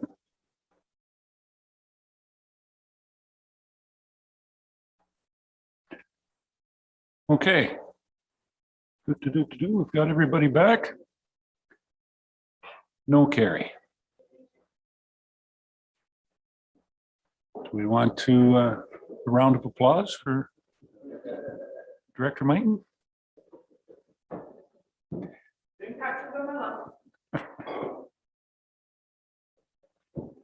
Thank you, Carrie. All right. We'll call the meeting back to order. And we were down. Next one on the capital project is the Highland Estates. Brent, do you want to give us a little bit of a background on that one, or just say yes and move on? Just a quick explanation for council. This is a rural development in Glenelg that was approved prior to amalgamation by the municipality of Glenelg.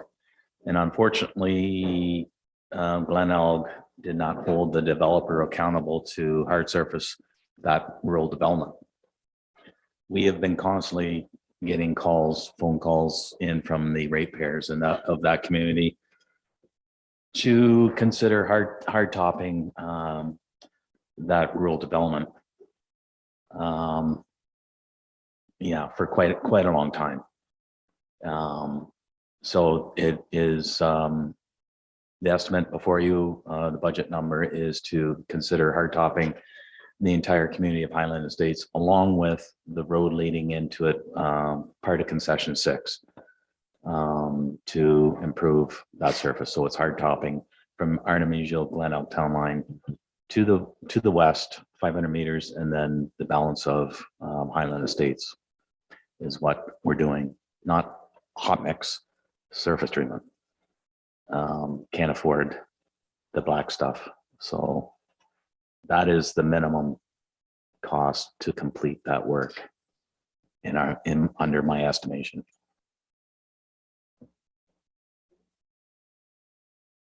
Any questions on that one? And sorry, that one is completely funded under the OSIF. Correct. I did not think, well, I think everybody would agree it would be a very hardship to put that on the levy for the rest of the ratepayers of all of West Grade to come up with a cost for to complete that work. So I thought that was the fairest way to deal with that project. Okay. The next one then is Victoria Street in Ayton.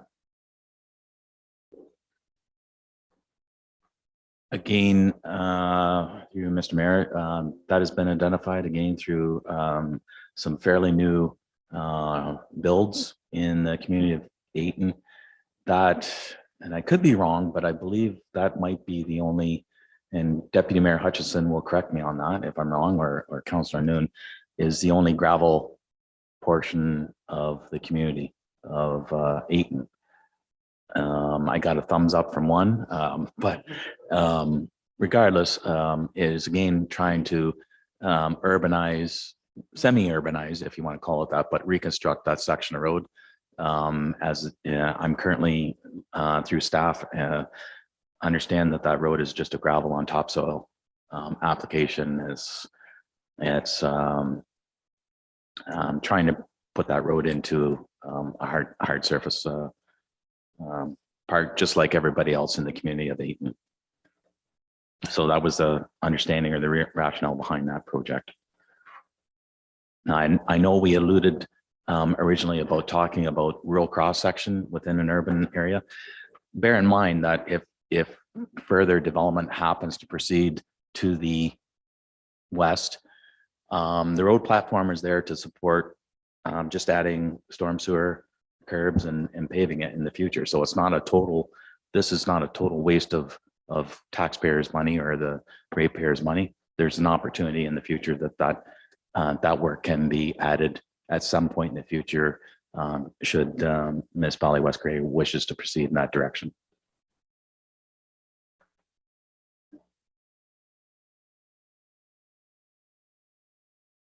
Nothing further on that one. Joyce. Councillor Noon. Does this include like a surface treatment or a double high float or what kind of application of paving? I would suggest for cost saving measures, and because it's a residential area, i.e. very little trucking, that to reduce costs, it'd be considered as a double surface treatment application in that case. Again, if you decide to go to curbs at some point, West Gray, at some point in the future, then of course that changes the surface type at that point in time. But as a cost saving and providing the best dollar for value, I believe surface treatment would work in this scenario. Surface treating is not costed into this year, so it can wait. I'm just looking at it'll be a gravel type application, and then at some point in the future, it could be the new surface put on top of it.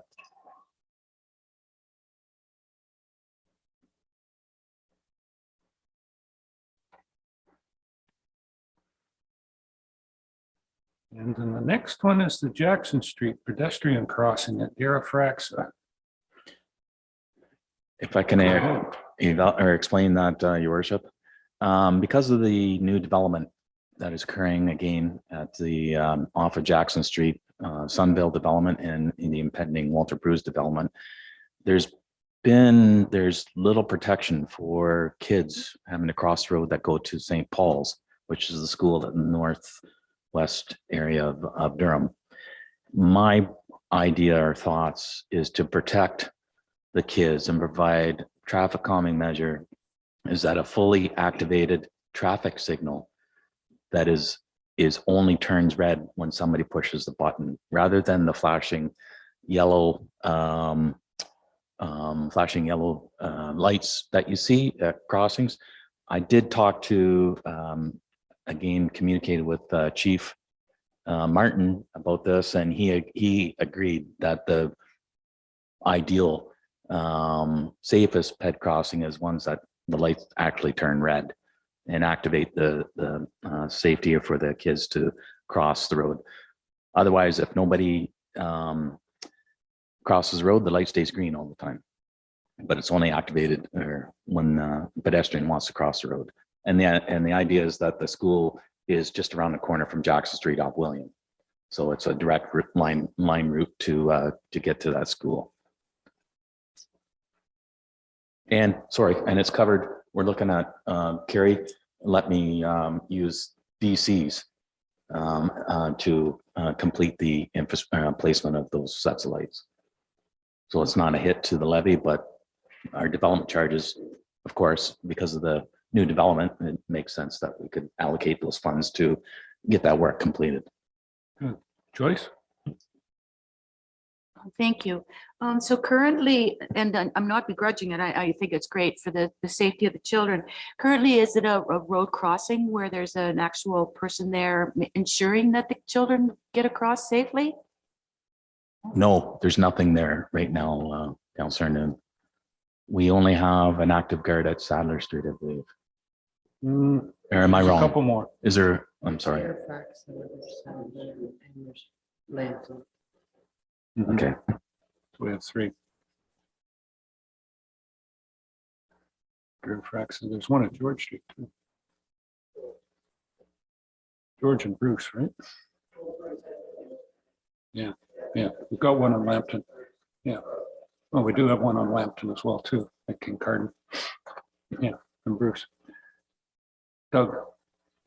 Just noticed the funding, it's $100,000, but so is that for both? It looks like the 100,000 is for Jackson Street, but not zero for Sadler. We're doing both, or we're not doing Sadler Street?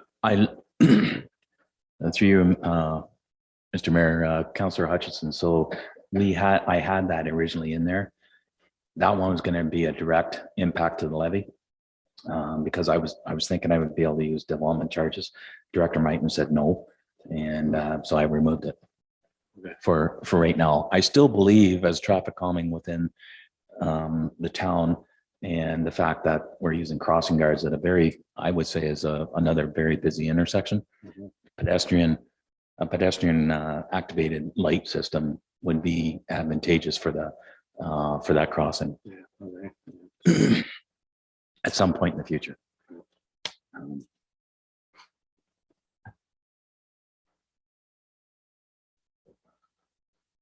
Okay. We will have full control over that and just, it's in the connecting link. So MTO is very fine with it. It's all under our jurisdiction.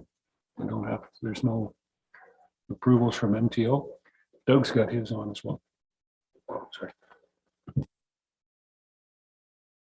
Yes, Your Worship. I did communicate with a representative from the ministry regarding such things, and they're very supportive of us placing those things, but not wanting to assist with monetary contribution for those.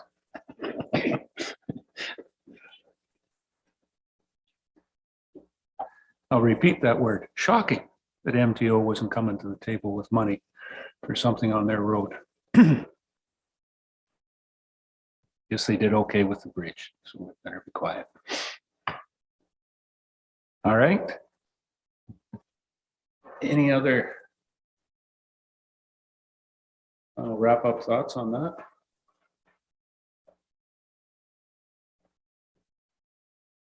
So how much money did we get so far? We're down to 14.2.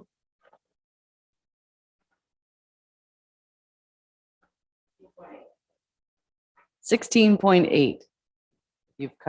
You've deferred the sweeper and put part of it into reserve. So that was $130,000. And I thought we had $200,000 out of loose stop maintenance.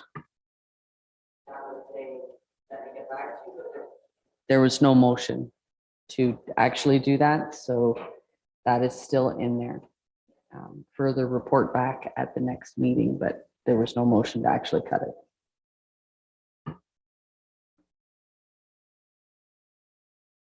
We'll let the staff come back with that one and feel good about themselves. Okay, not be mean. All right. Is that just about it, Brent, or what's the next one you want to hit us with?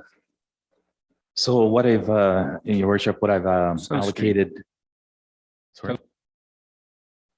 So what I've allocated is some pre-engineering work based on the impending work that's going to be completed at the new retirement, New Rockwood Terrace. And the reason why I've seeded money in there is because the county, from my understanding, is looking after the development of Rock Street at the east end of the new home, and South Street. So there's a brand new portion of Rock Street and quite a significant portion of upgrade to South Street. I felt it was prudent that there's a section on South Street between Elgin and help me out, Arthur and Elgin. Albert, sorry. Thank you. There's a section of road there that has no curb, no sidewalk, and things like that. And I felt it would be prudent for us to upgrade that cross section to meet up with the brand new cross section that is being looked after by, my understanding is Grey County. And then all of South Street and Rock Street would be totally redone when the home is complete. And again, it's just seed money for pre-engineering work. We don't have to replace any infrastructure, but we do have to add possibly some storm sewer work and some curb and sidewalk. And some general geometry changes to that section on South Street between Elgin and thank you. So again, just pre-engineering work that we engage a consultant to start undertake the design work for those two portions of the road, and tying them in with the county work. So the county probably already has an engineer in place. Would we be using the same one or duplicating that? I did think of efficiencies and looked at extending the opportunity for the existing consultant to come back with pricing on providing us work. I did not like their pricing, and I'm suggesting that West Gray goes on their own because it's significantly higher than what I posted in the budget. So I'd like to engage our own close to home consultant to undertake the work and eliminate the consultant that is, I believe, from the Toronto area or whatever south of us, from providing or looking at those costs. Because I look at the overall efforts and our past experiences working with the costs on pre-engineering work around our area, and they're much significantly less than what was being proposed for West Gray.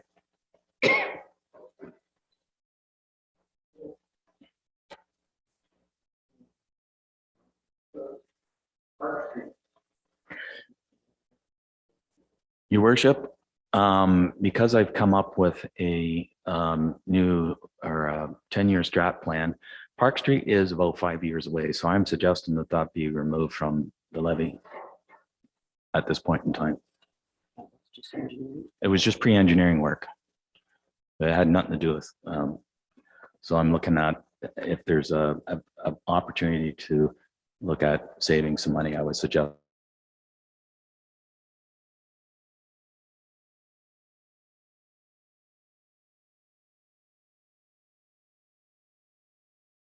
Does not make, when we're looking for money, I think it's better to shift it off. And I realize it becomes a need in the future, but it does not have to happen today or this year. Choice, Councillor New. So since it's listed on the draft budget, do we have to do a resolution then to support the Director of Infrastructure's recommendation? Through Mayor to members of council, yes, the motion will be required to remove that from the draft budget. Moved by Councillor Noon, seconder, Councillor Hutchison. Any further comments, questions on that one? Doug? I do just want to point out that there is going to be a real need there, though, in terms of that street and being used, not only used for access to our landfill, but there's already some new townhouses on that street, and there's going to be a number of more housing. We don't know sure exactly what that looks like yet, but I think in time that it will have to be upgraded to like an urban setting, I guess, with sidewalks and whatnot, because there is going to be pedestrians, a lot more traffic and whatnot. So it is going to be coming for sure. So yeah, just want to point that out. There'll be a lot more residential traffic, but with the landfill being closed in 3 years' time, there'll be a lot less traffic down there, Doug.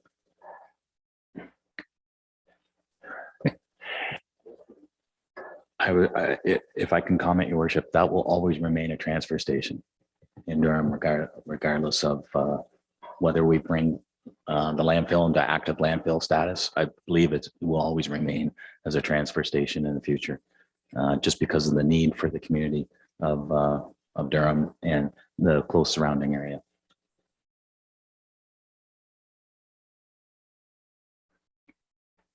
I found that be very careful when you say always needed.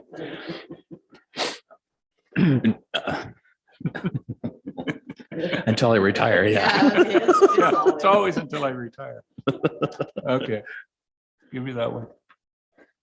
All right. That was Park Street. You've got a sidewalk. Oh, sorry. I'm sorry. Yes, the motion. Motion is to remove the 20,000 pre-engineering from Park Street. My apologies, council. There's no other questions. All those in favor? as indicate. That's carried. All right. Running figure total, that brings us down to 16.6, right? Now on to a county project, the sidewalks in Newstead. You're shaking your head. I apologize, Your Worship. In communicating, unfortunately, I just found out last week, the communication levels of weren't the way I had hoped, but regardless, that project is no longer going to be realized in 2023.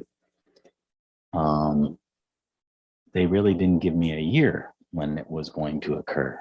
So I'm looking at removing that from the budget as well.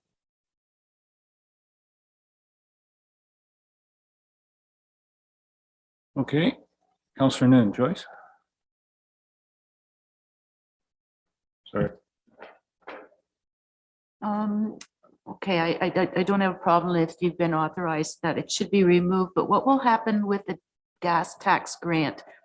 Is it something that can stay also in like in a reserve, or do we have to reallocate it to another project? Either one. Sorry. Yes, through you, Mayor. It can stay, we can carry over gas tax into future years, or you can reallocate it towards another project. Currently, we have $200,000 of gas tax going towards the Durham Road, Garifrax to the King Carden Street project. If you wanted, you could reallocate it to that, and thereby reducing your requirement of the levy by 50,000. But or you can just leave it, and any unspent gas tax money can carry over to the next year.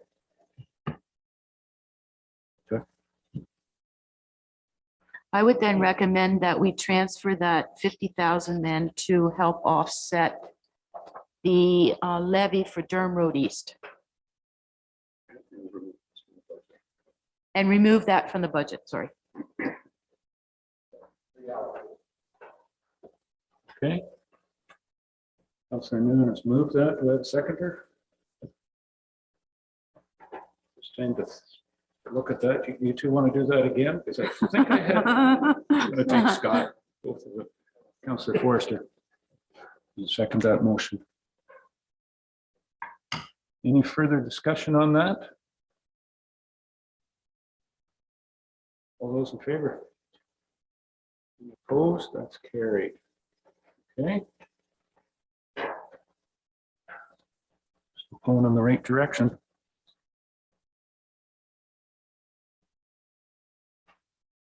Next ones. Newstead Water. Give us a thought on that one. Oh, sorry, Joyce. Oh, sorry. Before you go, Brent. Councillor Townsend. Just trying to clarify something. In the motion, was it Durham Road East or was it the South Street stuff that we're reallocating? The gas grant, Durham Road East. but can you said something about different grants? Oh, okay. Because you said about stacking grants. Yeah, Okay. we can't use. Same funding source, gas tax grants. Okay, sorry. All right. Okay, all right. Newstead Water. I'll quickly go through that one, Brent. Thank you, Your Worship. We recently underdid the department undertook a study of the internal part of the elevated storage tank in Newstead and found it to be in grave repair. And it is something that has to go this year. It's not very good. And if we keep delaying the work, it just adds more to the deterioration of the inside part of the steel, which is currently exposed. And it's 35 years since that, when was it put in? 95. So yeah, we're very close to 30 years, I believe, I guess.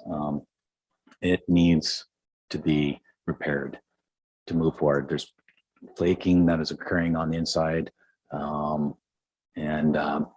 It's a fairly intensive operation because it has to be peeled. The whole tank has to be scrubbed, cleaned, and then coated again. And then, and it's activity that has to happen in the summer because of the adhesion properties with the material that's used to protect the walls of the steel tank.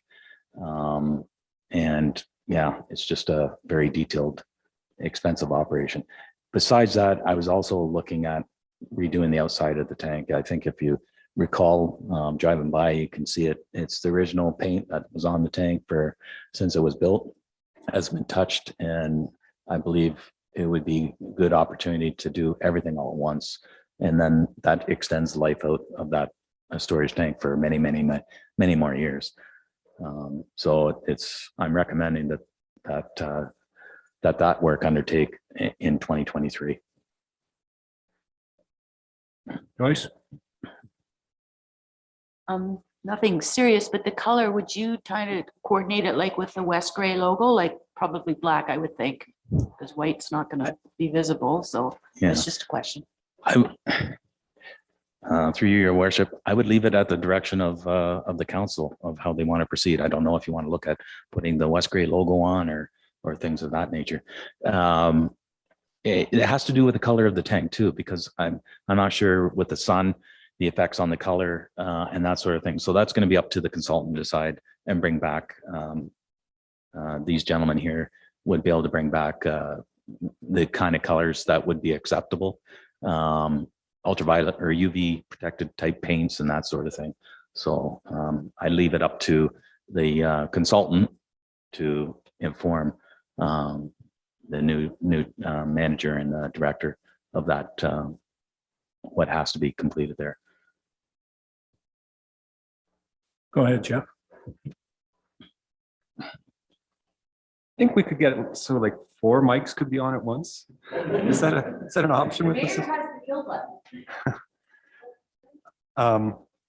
What's the $600,000 revenue source? Loans, okay. That'll be a bank loan at probably 10 to 15 years, depending on final costs. And where would that be reflected in the payment of that loan be reflected? In the Newstead water system. Okay. Yep. So we'll see that in this section in future years.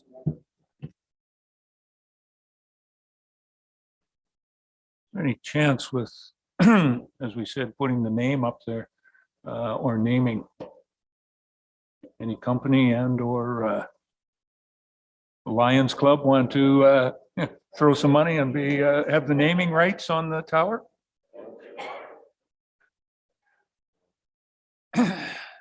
No, let's not get into that, okay, at this point in time. Durham Water. Few little projects there.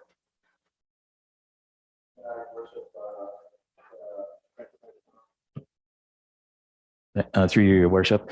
I'll hit on the 2 largest items. The radio frequencies we have done, completed the town and village of Newstead, and we've got about half the radio frequencies installed in Durham, which again provides us the better opportunity that we don't have to go door to door with our machine, that the truck can drive by and it's automated. It just downloads automated into the computer and brought back here to the office to download. So it's just we're getting in, we're just upgrading our system to meet the technological advancements with that water frequency reading.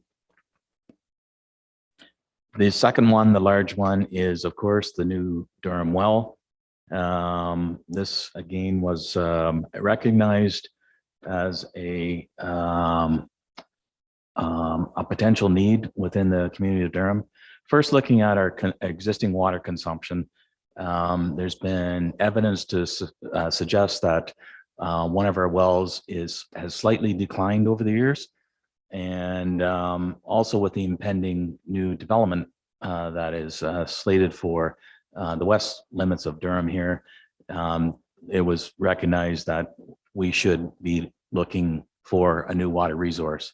And this money here is to seed money to advance the opportunity of completing that well and bringing that well into our system. Currently, right now, I will be bringing back a report at the next council meeting to highlight some aspects that I need council permission to move forward on.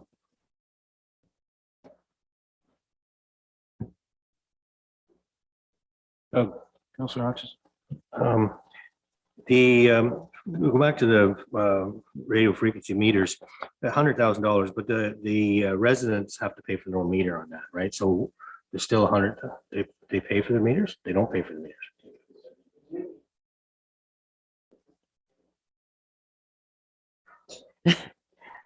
These are replacements, adding the radio frequency type head, if you will, to the units, but it's not charged to the owners. Oh, okay. The user fees, Yeah. the system, water system pays it, not the tax levy. The Durham water system pays it, Right. but not we don't bill. each Okay, I property thought the owner. individual users were paying for their meters. I thought that. or When they first billed, Yeah, yeah. not the water meters, but I mean, the Yeah. upgrade to this radio frequency. no, That's not, no, okay, that's not billed separately. okay, that's good. It's not on here, but I just wanted to ask Brent about the Durham water towers. Like, where are we in terms of our water towers? We need some upgrades too, right? So that's, how far out are we on that? When you have the opportunity, through you, sorry, Mr. Mayor, Councillor Hutchinson, when you have the opportunity to look through my 10-year capital plan, you will see the year. I think it's slated for the next, within the next 3 years as a replacement. I'm hoping to give it some time in the event that the opportunity arises from funding coming through for water infrastructure, that West Gray would jump on that opportunity and take the opportunity to again replace that tower and reduce the impact to the user, the funds to the water system in Durham. But it is on a projected 3-year replacement. Thank you.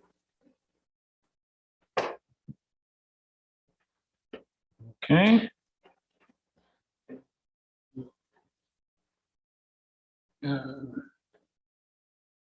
Anything else in there? Anybody wants to?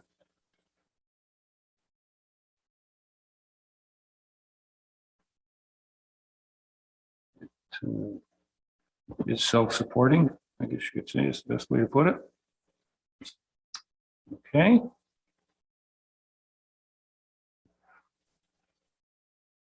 What's the next one? Sewer. Lagoon mats. Is this for yoga at the yoga mats?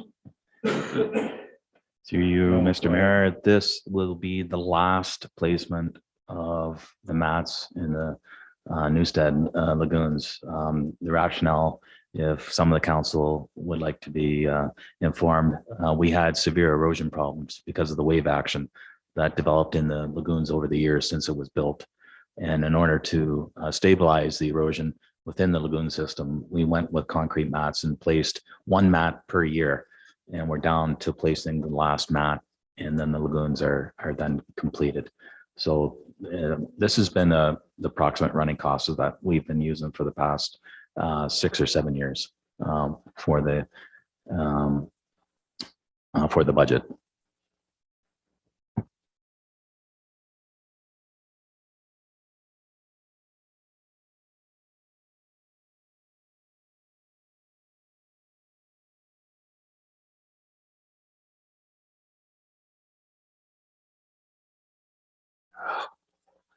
Durham Road sewer upgrades. This would be in connection on top of the road construction?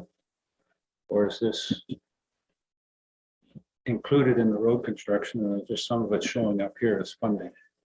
This is entirely the cost for the sewer system, Your Worship, from Garifraxa Street to Kincardine. Yeah. Okay. Councillor Noon, Joyce? Does it show anywhere here, I believe the developer was going to pay for the bottleneck part of it, or is that not showing in that cost? Is it kind of just out there like that they pick up that cost? Through Your Worship. Thank you, Councillor Noon. It's actually a good point. We should put in there under reserves. Would it go under reserves or other? Sorry, it'll go under other of $30,000. That would credit back against that amount. Please understand that the developer isn't responsible for the entire sanitary system. We're replacing just a component that they had to replace. And then there's another section of our sanitary system that is old and we're replacing it so that we're not coming back after the fact 10 years and digging up the road again. So there's a larger section that is totally on West Gray.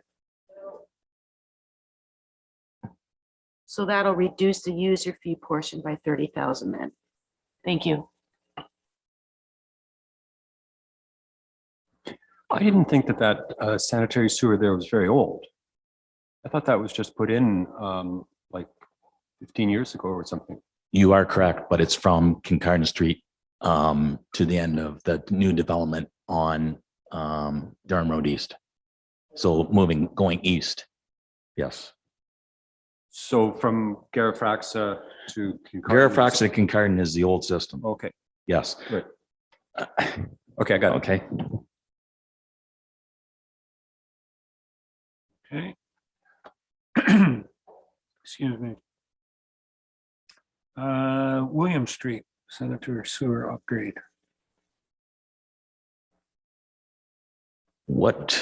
Yeah, Your Worship, if I can explain this, what we're doing at the time that we did Durham Road West, the section between Hunter Street intersection on William down to Durham Road West, there's no sanitary sewer. We currently have 2 residents on that road that pump their sewage up to Hunter Street.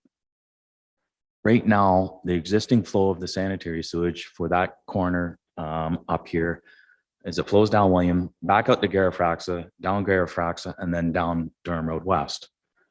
When we did the design work, it was more feasible, in my opinion, in order to look at reducing the amount of sewage coming down into Queen Street, is to take that the old development area of William, John Street, and Jackson, and bring it straight down William into Durham Road West, and it goes down to Bruce Street. So it takes the burden, if you want to call it, off Garifraxa Street coming into Durham Road West. So as I'm working with the engineer, I just thought now was the time to do the improvements to that street and bring those 2 people on so they have gravity fed systems. They're not relying on pumped systems at a very marginal cost, because it doesn't involve reconstruction. It's just putting in the sewer line and 2 services into those 2 homes. So we thought the opportunity, because we're doing this work in an effort to improve levels of service for those 2 ratepayers, is to provide this opportunity, and what I would consider not a very drastic cost to the ratepayer. So that was the rationale or the reasoning behind that, Your Worship.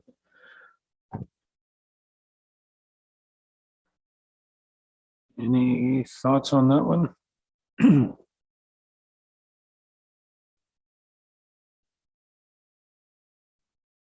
So they're already hooked up. It's just, this would be an improvement to go to gravity feed instead of, you just gotta wonder, why haven't they been on gravity feed up until now?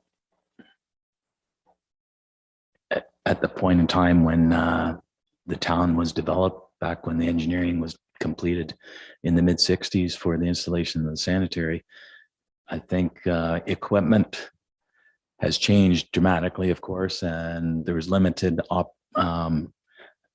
limited ways. And I think the existing sanitary system stopped at Queen Street coming down Durham Road West. So if you're kind of getting, we extended the sanitary system down to Bruce Street now.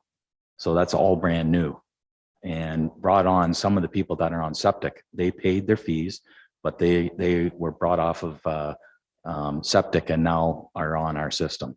So to help again, also with keeping in mind future development, there was other parts on Durham Road West, unopened road allowances that we own that we put stubs out. So in the invention and potential future expansion of Durham in the northwest, northeast corner, there's opportunity to connect in the future. So that was kind of the rationale for doing that also, is thinking about the future for Durham.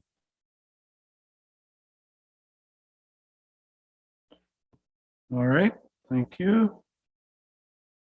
And then digester valves, I take it that's down at the station itself? If I can add, your worship, these are all maintenance kind of, but they're high cost maintenance items. A lot of these pieces of equipment are have just run their cycle of life and we're replacing them. But I wanted to identify them because they are part of the capital works under the Durham wastewater treatment. I'm sorry. Sorry, there's two. Thank you. There's one in here that, or sorry, two items. The Durham wastewater pre-engineering wastewater treatment plant capacity assessment. Again, that is related to engaging consultant as a previous council had directed to look at, review our current limitations within our operating system to see how far we can go with new development before we have to look at capital improvements to our own wastewater system. There's currently the consultant that's looking after that study. And the sewer camera, this is something that the utility supervisor has always asked. We do spend a lot of money on engaging a service provider that has that type of equipment to come in and do a lot of camera work. And I just feel that this is an opportunity that our own staff could do a lot, investigate it, do the work efficiently and make their corrections without waiting on a contractor to come in and do a camera work on a plug system of that sort. So.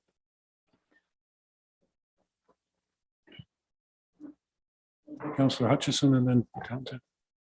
Last term when we were looking at new development and whatnot, I thought we had a study that looked at our capacity for water and sewers at that time. Did we not?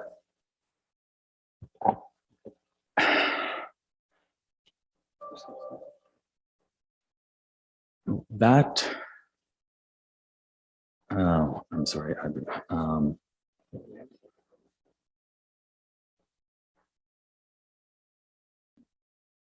There was a discussion That, about okay. development.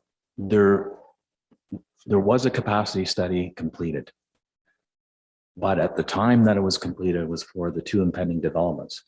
This one over here has brought on a new change because it wasn't part of the original consideration. Totally different. But what we're trying to do is there an opportunity to expand our current capacity limits based on population index? Because what I found is that the consultant was using a higher household persons per household, which if he's using a higher value, that means more sewage. I gave him a new number, which was a lot lower based on StatsCan data that Director Mighton and she was able to give me and provided that information to the consultant. He is now undertaking a new review to determine how much capacity improve based on that new study or the new data, because it's more concrete through StatsCan, is he's putting that into the formula to determine if there's room to do expand operations in Durham without doing any capital improvements to the system. So that's what we're currently looking at right now, is utilizing what we have to see if we can't grow the system without doing any improvements, capital improvement, major capital improvements. So it's a sort of a continuation from the information we had before. It's the same consultant. It is. Continuing It on is. the study. Yes, it is. Okay. Yes. And is it not the same consultant that came up with the idea that we needed another well? Was that not part of that when we were doing the water supply or? Yes, it water is. capacity? Yes, it is. Right. Yes. Okay. Yes. Okay, thank you. So I just want to make sure I understand what Doug was just asking about, because we got a report, a presentation that was very doom and gloom. It was like tens of millions of dollars over the next decade we were going to be spending on water. So is that all, like, this is my recollection anyway, is that all been scrapped and we're looking at a much rosier situation?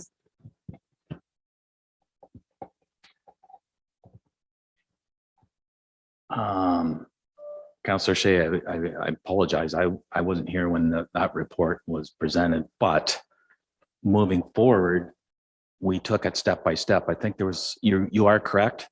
There was the evaluation by the current consultant revealed to be Westgrade to potentially spend millions of dollars in capital upgrades.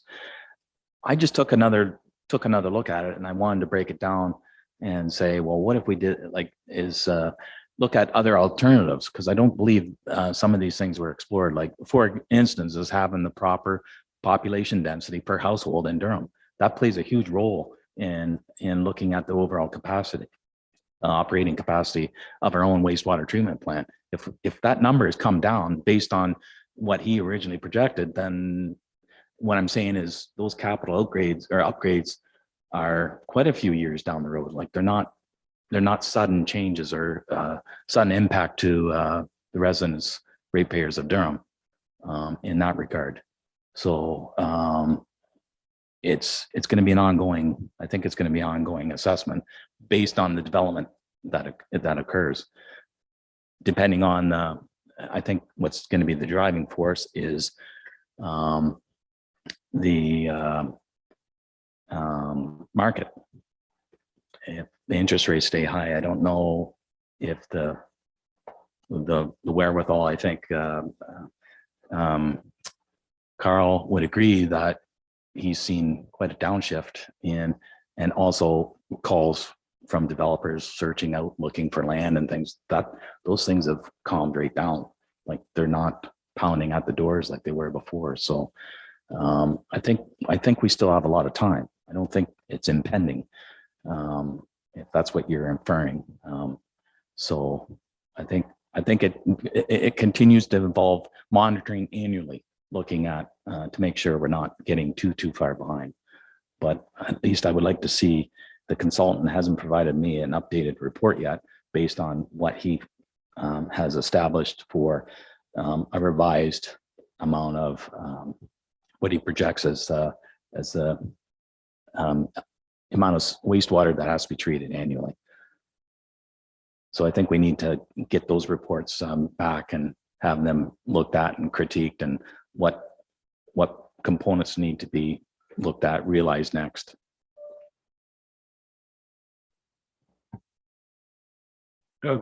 Councillor Townsend. Thank you, Mr. Mayor. Onto the sewer camera. Is that something like a street sweeper that maybe one of our neighbors has that we can utilize? It sounds to me like something that we're not using every day. You are correct. We're not using this piece of equipment every day. I'm going to say it becomes for the sake of convenience more than anything, Councillor Townsend. More than anything, it's just the convenience of being able to use a piece of equipment rather than waiting on a contractor to come in and do the work. When you know you could, if you had a piece of equipment, you can undertake the study or look at the problems and rectify the problem sooner than later. I guess it's just the efficiencies. That's all, and potential cost reductions because of the amount of when we bring the contractor in, we're paying by the hour for that type of camera work.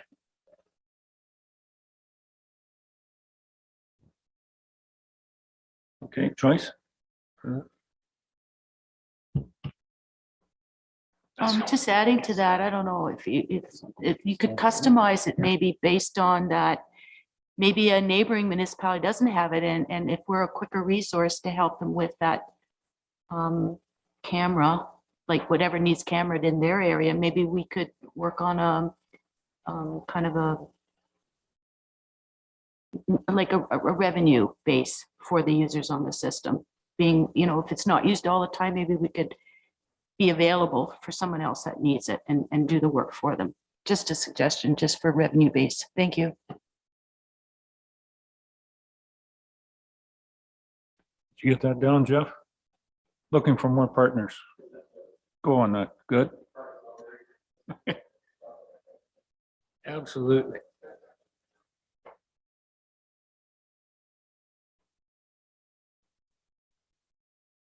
Okay. Your worship, Director Mighton has kindly pointed out that we've added 2 new items, again, as part of the Durham wastewater treatment plant maintenance. Rebuild a new digester pump has to be completed, and the estimated value is $20,000, and replace the aerator cell gearbox at a value of $32,000. Again, some of these components are the original ones. So in my opinion, they've exceeded more than they exceeded their life expectancy. So we've maybe gone on a little bit of luck, but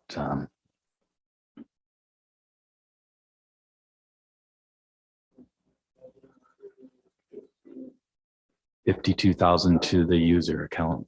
Yes.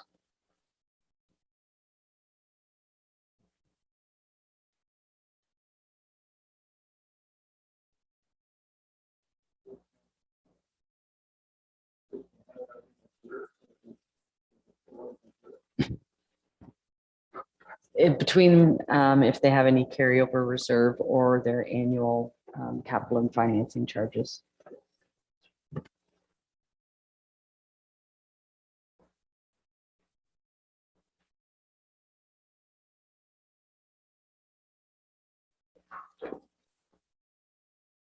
All right. This was already approved, wasn't it? Okay. Yep. Okay. So none of that hits.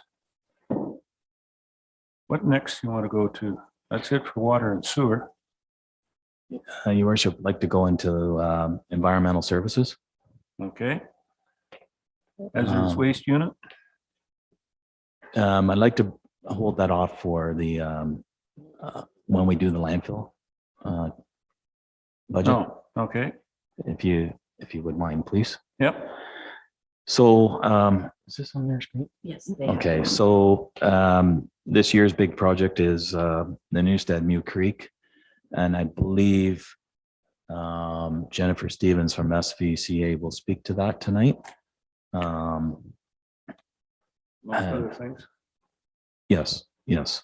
So there's that cost, the Durham Upper Dam pre-engineering work. So it's establishing, right now it's just investigating, coming back with a report indicating repair, replace, can eliminate, but one of those 2 options moving forward.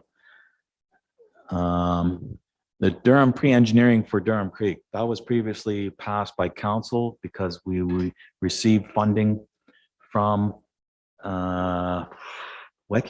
No, it has to do with floodplain mapping of the Durham Creek within Saddler Street, or all of Durham Creek from Lambton right down to South Street, I believe is where it empties out. So it's looking at floodplain mapping. Once we get that work completed, is then proceed with looking at what can we do with the Durham Creek to eliminate flood problems that currently are occurring on some portions of the Durham Creek, and what can be done to mitigate those areas of concern.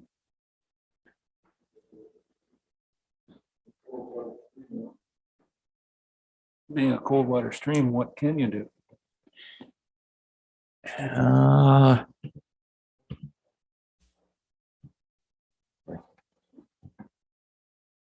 Sorry, Your Worship. Again, once we had the floodplain mapping done, I would suggest that the municipality of West Gray engage a consultant to undertake the study and come up with recommendations and on how to mitigating those flood problems that occur in town.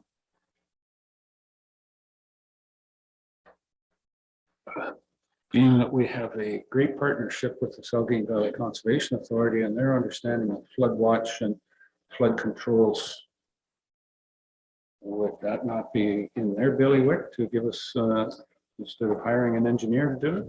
Because they are the experts in and the.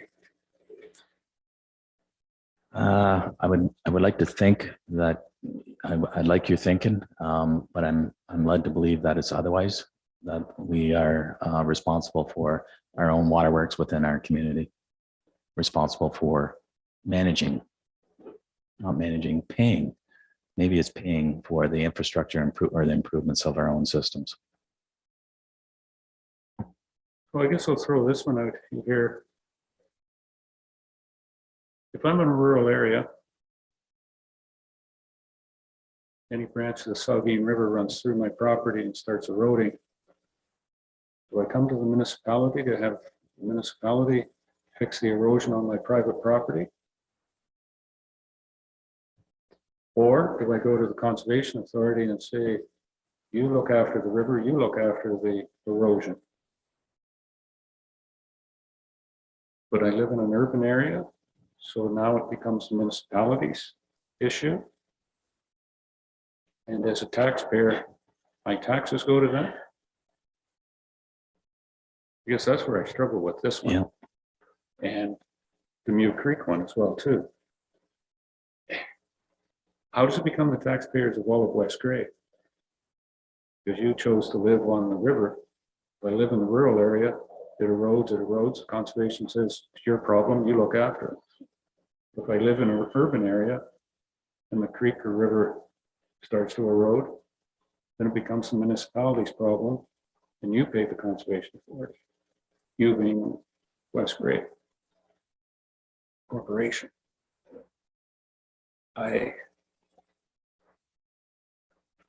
And I guess I'm looking at one person that lives right near this creek. Maybe the neighborhood has a solution to it, which I've heard many times about. The biggest problem with it is taking some of the grass out of that creek. Yeah. But I've rambled on enough from sitting here in the chair and overusing my time with the mic. Yeah. Jeffrey. I think one big difference is that all of our roads in the neighborhood have sewer grates on them, and all of those sewer grates empty right into that creek. Correct. So we're basically using that creek as a stormwater drainage system. So if we wanted to leave the creek alone and not impact it and not get involved, the only thing we would be left to do is then put in a stormwater system for that whole neighborhood. I think it might be easier to collaborate with the Conservation Authority and try and have this creek do double duty. And they have been collaborative, right? Like they did let us get in there and do some clearing out, I think. That was to your worship, Councillor Shea. My understanding that was done some time ago. Has been done lately. I don't recall, at least not when I was here. Just a couple of months ago, someone said there were stakes in the ground and workers there, and I had the impression that there was some work being done on the creek. I think. Okay. I'm sorry, I'm drawing a blank face because I don't know anything about that. Because I did not get a permit yet to do work in the stream. But you have inquired about getting a permit and been told that it's not a real problem. The permit is sitting on my desk. The problem is that they will object to having the work done at this time of year because it's out of season. Right.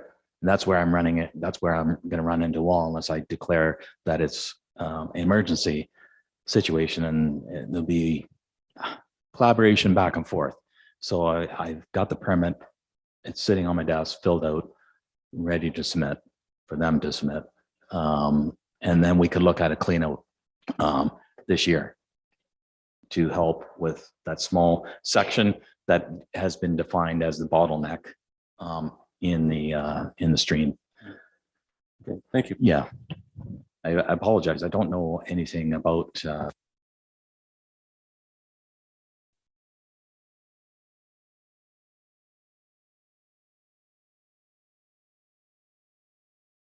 Well, we'll let you get caught up on that one before we come back at it again. Any other questions or comments on the environmental? Carrie? Just to help with your discussion later with the conservation, we're showing in here 50% of a project, which would be a $200,000 project, with our share being $100,000 for the New Creek. And then conservation, I believe, would apply for WECI funding for the other half. There is, I think the last time they tried to go out and get a price, they only got one, and it was like $400,000. We were thinking that we had originally approached someone with a ballpark of around 200,000. But when the conservation's here, you may want to allow the higher amount to be applied for funding, just in case. If we apply for only 200,000 and the project's 300 or 400, we're on the hook for everything over that. The WECI won't match, will only match. If we apply for 200, they're only going to match up to 100,000. So if the conservation is requesting based on a $400,000 project, that may cover, so that if it does come in at 4 or 3, we'll still only be at 50%, as opposed to anything that goes over is 100% ours. If we underestimate, sometimes, especially by the time we apply for grants, we've seen this in the past with our Lawrence Bridge, we applied for it, economic environments changed, and the project got way more expensive, but we were on the hook for everything over and above. The province no longer shared in those increased costs. So just, it is something you could use some of your general capital reserves if you needed to, for that sort of one-off project, as opposed to trying to hit your levy. But we can figure out the funding after. But I'm just anticipating what the conservation may be coming to you with, but just to keep in mind that if their estimates are higher, you may want to allow, if you're comfortable with whatever that 50% is, but that will maximize the amount of grant should the project come in at that value when they do tender it.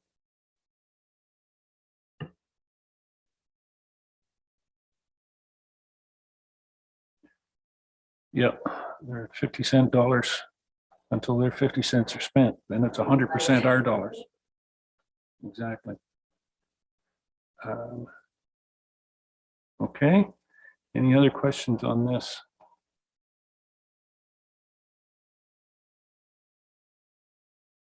Elgin Valley Conservation. Tom still with us? Maybe he can help us out when he gets there on Thursday. Yeah, well, we'll just tell him, Tom, you're looking after Saugeen Conservation. Get more money for us. Thank you.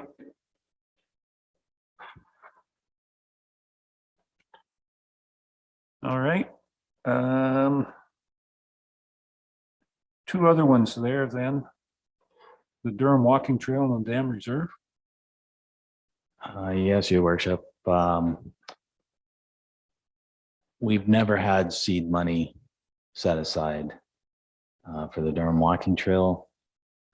I looked at a consideration of $10,000. Having said that, I think there should be a plan developed that is agreeable with council, and looking at where the walking trail should exist, how much of it, if it includes private properties and that sort of thing. Of course, that becomes even more exhaustive as far as getting legal opinion and advice and our insurance and their insurance. And so there's a bit of a challenge to the walking trail, and I know it's tried to get off the ground for several years now, but I think council and the department should take a close look at this and try and develop a plan, a strat plan of going forward in the future and how they want to recognize this trail and having public input, if that's the case, and that sort of thing. But I think it involves getting a strategy in place and before we start moving forward with capital works, if you want to call it that, and getting the identifying the potential trail or moving forward with upgrading sections of the trail, putting the proper signage in, and moving forward from there. So I think the $10,000, even though it's seed money, I still believe council and the department come up with a strategy or a strat plan, if you want to call it that, and looking at identifying where's the trail going to exist, or having public input or that sort of thing. I don't know, but I think that's because it's never been discussed, I don't think, at the council level, is determining an actual plan for the trail. And, you know, approaching our insurer, like, what are the difficulties of West Gray entering into this type of business, or does that increase our premiums or whatever? I don't know, but those kinds of things need to be investigated, and getting the insurer on board with the community, with West Gray, and ensuring that we're doing things right, and moving forward. So, like I said, I understand it's been a project that has been sort of laid in limbo for a while, but I think there's an opportunity to try and get a plan put together, and then move forward from that strat plan and setting aside an annual budget, if that's what the council desires, and moving forward in that kind of manner, rather than trying to develop everything all at once. Is getting the conceptual plan of what this has to look like, and that sort of thing. So that's just my thoughts on it, but I leave it to council. Comments, Joyce? Thank you, Mayor Eccles. I concur with what the Director of Infrastructure has provided to us. So I would ask that 10,000 be removed from the budget, and perhaps setting up some kind of a committee. I remember in the past we had a committee structure set up for off-road vehicles, I believe, and it was done by the public at large, as well as some council representation, and maybe that's something we have to look at with this venture, just to make sure we got our I's dotted and our T's crossed before we actually ask for funding from the capital reserve or the capital budget. So anyways, thank you. Councillor Townsend, Doug? Thank you, Mr. Mayor. Has there not been a Trails Committee for quite a while, and a lot of this is maybe in place or in the works? I'm going to let the clerk. Through Mayor to members of council, staff will be conducting a committee review at the end of the budget cycle, at which time we will investigate all options for future committees in West Gray. Okay. Councillor Hutchison.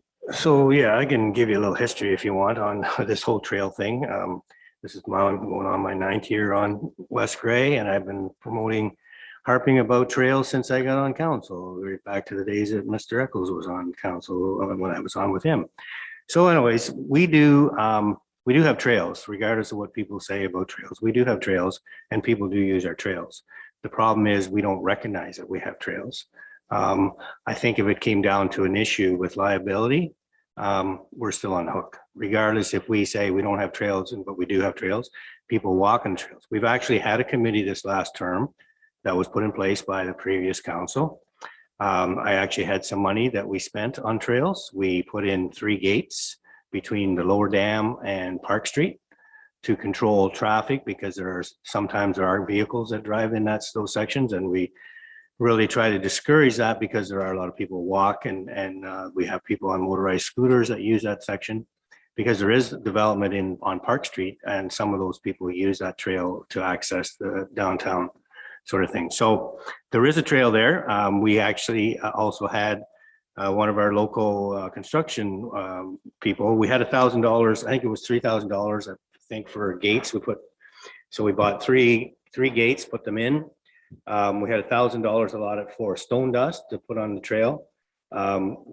We had say one of our local construction people put down stone dust, and they used machine time to correct the in around the lower dam. There's a part where the trail goes, it's a little bit sloped, so they changed it because of to use scooters and whatnot on that area. It made it a lot safer, and they volunteered their time, and they gave us the stone dust. They didn't charge us anything, so there's still $1,000 there that could potentially been used for something else. So I agree with the director that strat plan, I promoted that right from the get-go. I've looked at different, everybody around us has trails, and we have trails too. We have trails in the conservation area and Allen Park, and we have a trail in Newstead that lots of people use. So we do have trails. So I agree, it'd be nice to have a strat plan. Some organization, I've been after staff to help us do something with the strat plan. I haven't got that yet, but I've offered out there to try to get something going on that. So I think in this budget, I would like to see us leave some money in trails, because if we're going to do a strat plan, if we're going to do some kind of plan, it's going to cost some money. Unless we can do it in-house, and I don't know that now because I haven't had a discussion with our new environmental officer who maybe has some background in that, I don't know. So I think we do need some money in trails to get this ball rolling. They're there. Yes, there's some parts. I brought this last council, I have a plan. I showed a video of the trail, potential 6-kilometer trail that goes around through Durham. Some of it's on private property. Some of it's on conservation property, and some of it is on West Gray. So there is a trail there that's being used every day, all year round. And so I think we do need to move forward with it. I think we do need to take some of that liability off our hands. We talked about insurance. Well, yeah, it'd be great, because then the insurance company knows where people are going and where the issues are. So, yeah, I would like to see us move forward. I'd like to see us leave a little money in the budget. Maybe it's $5,000. I don't know. I don't know what a strat plan would cost. But I do think we need to get going on it, because it's out there. And then this trail, this section from the lower dam to Park Street is going to become even more popular, because we have development down in that area. And people are we even use it even more. So, yeah, so I think to acknowledge that and to get something going. And I've got people that are willing to be on that committee, but then again, we don't have a committee. We don't have our committee in place right now, but we've had in the past. So that's sort of where we're at right now. It's on hold. I mean, we can choose to put it off and ignore it and carry on like we have in the past, or we could do something about it. So that's where we're at. Thank you. Thank you for your time. Jeff. Thanks, Doug, for your passion and perseverance and keeping this in front of everyone's eyes. And thank you, Brent, for bringing forward a staff perspective on this. So I'm going to go back to you and ask, what would you think the next steps would be, and is a budget required for that?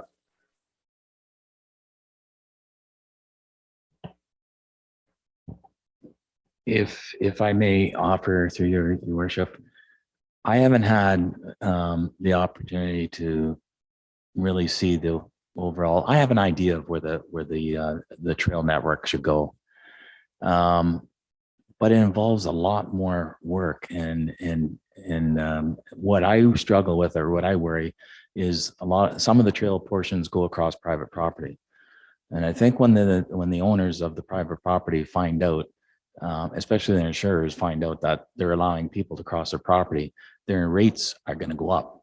And that's where they're going to say, no, I don't want anybody using my property, because the insurance rates are going to go up. I think everybody understands because of the potential risk.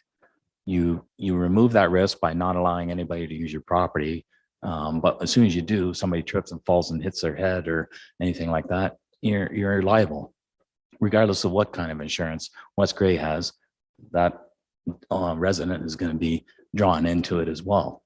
And I don't like to be doom and gloom, but that's just the reality of what is occurring out there with claims and things like that. But I guess where I'm kind of going with this is it been offered as a opportunity for public opinion. There's a lot of things that we move forward with projects that we and I'm not saying that hasn't been done, Doug. I apologize, Councillor Hutchinson.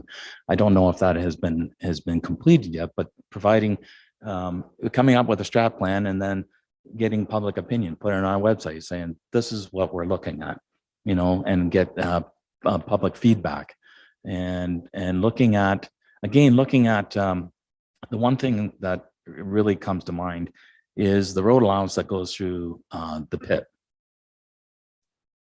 The owner of that pit does not like, even though we own the road allowance, I can understand his perspective that his land is not protected because people can go off sideways off that trail or off that road allowance into his land. Who pays for the fencing? I'm just throwing that out there. Like that's a huge cost if we have to fence that entire road allowance through his property. I can understand his because he's trying to save liability on his property by having people that venture off, dare I say ATVs. I don't know if that's an ATV route. I think it is, isn't it? Yeah. But I guess protecting, his understanding of protecting his own property. But again, I go back to who's responsible for the fencing or anything like that. Protective things that have to be installed to prevent incidents from occurring. So, it's that those are just some of the things that I'm thinking of that come to mind. So do I take it you're taking the lead? Is that If I may, Mr. Mayor, Council, I think it would be really worth putting some thought to keeping this $10,000 in the budget. It's like everything else. If we don't start resourcing things, we're never going to get anywhere with it. Our environmental officer position is a resource, but she's not an expert on trail development. We will need a master plan, particularly because of the things that we know that's happening and the challenges with the trail network. We did earmark in the modernization funds to do a waste reduction study. Now, Sarah has expertise in that. So maybe it's a matter of utilizing the talent that we now have in-house and going outside for where the gaps are. But I would strongly recommend that this $10,000 stays because we won't be able to do anything. And it'll be 10 years. And you're not going anywhere. You're not going anywhere. But it's not a lot of money in the big picture, but I think we can leverage it to start, cleaning up and getting a proper trail network started. if I could, I was on council between 2003 and 2006, was it, Karen? And I was advocating, I know you were there. I was advocating for trails. And our CAO at the time, Malcolm, put together a plan. He negotiated with landowners, private landowners. Basically, the trail that exists currently was all being put down on paper. And so I just want to let you know, Doug, that 9 years is an underestimate. This is, yeah, so I fully support that. I think that if this small amount of money in the budget means that there's an opportunity for somebody to turn the switch on and get the action flowing, then I think we should definitely do that and try and get that master plan started.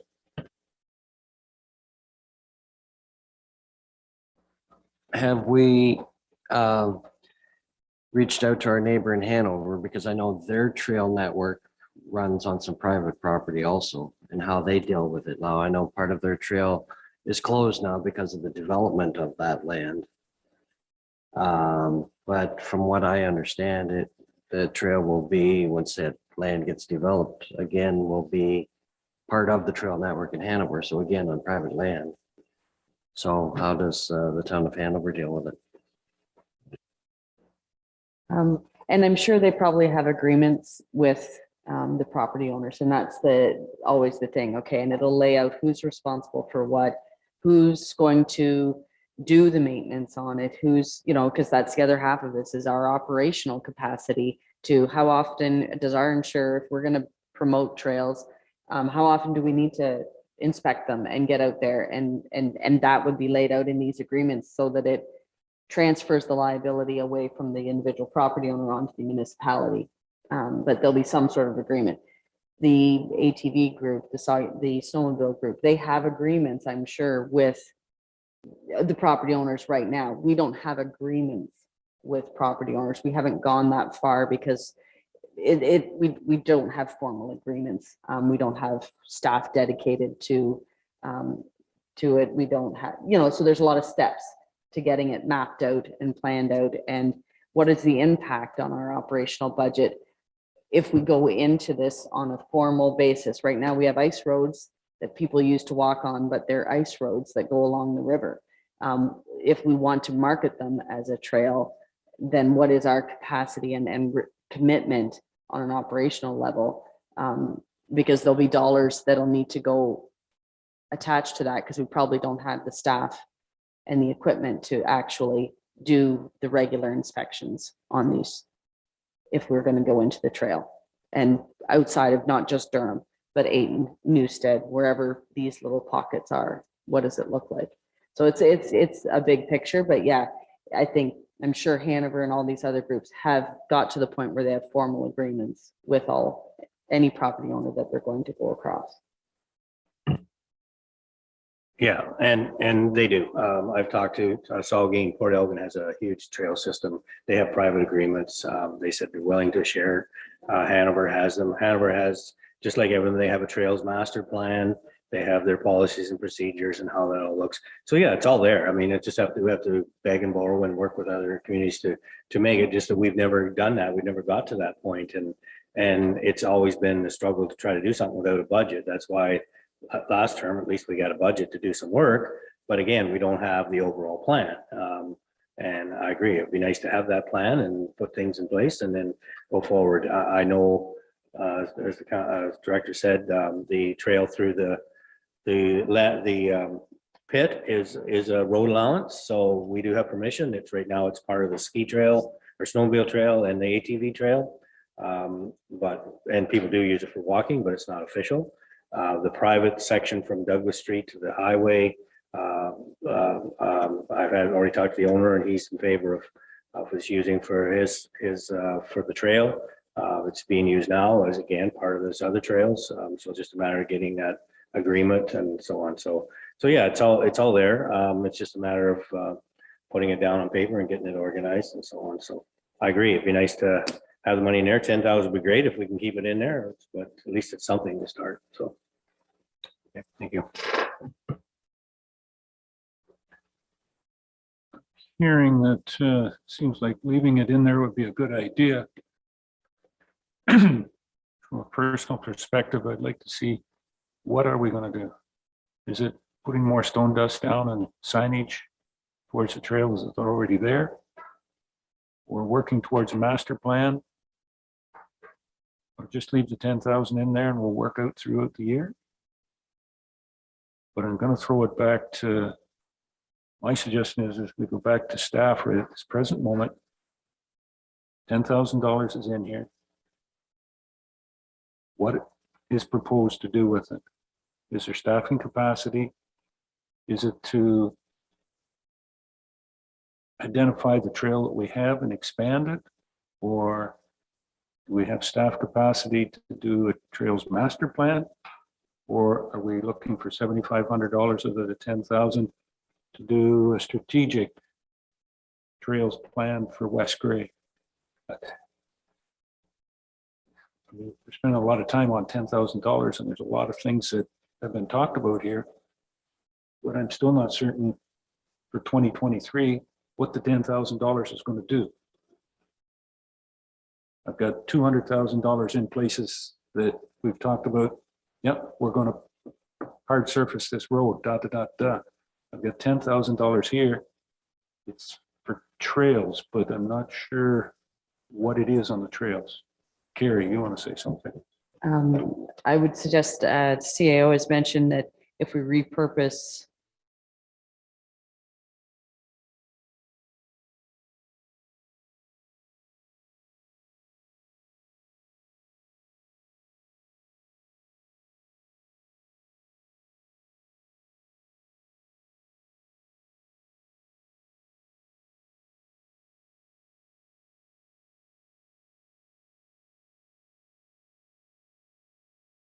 our body potentially, how we're going to maintain them. We don't know how often we're supposed to inspect them.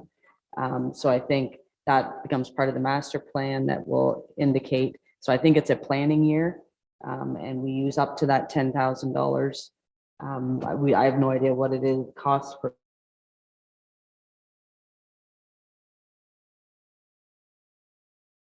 to develop that. So probably hiring out a consultant to guide us. And it's a planning year to try to finally get something formalized, and you know what you're jumping into with both feet at the end of it. And you can decide, no, it's too much. We can't add that full-time equivalent person or whatever it works out to be into the budget operationally going forward.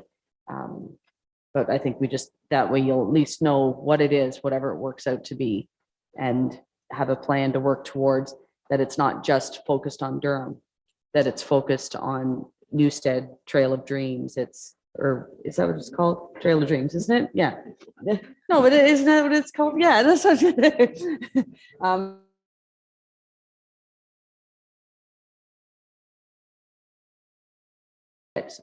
our areas, so that you can confidently go out and say you've looked at all of your potential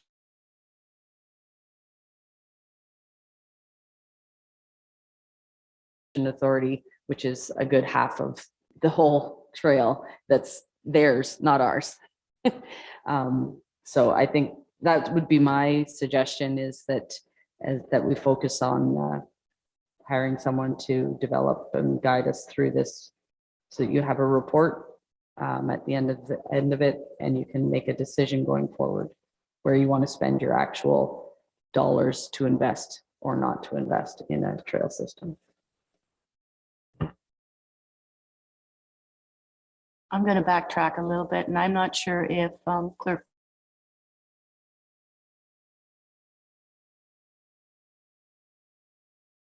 where that was left, but there's been lots of question and discussion between that. I don't know if that motion is going to go forward, but I did address it. Thank you. If it were, I didn't take it as a motion. I'm sorry, Joyce. Yeah, okay, yeah, it was just a suggestion, and the conversation went on, so it's on me that I didn't take it as a motion. But after the conversation, I guess I'm looking at you. Do you still want to make that motion? And go ahead. I'm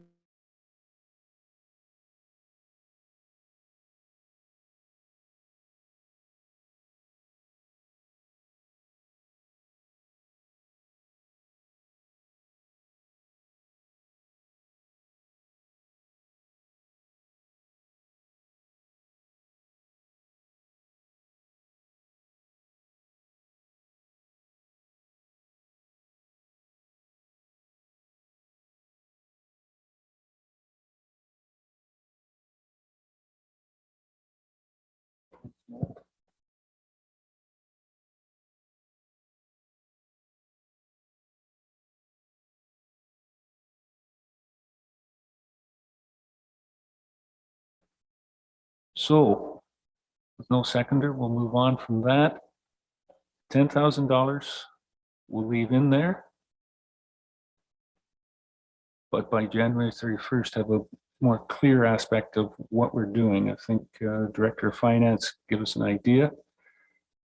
And in saying that, of having somebody on these recreational trails, see, there's somewhere else in our budget that there is something in for a part-time 24-hour a week recreational admin staff of some sort or another? Is that this person? Or can we eliminate that person and go with this? Carrie? That is part of your budget request form package, and that is in addition to this budget. It is not part of your base budget that you're considering here today. Oh, good.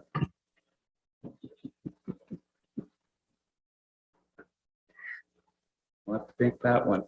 All right. Okay.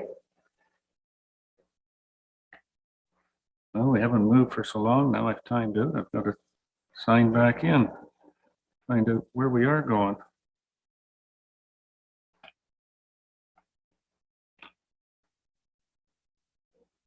All right.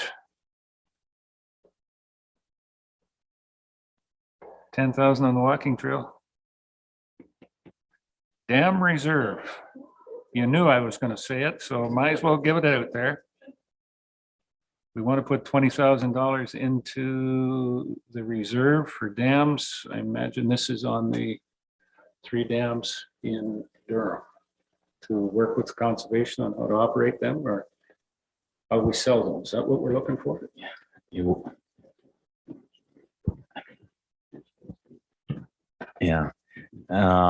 Your worship, we have a lot of needs on the dams that are deemed to be under our control. One that is in needing, it was brought to my attention quite some time ago, is the Newstead Dam. I'm looking at, there should be a study completed on that structure at some point in the very near future to undertake to look at whether or not it can be replaced, removed, or I guess those are the only 2 options. Yes, or repaired. Sorry.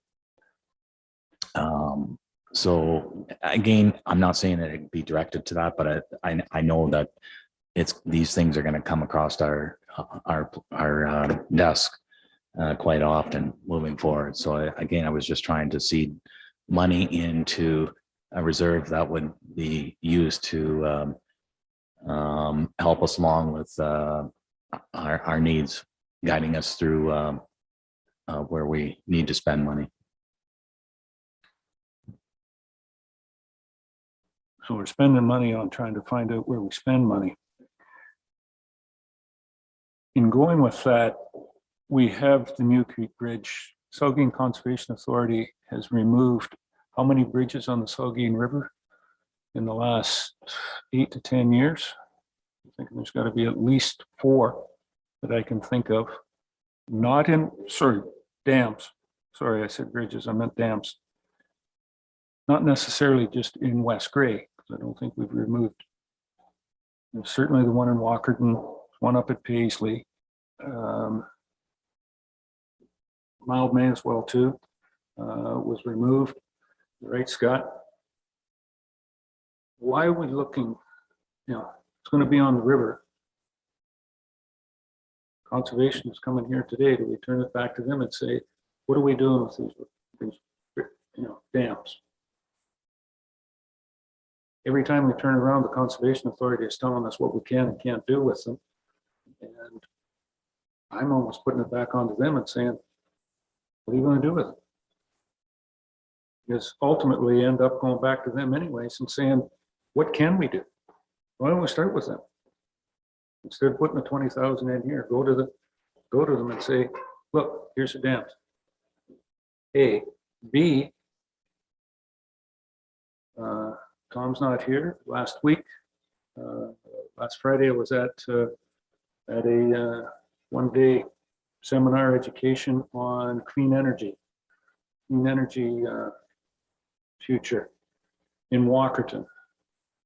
A week and a half ago, we got at Grey County Council, TC Energy was the energy project in Meaford at the Land Force Training Center, where they're going to pump water out of Georgian Bay up into a reservoir at low times when we're trying to give away electricity and whatnot, they'll use the electricity to pump water up.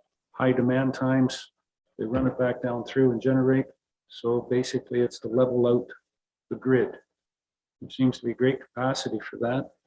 Is there micro areas where there are dams already, where companies, private companies out there could use these dams to generate electricity, clean electricity? With new technology, they've always said, and I heard that 8-9 years ago, well, we've got the great capacity, all the capacity we can out of water, hydroelectric dams now. But with new technology, it seems there might be a potential. Are we missing the potential of getting into a private partnership with a couple of dams that we have in Durham? You guys fix up the dam and you can use it to generate electricity, and away you go. Nobody's given me that idea here yet. We're looking at how do we maintain these, but what's the use of maintaining them? Used to be to generate electricity, or generate water power at a mill that I think you're very familiar with, Mr. Shea. You might even own that mill. But it's not used for that anymore. So do we keep it in there? Or do we use this year to explore some ideas of what we're going to do, or whether these dams are even required? Starting with the Conservation Authority. Thoughts? Doug Hutchison. Well, I think regardless, we're gonna need some money down the road to do something with the dams, but I agree. I think if you remember, we actually even had someone come to council a few years ago promoting electricity at the Middle Dam.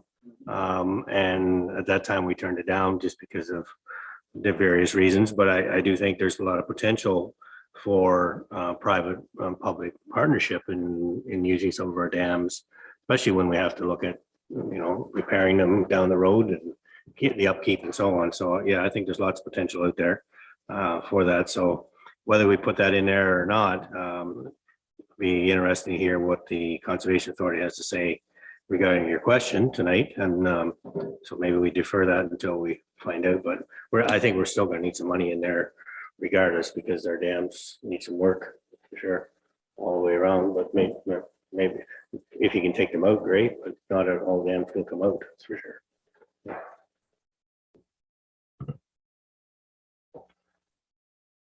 So at the present time, do we leave 20,000 in just to be transferred to reserve? Is that what I'm hearing? And if we leave it in there, we're not going in the right direction to get down to the 2% that Councillor Hutchison had started out with today.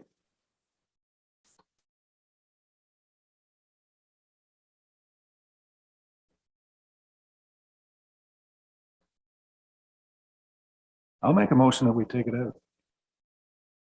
And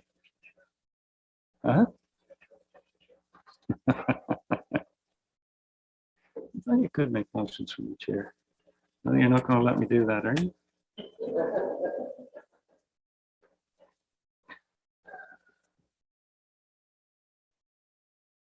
Wants to be chair. I'll pass the chair off to Mr. Forrester. He's very close.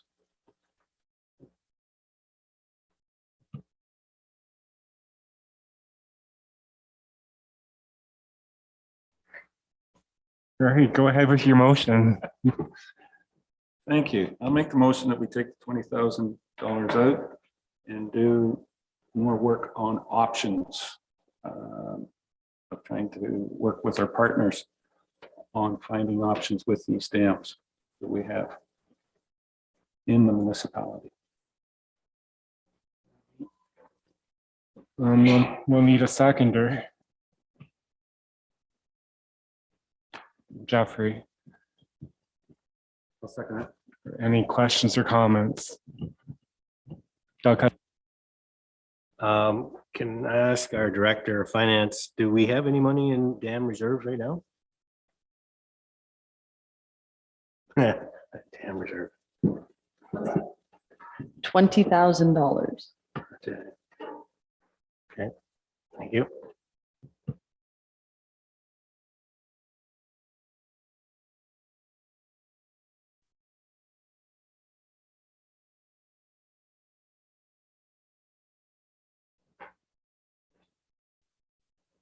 No, any other questions? And I guess we call the vote. All those in favor? All right, so that's carried. Now I'll hand the chair back. Thank you, Scott. Really appreciate it, Mr. Forster. All right. That's it for that.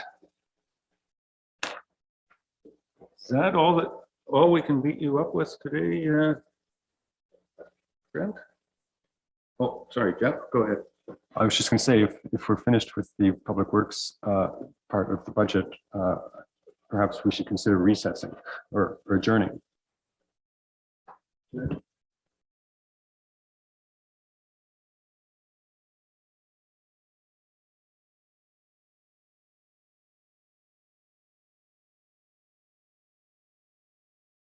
It's just a question, but when we come back for budget on the 31st, any matters arrive from today for the Director of Infrastructure? Will those things be dealt with first before we go on to the next department?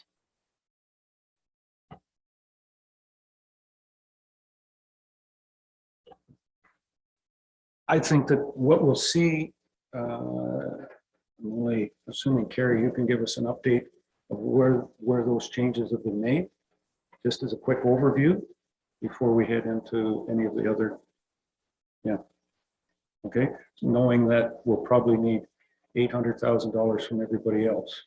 We've got a few thousand out of Public Works. Yeah. Okay, Joyce, further? I guess where I was just looking at, like, for instance, they were going to look at the loose top maintenance so that if they can crunch that number down, we can address that right away. That was about the only maintenance capital. It's a hit and miss right now, but it was more the maintenance one that I was concerned about. Thank you.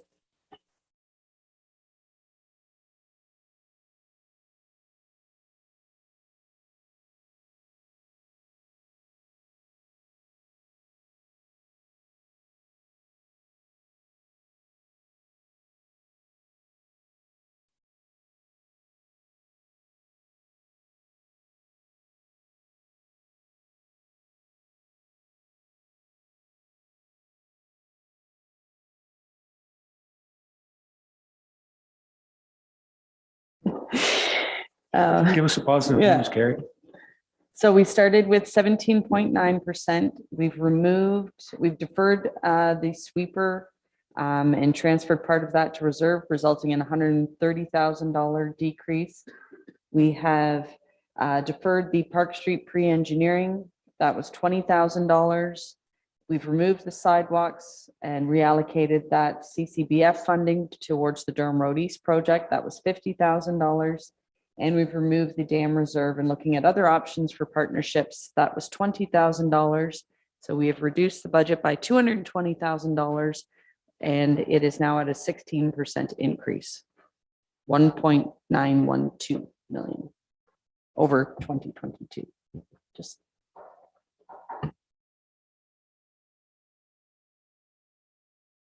to get down to Councillor Hutchison's 2%. We only need about 1.7 million left. 1.6 will be good. Okay, thank you, Carrie. Bylaw to confirm the proceedings of the meeting. Need a mover and a seconder. Moved by Councillor Shea, seconded by Councillor Townsend. Any questions or comments on that motion? All those in favor? Indicate. Opposed? That's carried. With the business completed on the agenda, I don't need a motion to adjourn. I can adjourn. Thank you very much. That's a good start. And we will see you, yes, council starting at